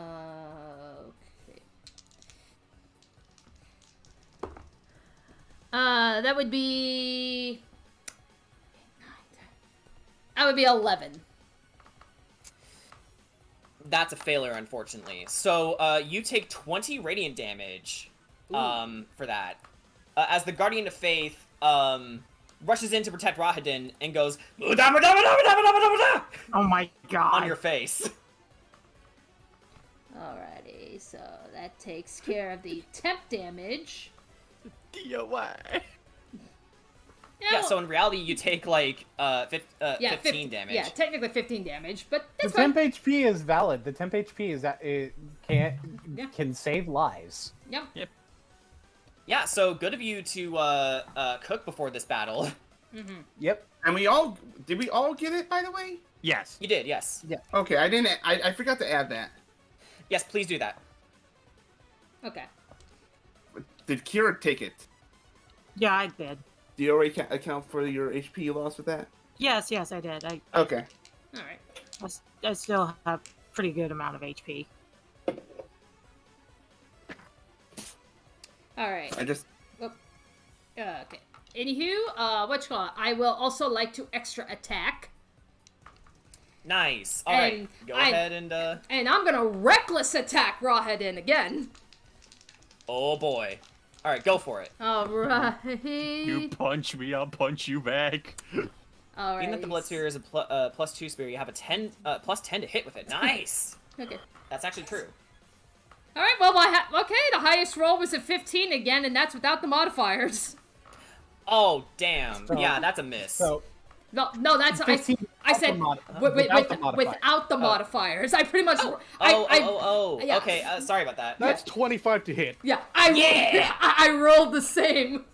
Yeah, sorry, I got confused by the wording. But no yes, problem. that is definitely a hit. Go ahead and roll damage. Alrighty, let's take a look. See, where'd my dice go? It bounced out of the tray. and you see Rahadin holding a die. No, I found Looking for this. No, I found it. It's like A good point to make is: are you swinging it with one hand or both hands? I would say both hands. Then you're dealing a D8, not D6. No. Hang on. Yes, it is. It's versatile. It is actually versatile. Yes. Oh. Yeah. I'm checking the sheet over to see if Yeah, everything's all I right. checked it too. Okay. All right. Alrighty Okay. then. So let's see. I gotta do that plus the 4 attack bonuses. So that would be. Okay, that would be about 7 damage, like 7 extra damage.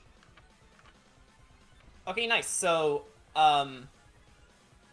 so you use the spear in a reverse grip, and you do a diagonal slash through Rahadin's chest. You see a couple of some of his armor fly out, but he's still holding on pretty firm. All right. Okay, and yep, that will be the end of my turn.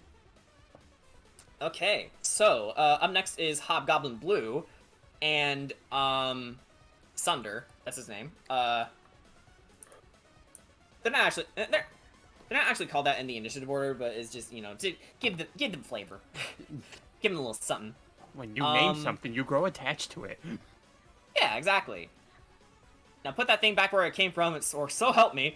Okay, so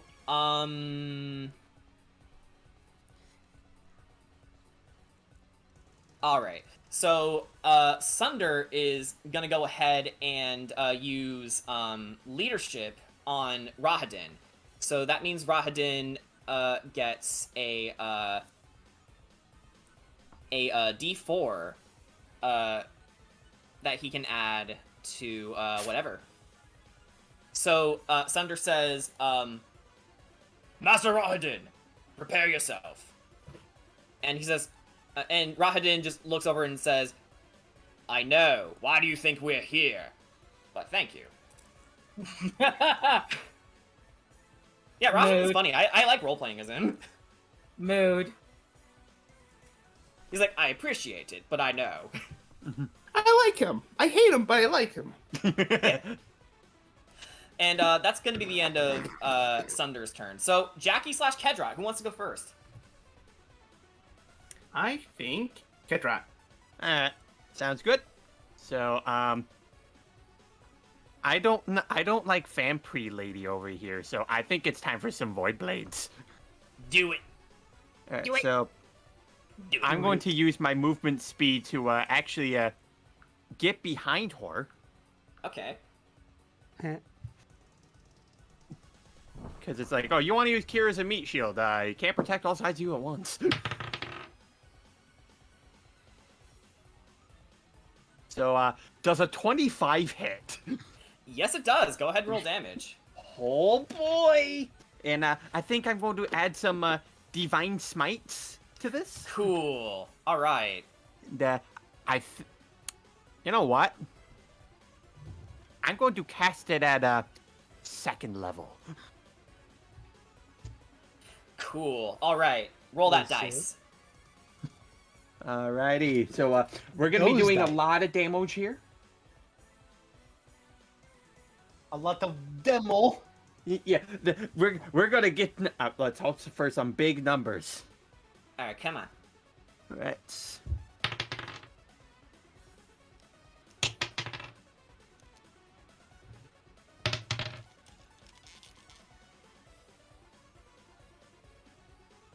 Okay.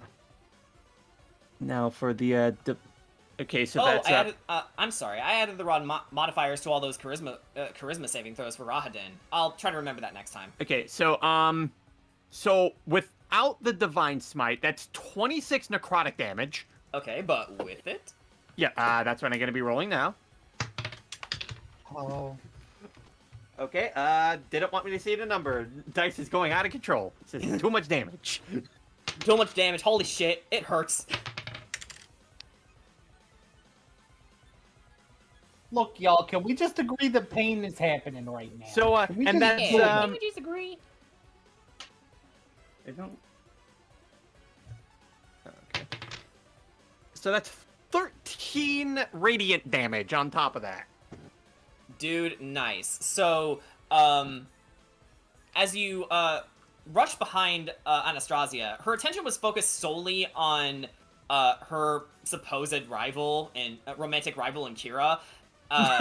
Too much to notice that you are like right behind her, and you just lay into her with your void blades.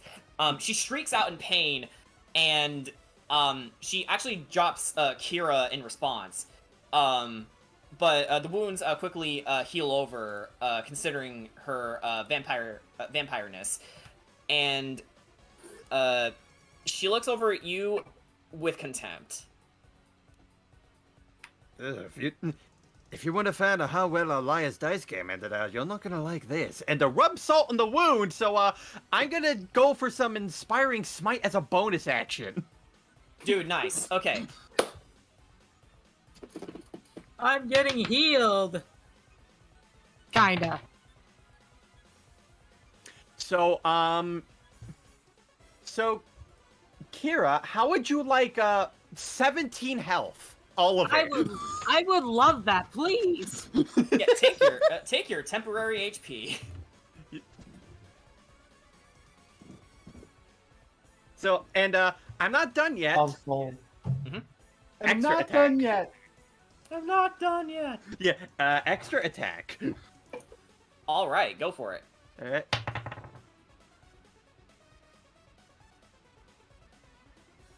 Does a 17 hit? Yes, it does. Go ahead and roll damage. Righty.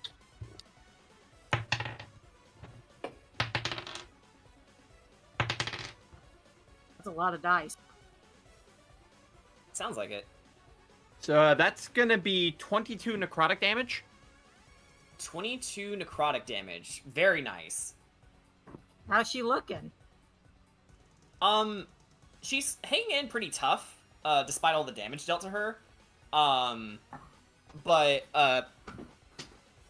the amount of strength that you carry was definitely surprising to her, but not enough to break her fighting spirit. Alright, question. Can I still use two-weapon fighting? I believe you can. Since, yeah, that is something we homebrewed for you specifically. Yeah. Because, yeah, I have two of these things. That means you can add your ability modifier to the damage of the second attack. Wait. No, you can use the bonus action to attack with a different that you're holding. Yeah, okay. Okay, so... Alright, so do I have to roll the hit again on that? You should. Actually, yeah. Alright, I should. Okay, so, does a 27 hit? Yep.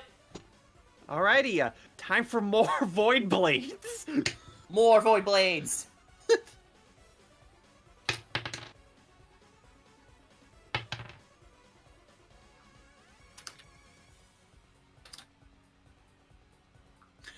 $34 necrotic damage! Very nice. Actually, hang on. She does resist a lot of that damage. Wait. Yeah, she does resist most of the necrotic damage, considering she is an undead herself. Okay. So you still deal does that a mean ton that of damage, but...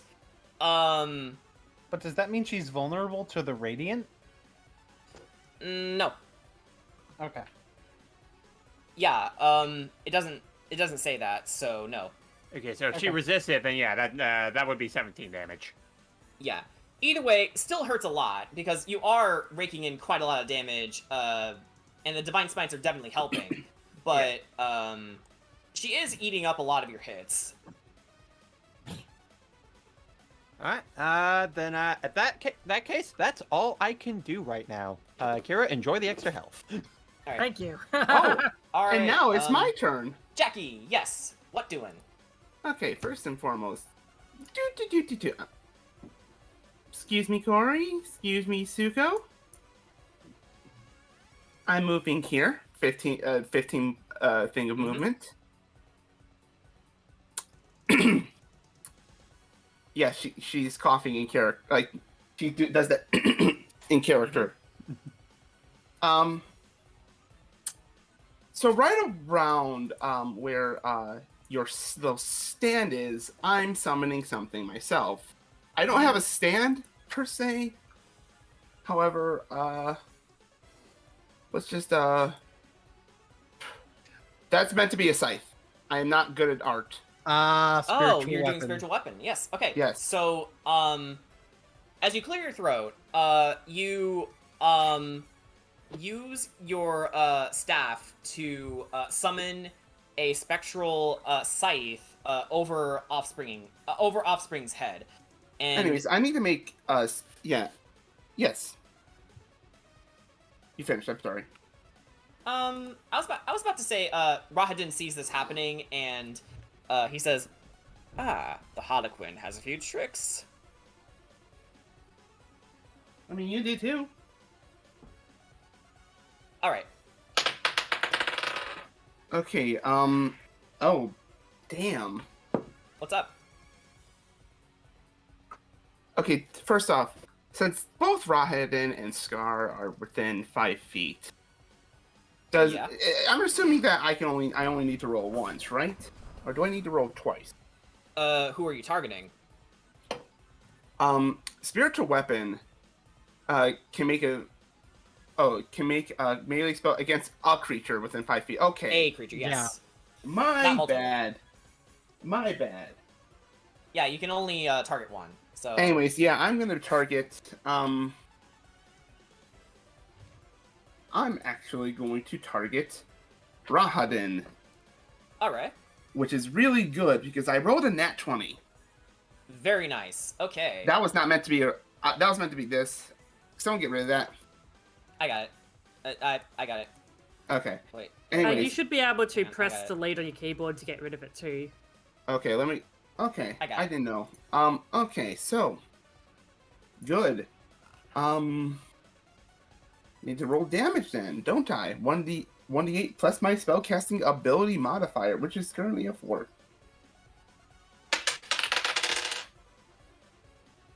That's max damage. So you take 12. You take 12 damage. Very nice. 12 radiant damage. It's not a whole lot. However, comma.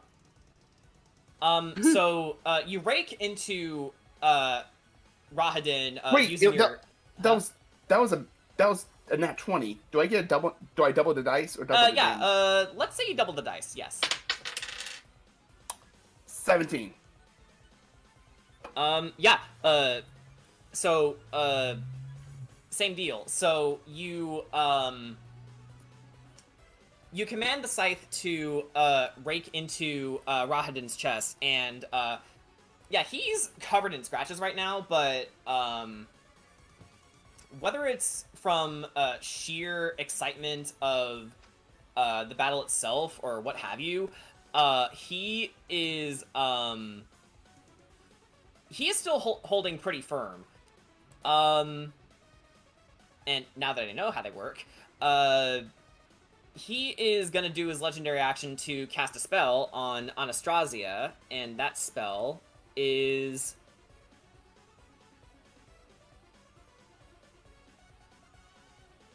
Let me just make sure I'm looking in the right place. Hasn't been my turn yet. I don't have my reaction back. God damn it. Oh. Wait, it's a spell, right?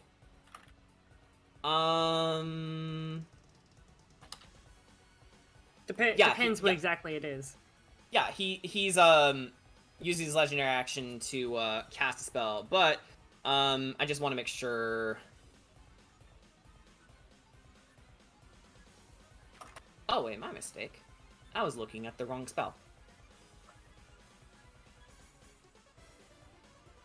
I do have a decision tree lined up. I'm just bad at combat. And I will make one when I played a monk. I thought I had a spell that. Hang on, am I just blind?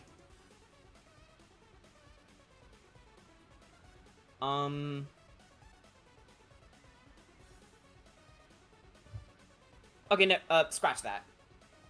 Okay, so the 17 damage. Yep. Really cool. Okay. Hey, but I'm not done yet. That was my main action. That was a bonus action. Uh-huh. I get a regular action, don't I? As long as it's a cantrip or something that is not... that is not a leveled spell. A leveled spell.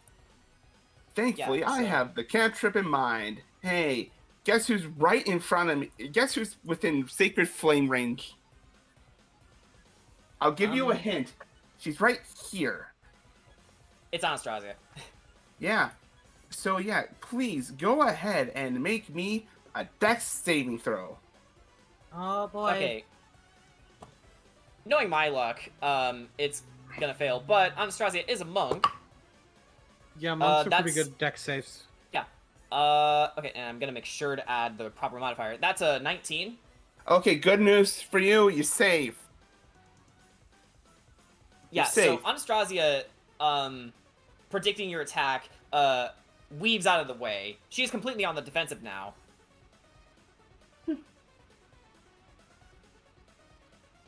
That's fine. I end my turn. Okay. I'm talking like a Yu-Gi-Oh player now. Okay. That's always what I think all of. All right. Cast your last Speaking of spell, which, Corey, Yugi. Corey, you're up next. What doing? First, I'll activate Zephyr Strike. Zephyr Strike. Cool. Yeah. All right. So, Love it. as you cast a spell, you use your sword and standing much like a soldier, you stand upright, completely straight up, and you use your sword and you point your sword up as you hold it close to your chest, as wind begins to emerge from it and coalesces around you. So I'll go up to our friend here. Flanking. And I would... Flanking! You get to add +2 to your roll.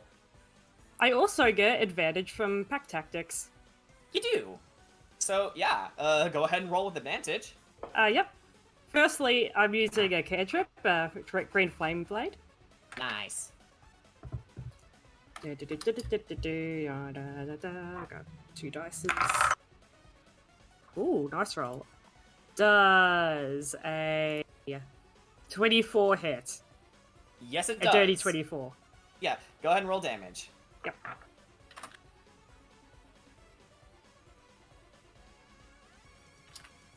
Should I use the extra Zephyr Strike? No, I need to actually give myself advantage for that, so I don't think I can use that extra bit. But someone correct me if I'm wrong.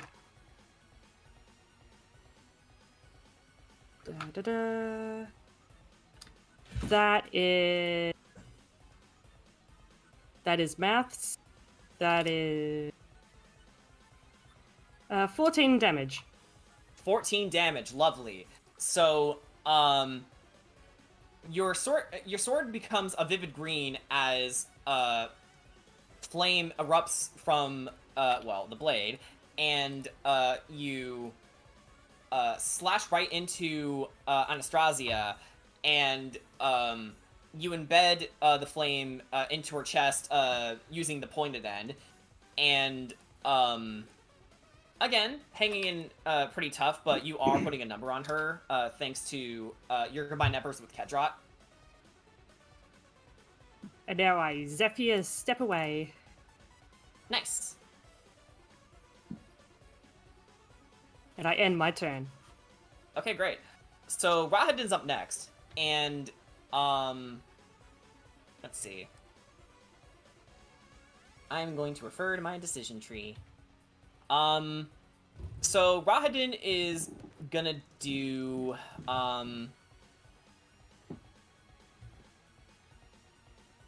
okay, so he's gonna do a, bonus action to force, Ricky and Ark to, make, wisdom saving throws. Because he's gonna use his Death Inquire to attack. Okay, wisdom. That would be 19. Succeeds. 18. Okay, both of you succeed. So you take half of 16 psychic damage. Okay. Which is 8. Which is, that's okay. Yeah, so 8 psychic damage for both of you. Good job. Alright. I'm assuming that since Ricky is still invisible, does that do anything? It's the death. How the Death Inquire works is that if you're within 10 feet of Rahadin, the souls of everyone he's killed screams in your heads. So it's not something that can be stopped necessarily. It just happens. Right. It doesn't really target, so being invisible doesn't really do anything about that. Okay, I was wondering. I was quickly wondering if being attacked ends the invisibility spell, but I was looking at it again and no. That's right. Hang on. Yeah, it doesn't look. Yeah, a creature. Invisibility. Yeah, let me take a look at that. Yeah, I don't see that it can be. So. Yeah, it's not a thing that targets, so I can still the spell ends for a target that attacks or casts a spell. So if Ricky attacks, he's gonna lose the invisibility. But that's fine, as long as he's... Because at that point, he's strategically... Okay, so he can't get knocked out of the invisibility. Yeah, that's what I was asking. Okay. What was the damage again? 8. Yeah, 8 psychic damage.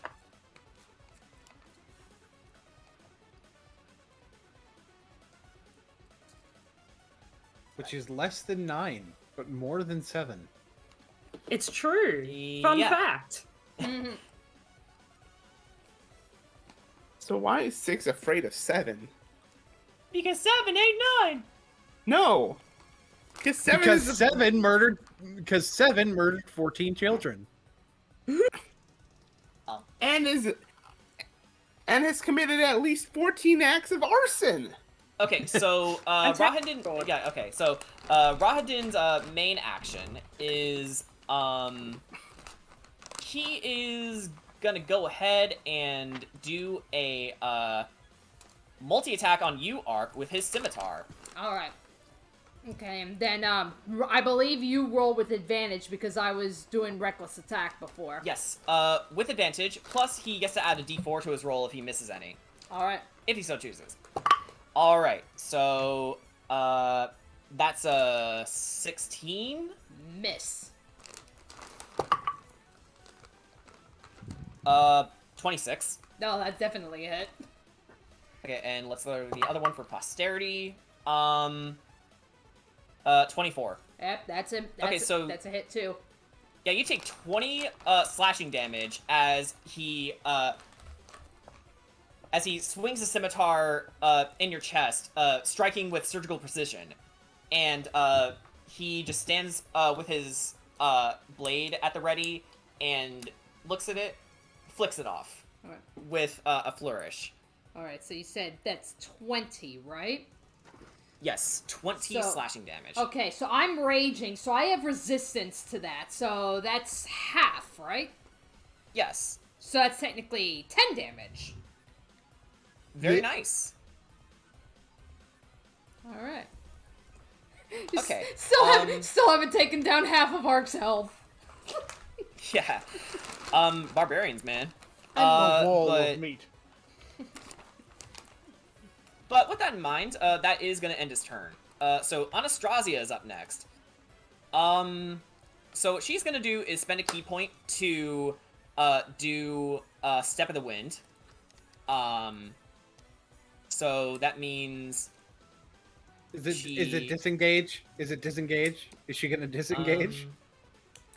Yes. Wait. Yeah, she is going to disengage. Yes, Step of the Wind does disengage, However, guys, you do notice that she is moving quite fast. Remember how she clicked her heels earlier? That means you guys have to... if you're doing an opportunity attack, you have to do it with disadvantage. Oh boy. Well, I think I'm still stunned. Anyway, that's what the disengage action is. Yes, okay, so yeah.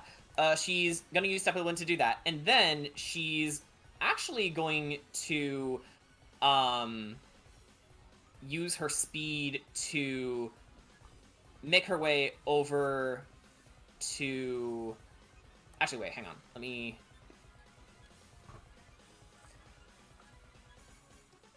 Okay, so she moves this way. Okay, yeah, so she should be able to make it towards Ark. So she's going to dash over to Ark, and then she's going to do a multi-attack against you. Alright. So... Oh wait, that's the wrong character sheet, Jordan. You stupid. Alright, let's see.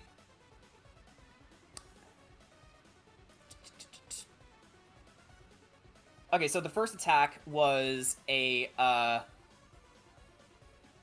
7 plus 8. That is a 15, so that's a miss. Okay, so that's a miss. And then she's gonna bite you, which is an 18 to hit. Yep, it meets it beats. I mean, my AC is 18 now.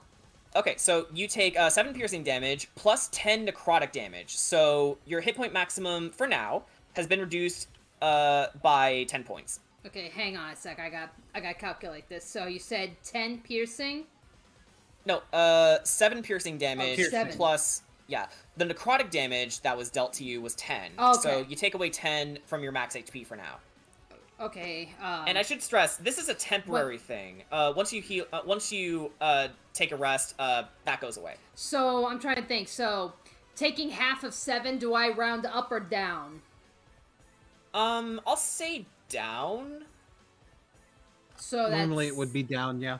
Okay, so that's technically 3 damage. Wait, wooden clicking shit. Oh, of the piercing damage. Yeah. Is this noise what you're referring to? No. No, I'm asking JJ. That would be my mouse. No, it sounds like someone's hitting two wooden sticks together. Huh. I don't know. I don't know Not either. me. It must be the ghosts. It's been happening intermittently, so someone's doing something that's making a noise.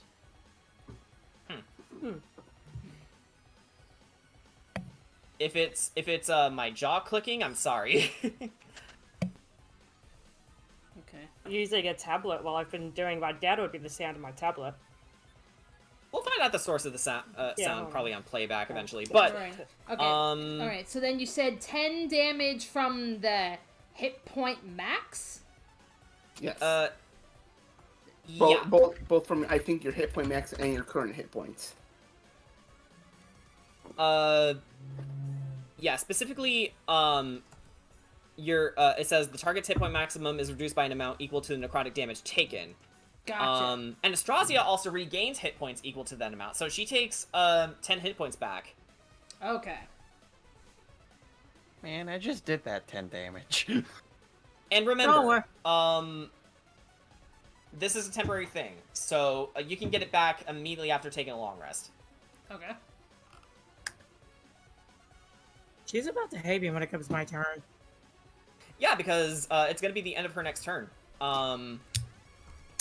Which means you are no longer stunned. Yay! Okay, but that is going to end on Astrasia's turn. Suko, I am so sorry that you had a low initiative roll, but it is finally your turn. What doing? It's fine. I am going to, well, cast a spell, because that's generally what I do. So I am just going to call out, it becomes a bit of a vicious hollow screech of the name, but I just yell out, Rahadin! Really kind of like I'm spitting it. He needs to make an intelligence saving throw. An intelligence save, alright. Ooh, I might know what this is. There it is. Intelligence save. I believe this is what we were talking about. Yep. He did roll a 21. So he succeeds, but unfortunately he takes half of 7d6. Alright, go ahead and roll. Excuse me? Half of 7d6. Yep. I feel like I should know what this is. Do you want me to tell you? Yeah. That's your prerogative. If you want to tell me, that is. It is Relithum's Psychic Lance. Blech. Oh, yeah! Yeah, I don't have to see him. I just called out his name. Yeah. I know his name. But yeah, that is half of 30 psychic damage. Wow, that is nice. So 15 psychic damage, right? Yeah. So okay, yeah. So he takes a significant amount of psychic damage, but even then he holds firm, looks at you and says, ugh. So it would seem you still have some fangs to share with us. Now, I can't cast multiple spells a turn, can I? No. That's not... Yeah, Not unless it's a bonus action. No. Well, I can cast bonus action spells, but it's a classic 5e rule that you can't cast multiple spells a turn, even with bonus actions. You cannot cast multiple leveled spells in a single No, turn. you can't. Yeah, but you can cast a cantrip that's a bonus action, I believe. I don't have any bonus action cantrips. So, instead, I am just going to make my way over here to assist the fight. Because, wait, I was... You were right. I was here. Like... Yeah. So... Yep, that's my movement speed, so... I'm just going to run over there and stance up so that I can assist with getting hit. Although I feel like I might need to make a dex save. because of a certain thing I run past? Yes, his Guardian Faith. So yeah, go ahead and make a dex save. All right. Do I have Because you did anything enter its weird range. about dex save?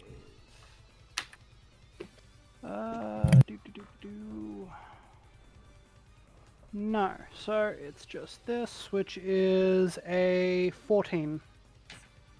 A 14, unfortunately, misses. So you take 20 radiant damage. Man, that food was really good, huh? Okay, so Guardian Faith has dealt this much damage. Got it. So yeah, Offspring sees you running past to fight Rahadin, sees you coming, and throws a single punch your way, going "Muda!" and socks you in the stomach. Yep. Ow. Yeah, accurate. Alright, I'm here though.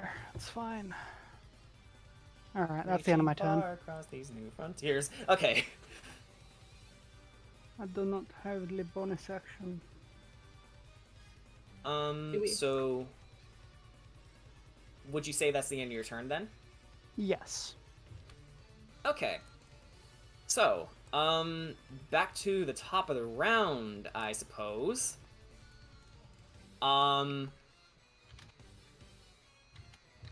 So, as this battle is waging, with the surprising amount of violence that these two have at their disposal, and with the help of their hobgoblin generals, captains rather, Rahadin says, "Ugh, tiresome annoyances. General, let us even the odds. All right, men, come on out and earn your right to live in Lord Strahd's empire." As, if I may, make a couple changes to the initiative here.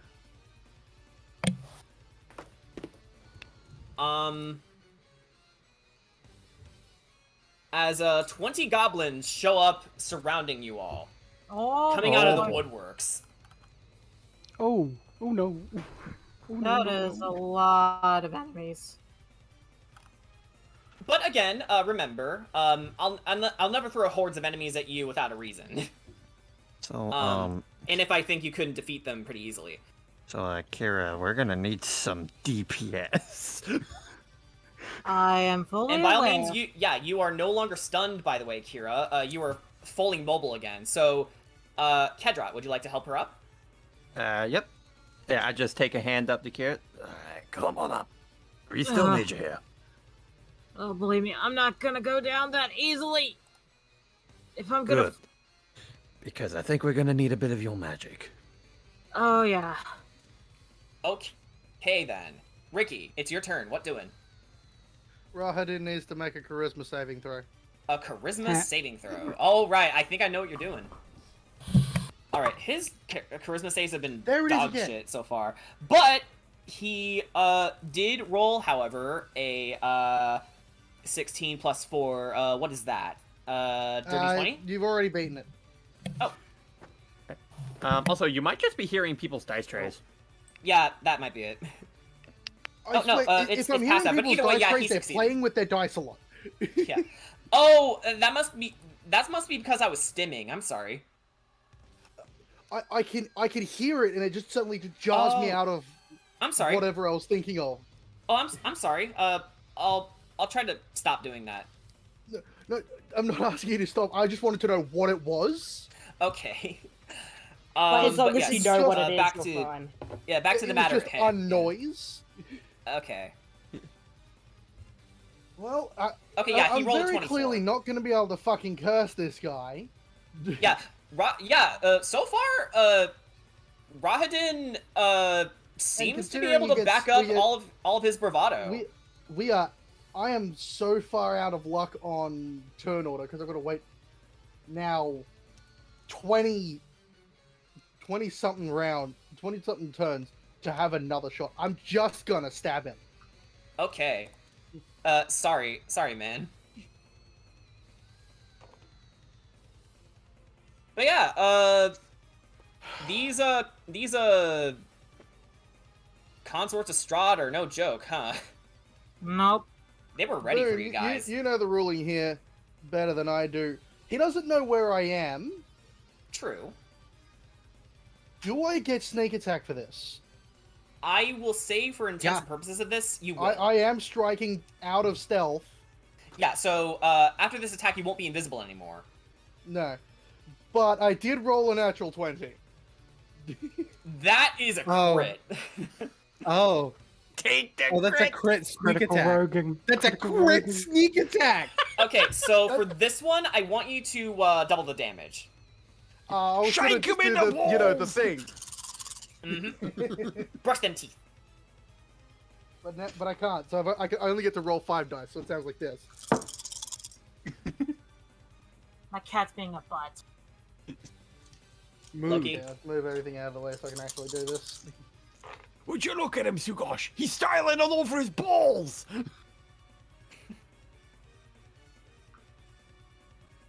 These are just regular goblins, right?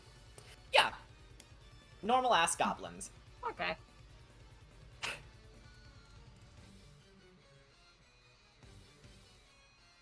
Yeah, again, the only time I'll send hordes of enemies against you guys is, if I know you can beat them easily.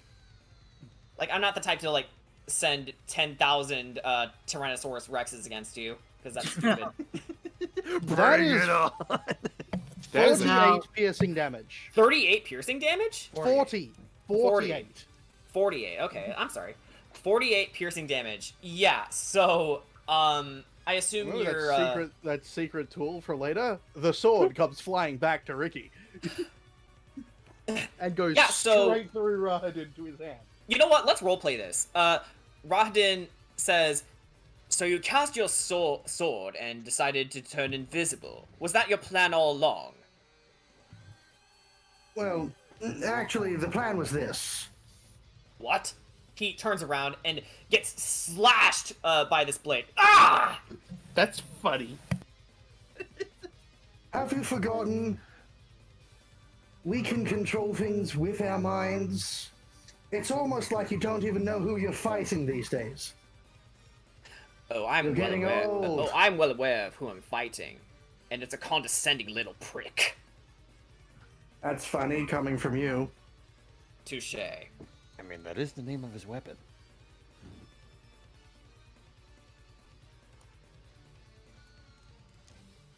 All right. So, And I am now going to take a very strategic get the fuck out of here.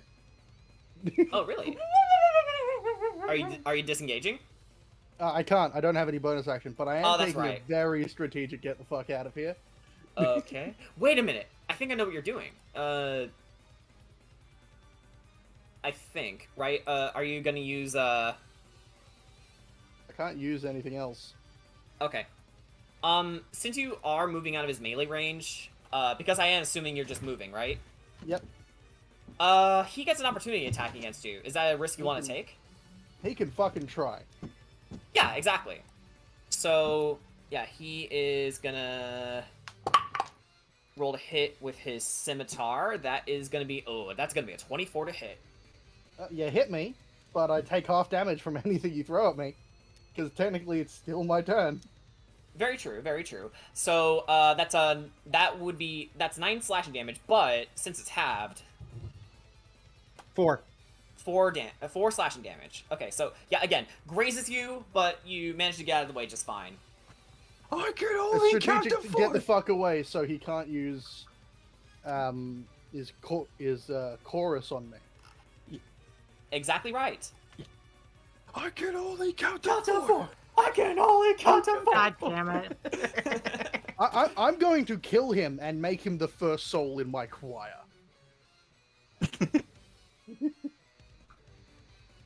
And that is certainly a promise we will try to uphold. But, first off... Oh, bless you. Oh, thank you. Okay, so Scar is up next, and he is gonna go ahead and, Okay, so what can Hobgoblin Red do? He's gonna do a multi-attack against you.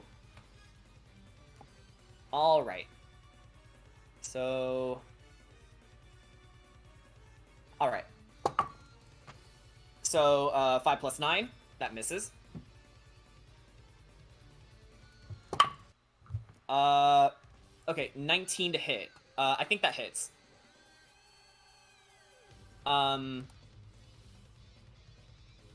You're asking Arc this, right? Yeah, I'm asking Arc this. Okay. I'm sorry. What'd you ask? Okay, so first attack missed. The second attack or the multi-attack hit. It was a 19 to hit. 19. Yep. Yeah. So that is gonna be with 2 hands. So you take 8 slashing damage for that attack. As for the third and final strike, that's a 7 plus 9. I believe that misses. 16. Yes, that is a miss. Okay, yeah. So, as Scar is laying into you, your wobbly arms that you got from earlier today have actually been helping you out pretty well. He only managed to hit you once, and that's he actually slices your tongue, which forms right back immediately, but you still feel the pain. Nice. Some black blood's I ooze on need his that face. for eating. No, not my throat. I need that for swallowing. All right. So that's gonna be the end of Scar's turn. So Hobgoblin Drinker's up next. Okay, where is this asshole? I think it's this one. Yeah, it's this one. So Drinker is gonna go over to you, Ricky, and it's gonna attempt to go for a scimitar attack. Okay. That's an 8 plus 4. I believe that misses.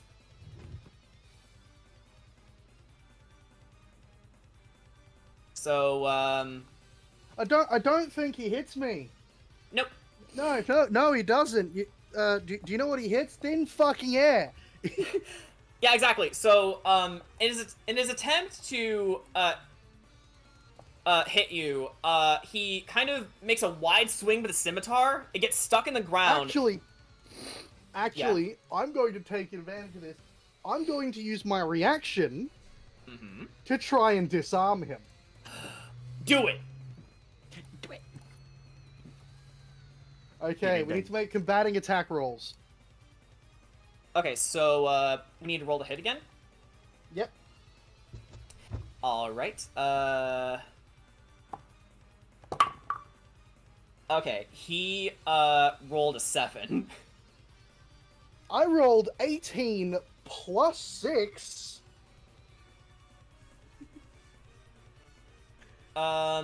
Yeah. So And he has been disarmed. He has been disarmed. So he looks up at you, and you can smell the stench of alcohol in his breath, and he goes, "Oh no!" Oh no, indeed. And he pulls out his crossbow, going like, "Stay back! I'm armed." He pulls off his own arm and says, "And so am I." Well played. You're going to kill me, aren't you? Oh, I'm going to kill you, all right. And I'm going to make it last 1,000 lifetimes for you. Suddenly, I don't like this. It's like suddenly I don't want to be here. Suddenly, I don't want to be here. Hey, can we give him the Hey, roll. I feel like he'd be like, nope, I'm out of here. Fuck this. Fuck this shit, remember I'm what I out. said? Ricky is a lot more cruel than JJ is. Absolutely. Hey, question: does that count as an intimidation roll? No. No, he's scared shitless. No, that's just a threat. That's a problem. Yeah, it's just a threat. Yeah. Okay. I'm not trying to So- intimidate him. I want him to stay here so I can kill him. Yeah. Okay. So, up next is Rahadin. Rahadin he's gonna cast a spell. He is gonna do so have a couple choices here.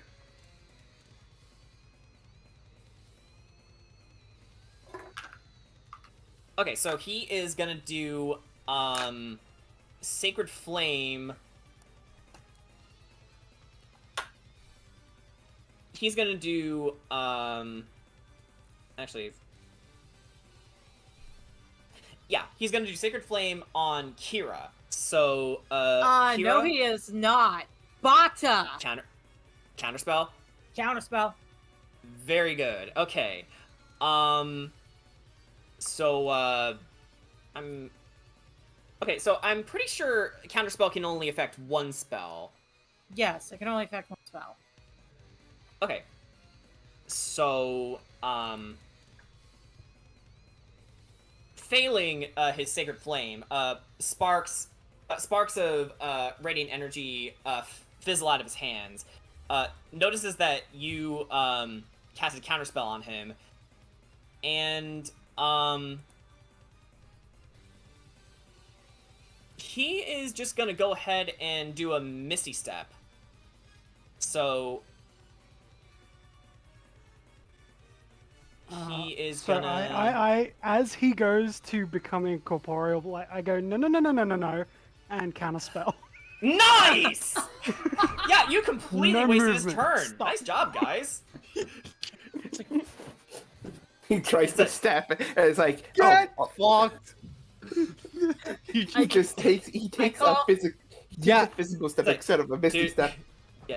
Jordan, do you know what it sounds like? Do you know what it sounds like? Do you know what it sounds like? He can It get sounds fireball like it does. That's exactly what it sounds like.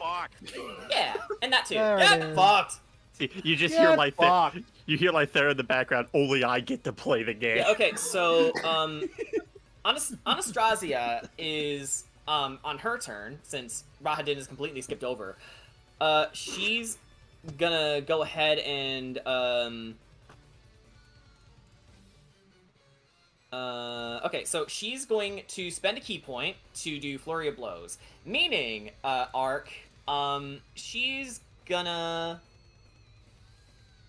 basically attack you 3 times. So she's gonna do an unarmed strike to start. Okay. Oh no, natural 20. Oof. Hey, wait. Quick question. What? Quick question. Where's Ark? Dang it, out of reach. 40 feet. Yep. Yeah, okay, so that is gonna be 20 bludgeoning damage to start. Oh. And since she's attacking again. Oh. Okay, 8 plus 4, I think that misses. That's a 12, yes. And a natural 1. So, yeah, she, pow! And misses with the first attack, and then, she starts actually getting entangled in your wobbly arms, and she goes like, "What is this? It's disgusting!" That natural being so potent, it made her feel the part She popped up so hard that she forgot her technique for a moment. Just imagine Ark is like, "I'm disgusting. Have you seen the man you simp for?" Yeah, really. Okay, so, with that said, I think that's gonna be the end of Anastasia's turn. So Goblin Lightning is up next. Where are you, you piece of trash? I'm not. Right there. Okay, so, so this Gobbo is going to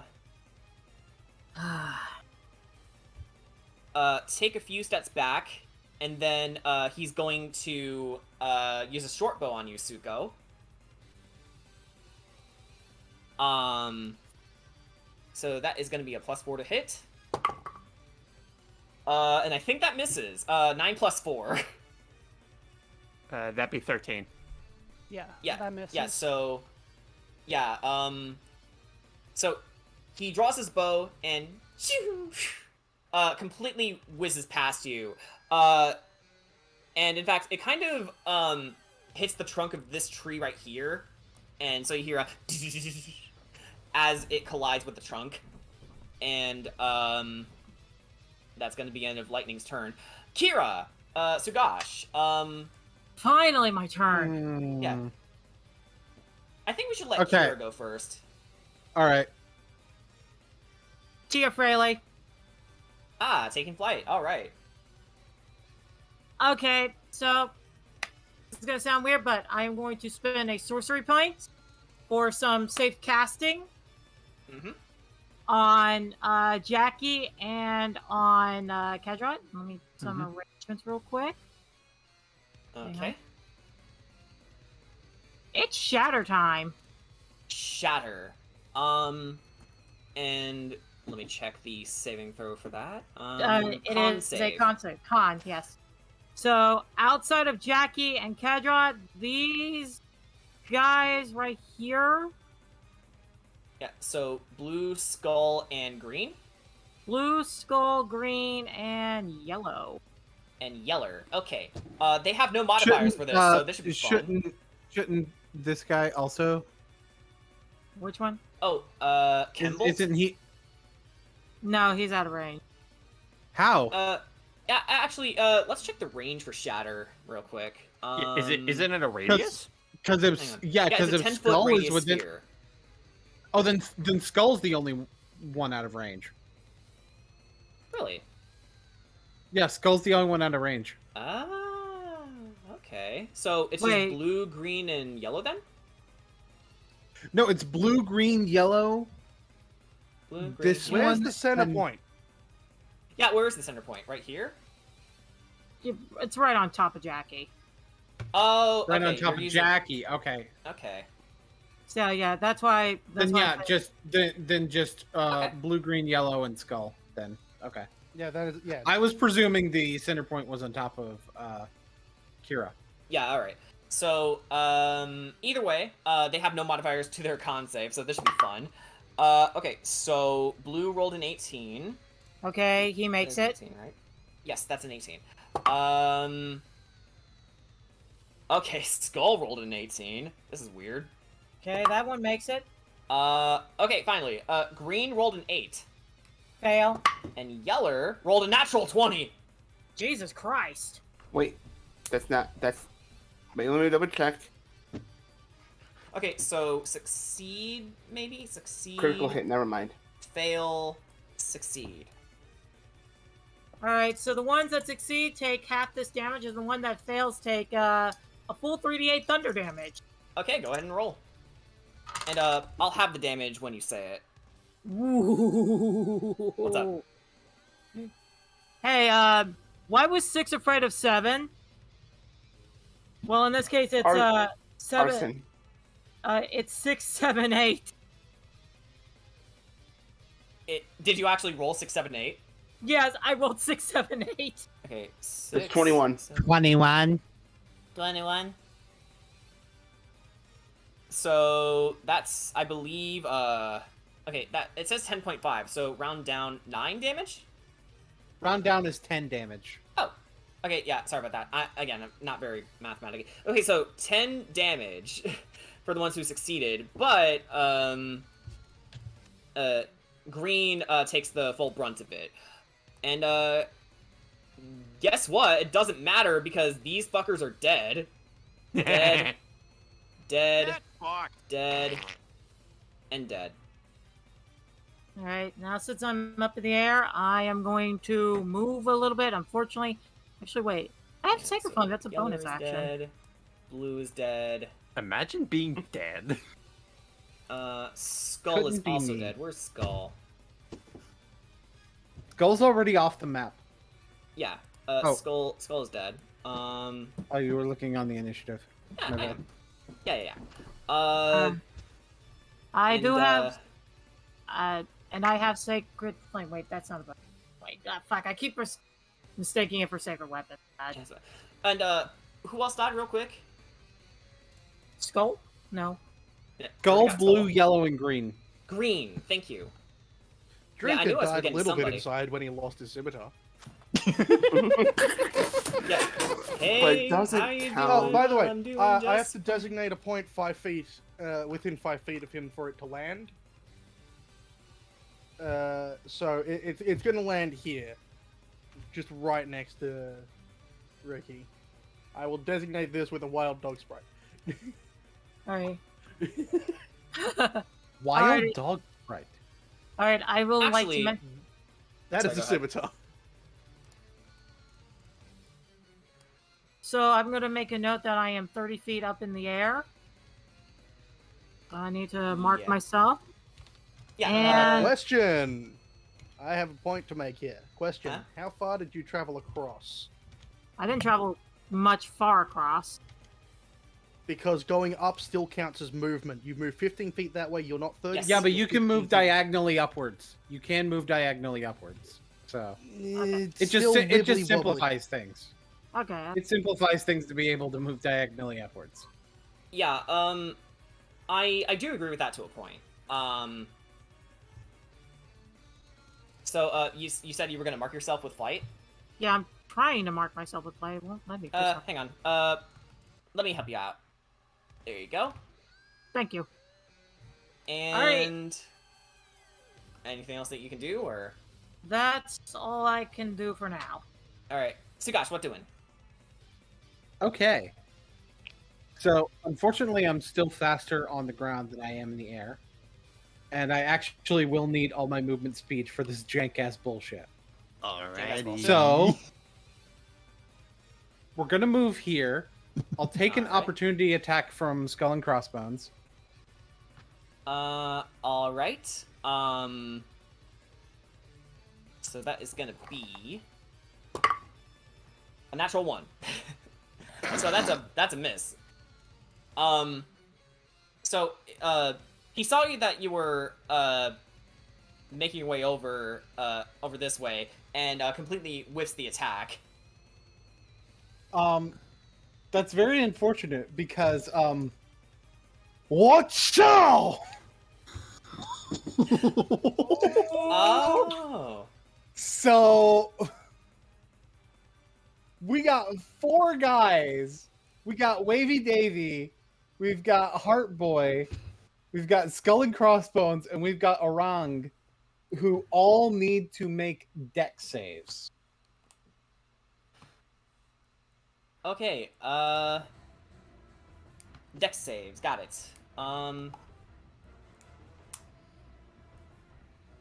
Boop. That's okay, unfortunate. So... Hang on, I just need to look at the modifier. Okay, so how many people are you targeting again? Well, it's not target, but Skull and Crossbones. Okay, Skull and Crossbones, Chained Heart, Half Haze. Okay, gotcha. And Orange. Okay, gotcha. So. Okay, 4. so yeah, Skull and Crossbones rolled 13. That's a failure, I believe. Failure, yep. Chained Heart rolled a natural 20. Half Haze rolled a 16 plus 2. That's 18.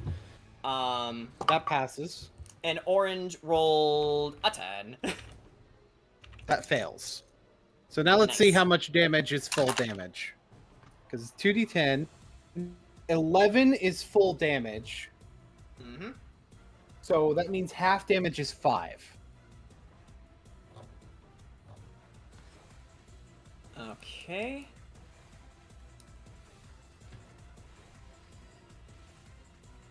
So...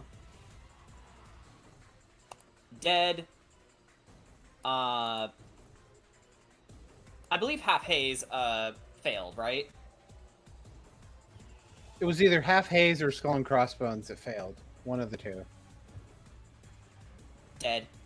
And these two are hanging on to the other side. It is unfortunate because it means that I cannot do the jank I wanted to do without taking 2 more opportunity attacks, which, no. So, it's fine. So I have a different way to clear this out. Mm-hmm. I have my weapon, but I'm not attacking it.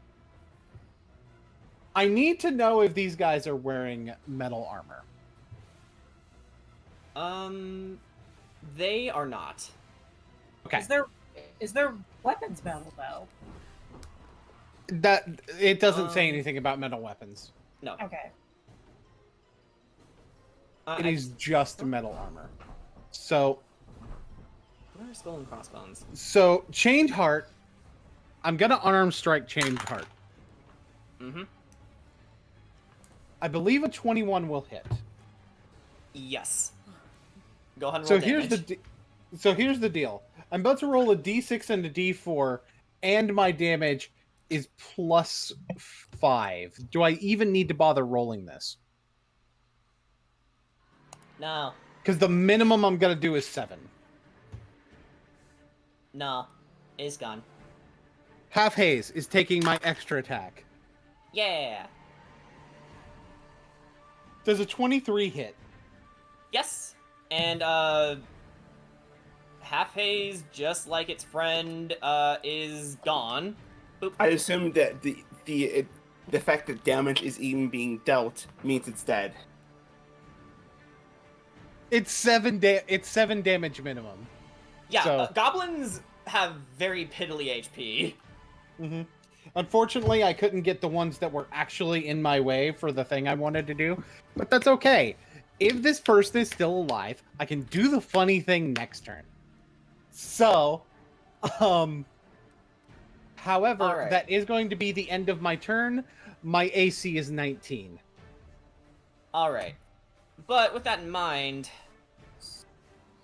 Rahadin is going to cast a spell for his legendary action. He is gonna cast... actually, could I have him move his Guardian of Faith, for a spell, since it's technically active? I don't think that's casting a spell.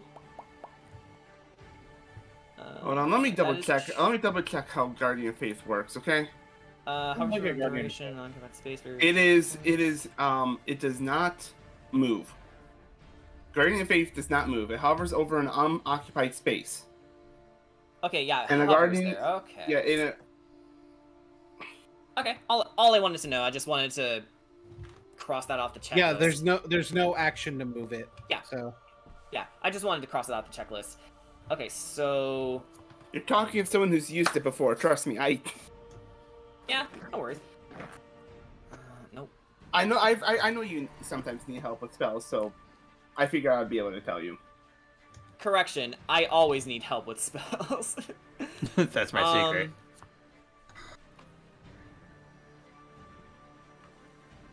Okay, so...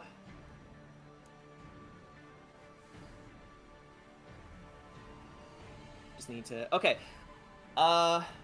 Sugash, go ahead and make a con save, because he is going to attempt to, cast Blight on you.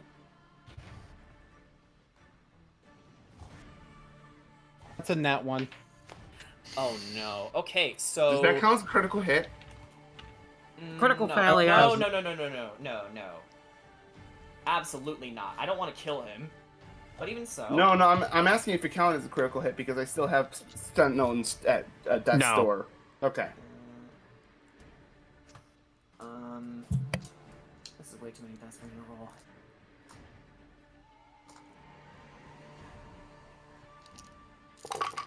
Okay, so, 2...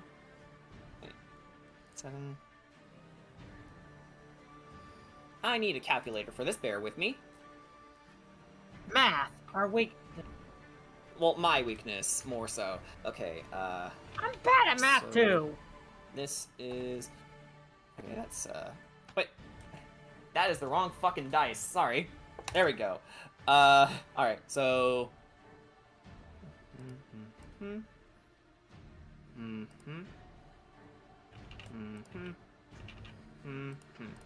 that would be, 33, yeah, that would be 33 necrotic damage, on a failed save. Ow.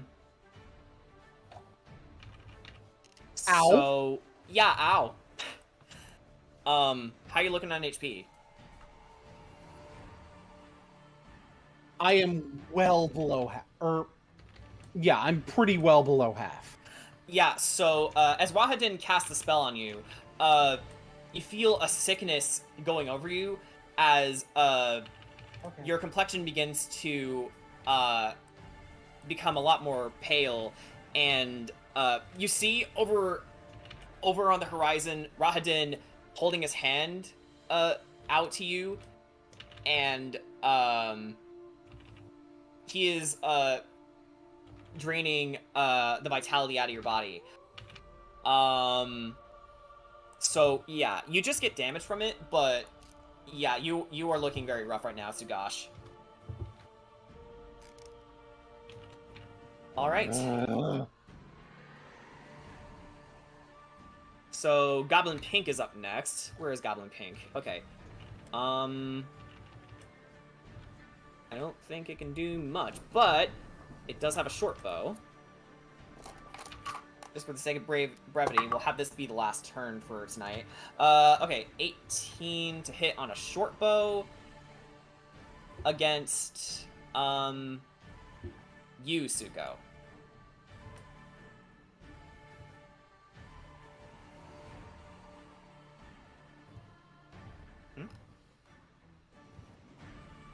B, does that hit you? I forgot that I was double muted. I remembered that I was muted. I forgot that I was double muted. What was the hit? 18 to hit. 18 hits, yeah. Yeah, okay, so you take 5 piercing damage as it knocks its arrow and shoots you with its short bow. Ow. And as this chaos is all happening, with Sugash getting thrashed, Ark is getting pelted with several attacks over and over. Not that it doesn't matter that the goblins are hit and miss with their successes. You guys are getting thrashed. But even with that in mind,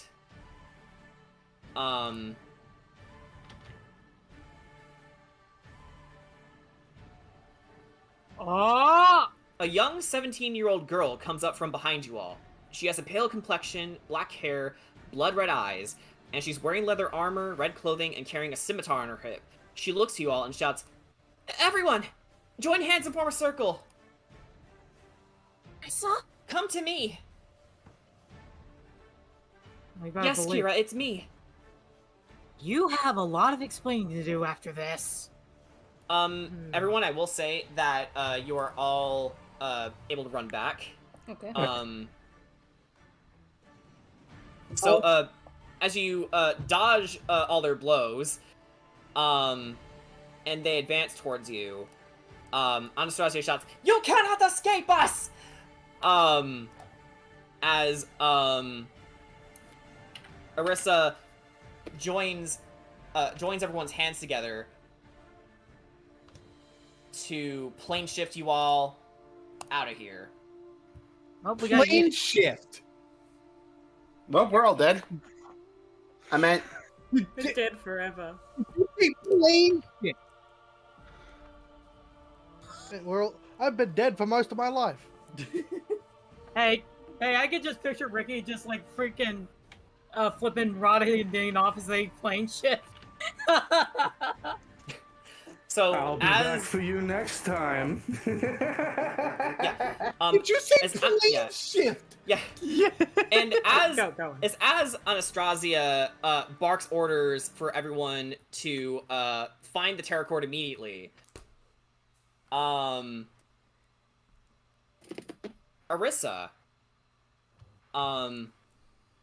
safely takes you all to a campsite to help recuperate your health. So go ahead and drop our tokens.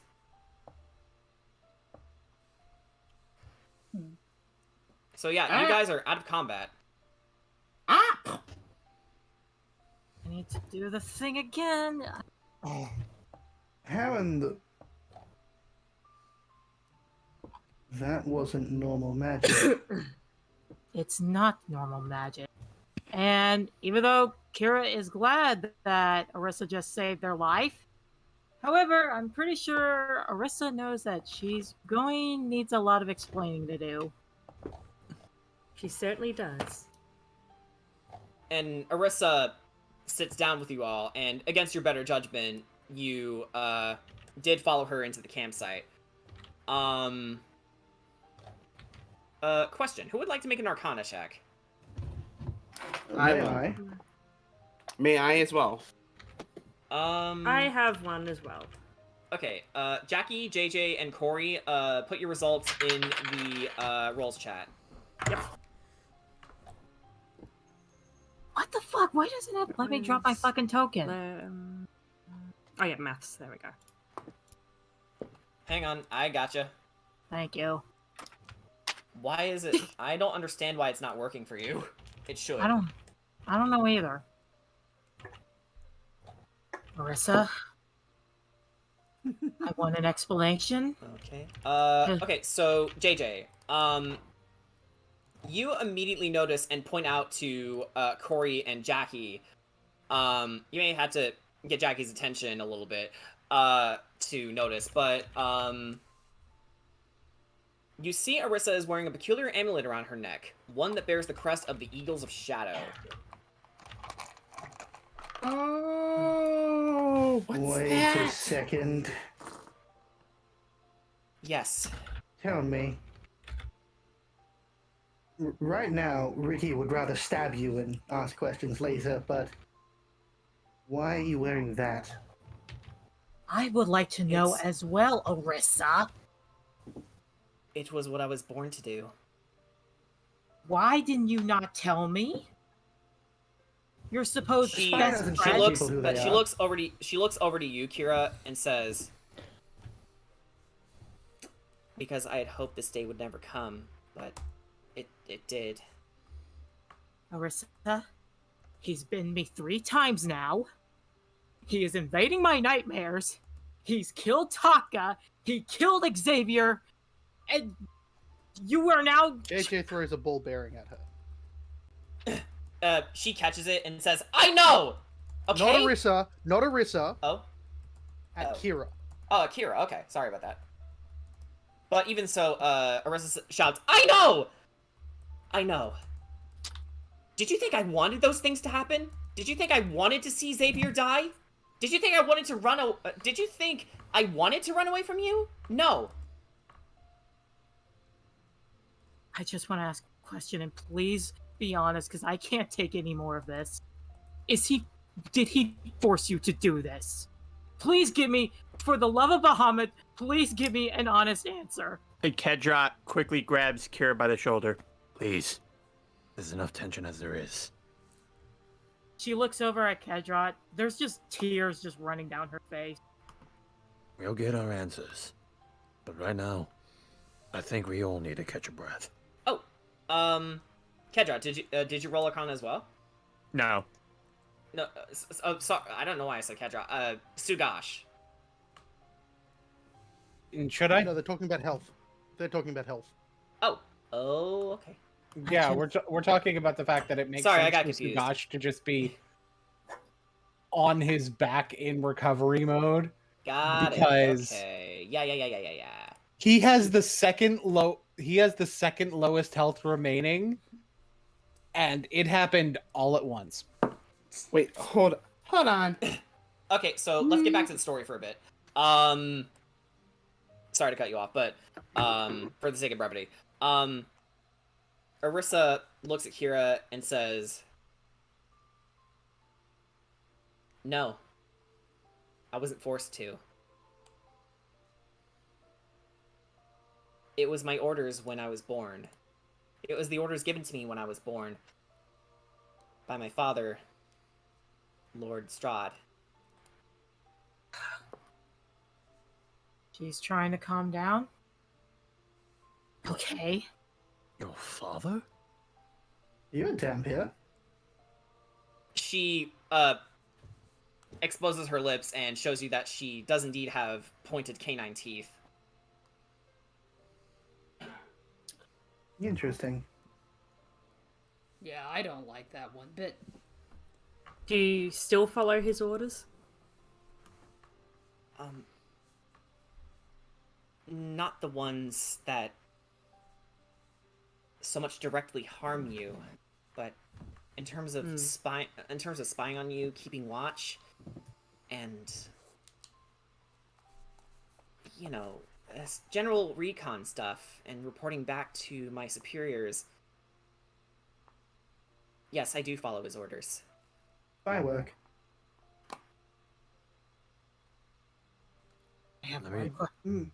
May I ask a question? Yes.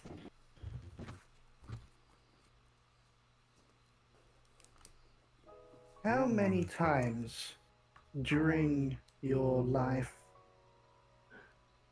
did you foresee that the girl you grew up with, one of your friends, how many times did you think it would be okay if your father killed her?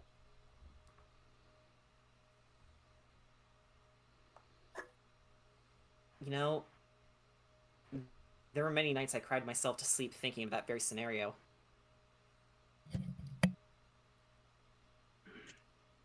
But can I roll an insight? Yeah. Go ahead and roll insight. And I believe Sugash is role-playing something. Did you want to act that out? Yeah. Sugash. Okay. So after he makes the insight, we'll go jump to you. Nat 20 for 22.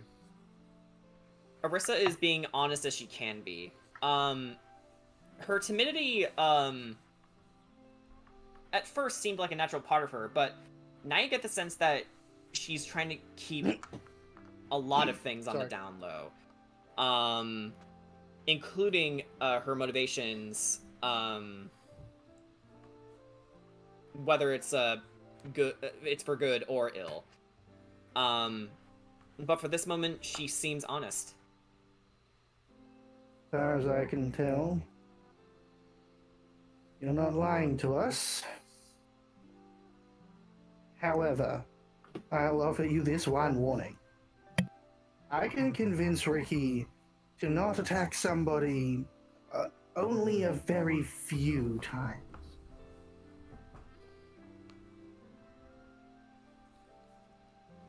I know how ferocious he can be. I appreciate your candor. Now, if you'll excuse us, I'm so tired. And with that, he just moves off to a tree. All right. And Sugash? Sugash will wind up sitting up weakly. He's heard this entire thing. He's just looking right at her, still pale from the blight put upon him.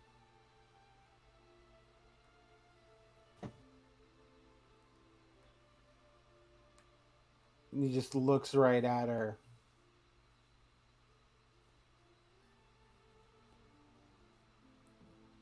You are willing to be so loyal as to spy on us, on her. Your loyalty is clearly not with us, it's with her. And the only reason you saved the rest of us is because we are her friends. So, he's not amused. Like, she can definitely tell that from your expression. So, the question remains, if you were not loyal enough to be a spy for... Oh, what was that? If you were loyal enough to be a spy for him, then why exactly would you betray him so utterly by saving us from the very thing he was trying to get his subordinates to do?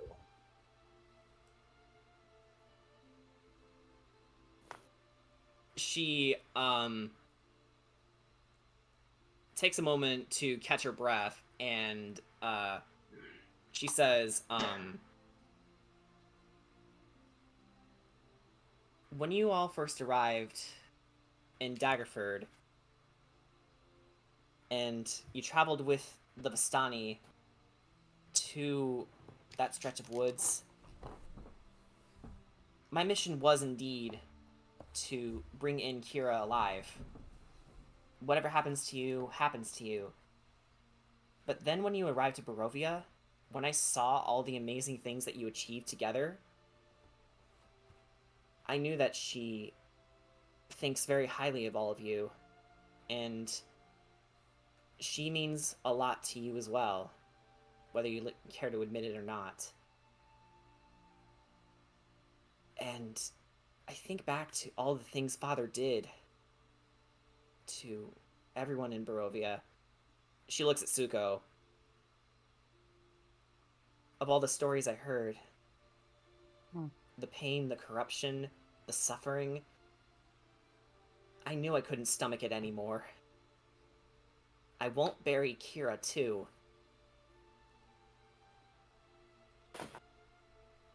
Let alone everyone close to her. Kira just kind of looks away. She's in a very weird state. Marissa. You are right to be, well, as Xavier would put it, pissed off at me. I would be too. But you have to understand, I was raised to be an awful person by a tyrant. I understand. In a weird way. Do you know how my father was? Trying to raise me to be a doll. I think we're more alike on that than you realize right now. And Arissa, as she goes through the dream that she had the night, I don't think he really wants me dead, Arissa. I don't think so either, and that's what scares me. Whatever monster is inside of him, I think it may have more influence on him than we anticipated. I know, because I spoke to that softer side of him that one night before he laid this on me, and she shows Arissa the curse. Why would he go through the effort? Why kill me and go through the effort of putting this curse on me? He wants me alive. And that is more scarier than dying. Vampires toying with you. He is. I'm not going to be a bride to a vampire. I'm going to be a bride to a demon. And that's even scarier. Not a demon. An old god. Oh, great. That's even scarier. All right, Rissa. You are truly loyal, and I am not questioning it. I need to know, how did he find out about my reincarnation? How did he know I was at Bertus Lenore? Would you believe it's a blind guess? I don't know. Define blind guess. I can tell you something of the sort. You remember how he searched everywhere in Barovia, searching for Tatiana? Yes, that was the night you dragged me out of the Wizards of Wine. He told you that he found every possible candidate of who her reincarnation might be. He even waited for long stretches of time to make sure that it was the right one, but it never was. And then he decided, if she's not in Barovia, she must be beyond Barovia.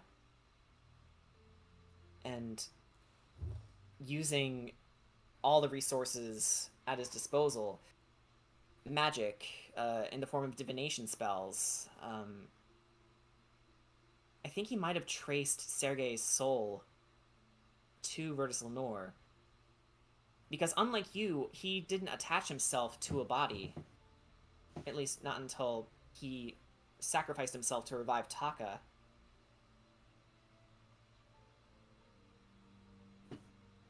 And that was that. I'm not gonna lie to you, Rissa. Should you come back with us, Taka wants a lot of answers from you. Yeah, I know he does. And I expected that he would. I will try to calm him down, but just know there's going to be a lot. The bridge is going to be very broken. But Oh, yeah, I might be able I'm to not repair. holding my breath on that. Arissa, now listen carefully, everyone. Go on.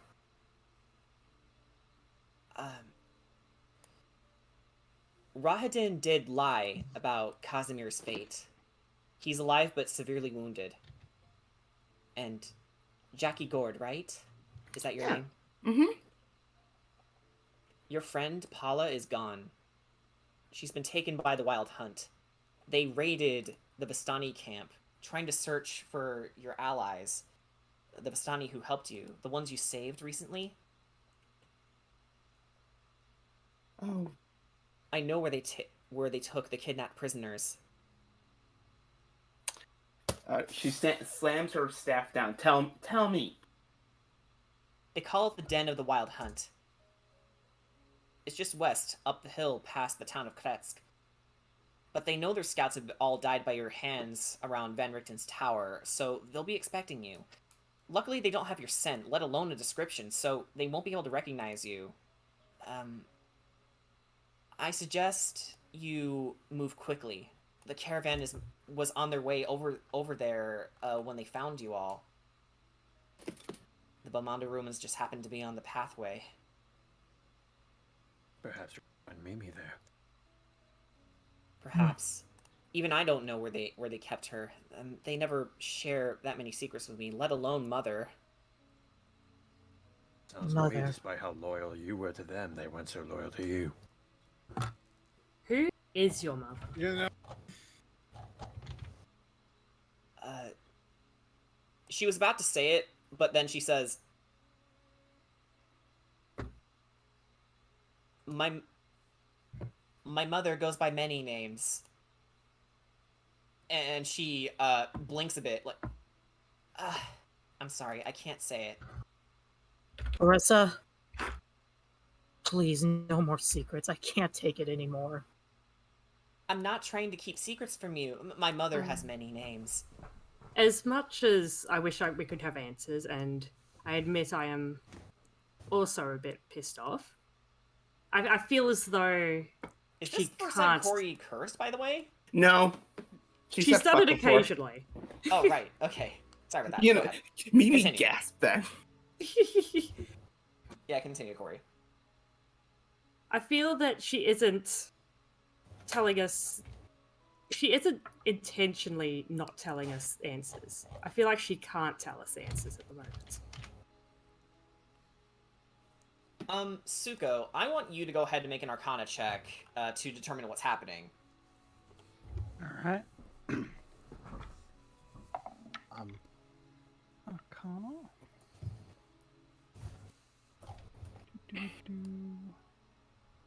You said me, right? Yeah. Yeah, Suko. Alright. So I'm just gonna... Well, I'll tell you as I put it in there, but that is an 18 down to a 17. Alright. You can tell right away that she's bewitched from telling you any more about her mother. Almost like they planned this.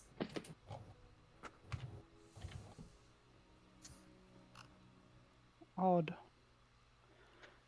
Can't say anything more about specifically that. How bizarre. Like they planned for it. They planned for any of this. Hmm. You know,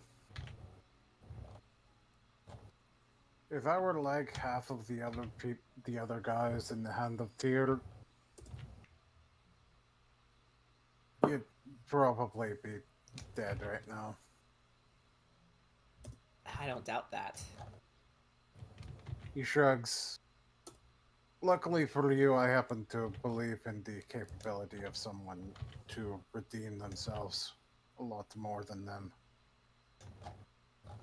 That's because you're your father's son.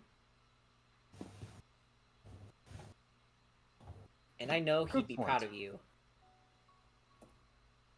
And she looks over at Corey and Kira, and I'm proud of you too, as well. Don't forget that. Despite everything that's happening between us. Kira gets up. She goes over to Orisa. And I'm assuming Orisa's expecting the worst. She winces, yeah. And she just tightly hugs Orisa and just bawls her eyes out. She just hugs you and bawls with you. I'm so sorry, Orisa. I'm sorry. No, I'm the one who should be sorry. It's like our friend is dead because of my inaction. You don't deserve this. It's not your fault. It's not your fault. Yes, it is. She actually shoves you off her. Yes, it is. If I wasn't born to that monster, I would have done something to protect him. Anything to protect Xavier, but sometimes you can't my help actions your are not birth. my own. Do you understand me? I didn't want any of this to happen. I didn't even ask to be born. Nobody does.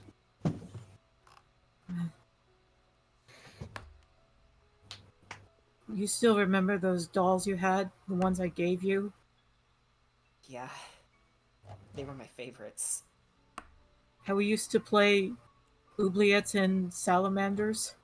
Oubliettes and salamanders. Yes, I remember that. Those were good memories. Yes. And how we always triumphed over everything. That's going every obstacle. Yes. We're going to do that again. For real. Anyway, she wipes her tears and says, A direct assault on the den will only lead you all to being eaten alive or turned into werewolves yourselves. Now, I'm a fine one to talk to on this matter, but whatever you do, please don't appear hostile. Because not every werewolf is a kidnapper of children. There's a reason why they're doing this. Just... She bites her tongue as she's saying this, but... Trust me for now, okay? If any of you have any ideas on how to infiltrate the den best... She barely finishes her sentence, Zuko, as an idea pops in your head. Yep. Okay, so if they don't, attack on sight for people that they don't know, I might have some disguises for us. I've collected quite a lot of clothes over the last couple 100 years. I am a master of disguise. I fooled 3 witches with it. Ooh, I can also show you guys my cave. I like my cave. Oh yeah, I think JJ is showing hands. Oh yes, what is it, JJ? The moment for it passed. Oh, I'm sorry. My bad. And yeah, I did notice Sugash had to follow up, but I believe we. I got it in. I got it in there. Okay, great, awesome. Sorry about that. Although I would like to note that possibly for like the very end of the session, Sugash has a theory, and he kind of wants to talk to Kedron about it. All right.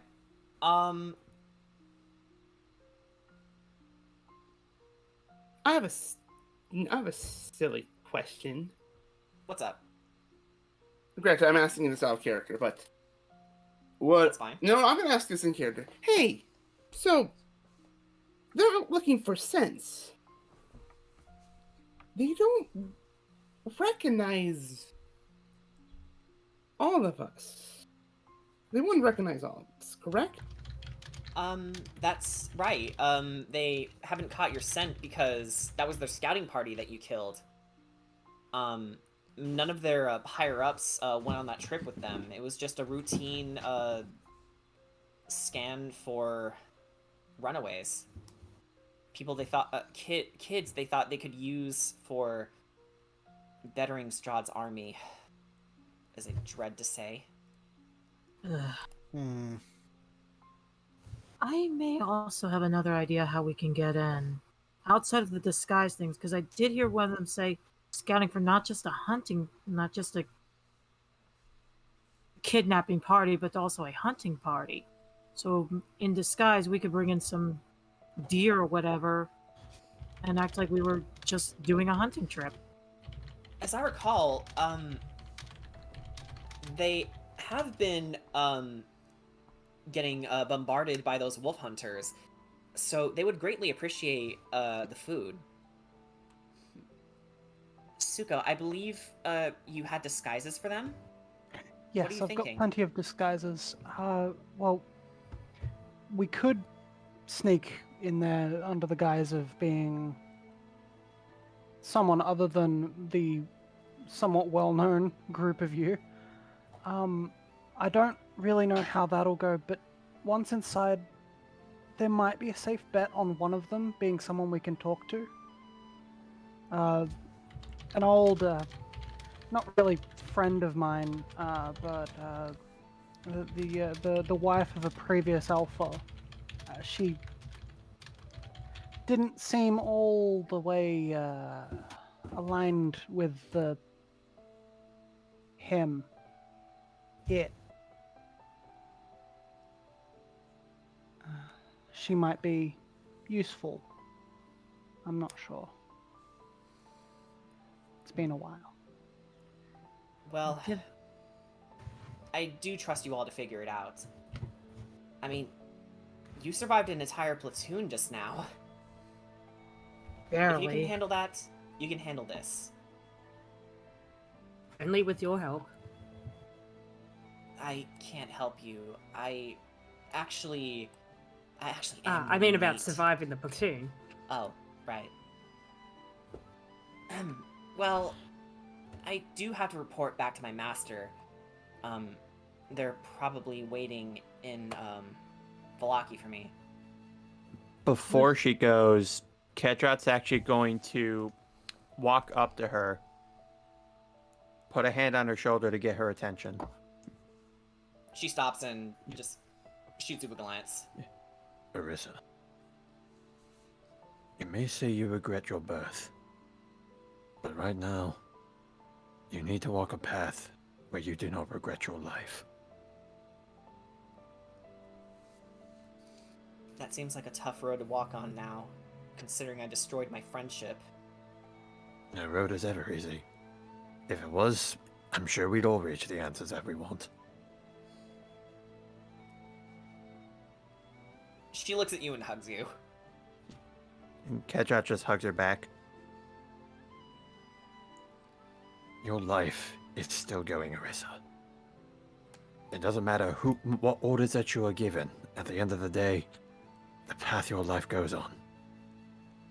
That path only turns by your own orders. I hope you're right. Thank you, Orisa. I will say this, Orisa. Even though it's going to be a while for you to regain my trust. I suppose the Dreadlord won't know if you slipped a couple notes in our caravan while we're looking away? For little hints of who's your commanders and who's around? I'll see what I can do, Kira.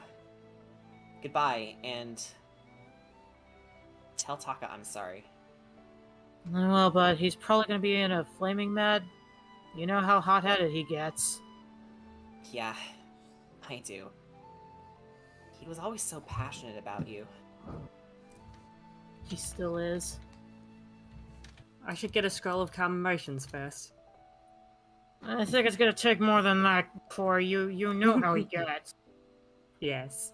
my advice: cast charm person on him, Oh, you know I could turn the charm on him. or friends. Anyway, I have to go. Goodbye. And she walks away. From the campsite. Before oblivion out of existence. Kedra, he just notices Sugash getting up. Are you sure you should be moving, Sugash? No. I thought of something, and I wanted to talk to you about it. And by all means, give me your arm.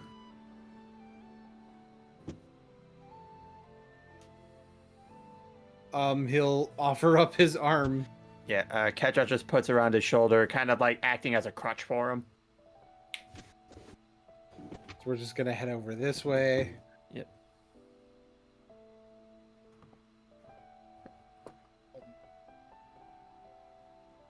So, there's something that strikes me about all of this. Suko has a point that it seems like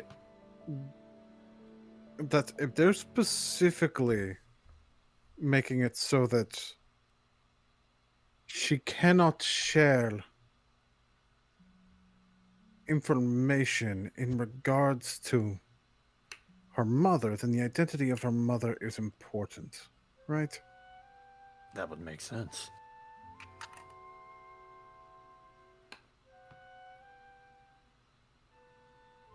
So there's something else that I think... Call me crazy, but I think I know who it is then. Because there's another female name that keeps popping up that's important. Well, lay it on me and see if I do in fact call you crazy.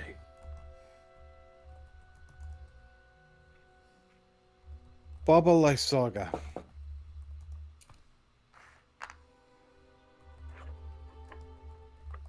Kedrat actually thinks for a bit and he's like, no. Considering who Kira's a reincarnation of, that certainly makes sense.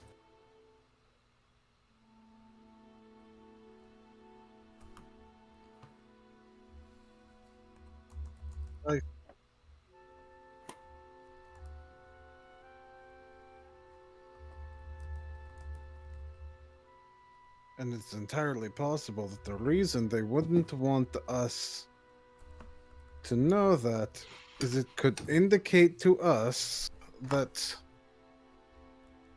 dealing with Baba Lysaga is part of the key of dealing with the Dreadlord. Which, of course, is something we in part already knew.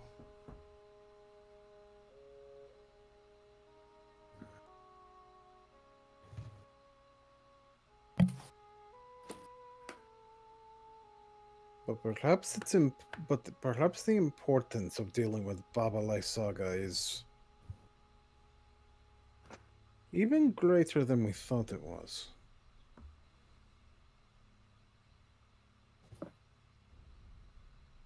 Because they haven't used this magic seemingly on... I mean, if you think about it, in theory, they could just use this magic on civilians to prevent them from talking to us about Baba Lysaga. Which means that the only ones that would be... Which means that we're only stuck with people who either never knew to begin with, or people who were silenced by this magic. Exactly, So but that's not what's actually been happening. We have actually heard other things about Baba Lysaga. So what you're saying is that we need to find people who might be cursed and uncurse them. Kedrat just quickly looks at Jackie. Yeah, I was overhearing a lot of that. I'm sorry. No. How about that plan of removing their curse you were just talking about? Mm-hmm.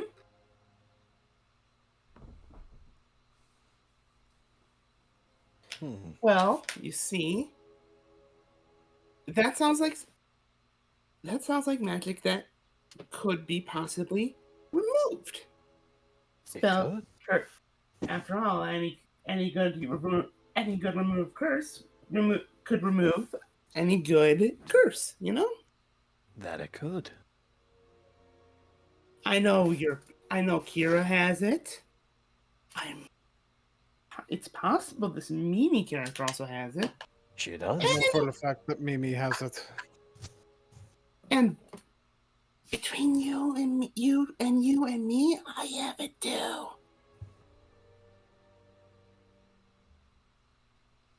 Kedrat just kind of gently pats Jackie on the head. We're happy to have you around with us, Jackie.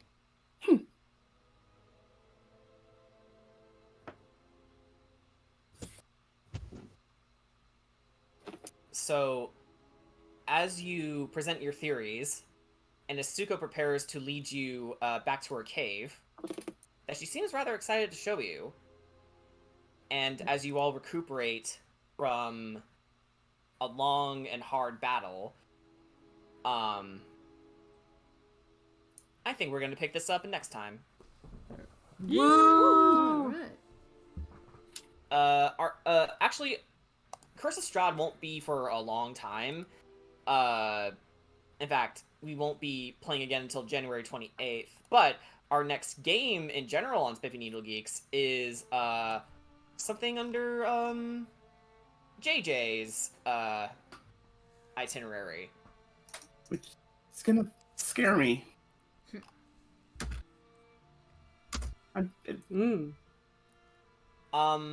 Join us on December 31st for his one-shot, The World Weaver's Web.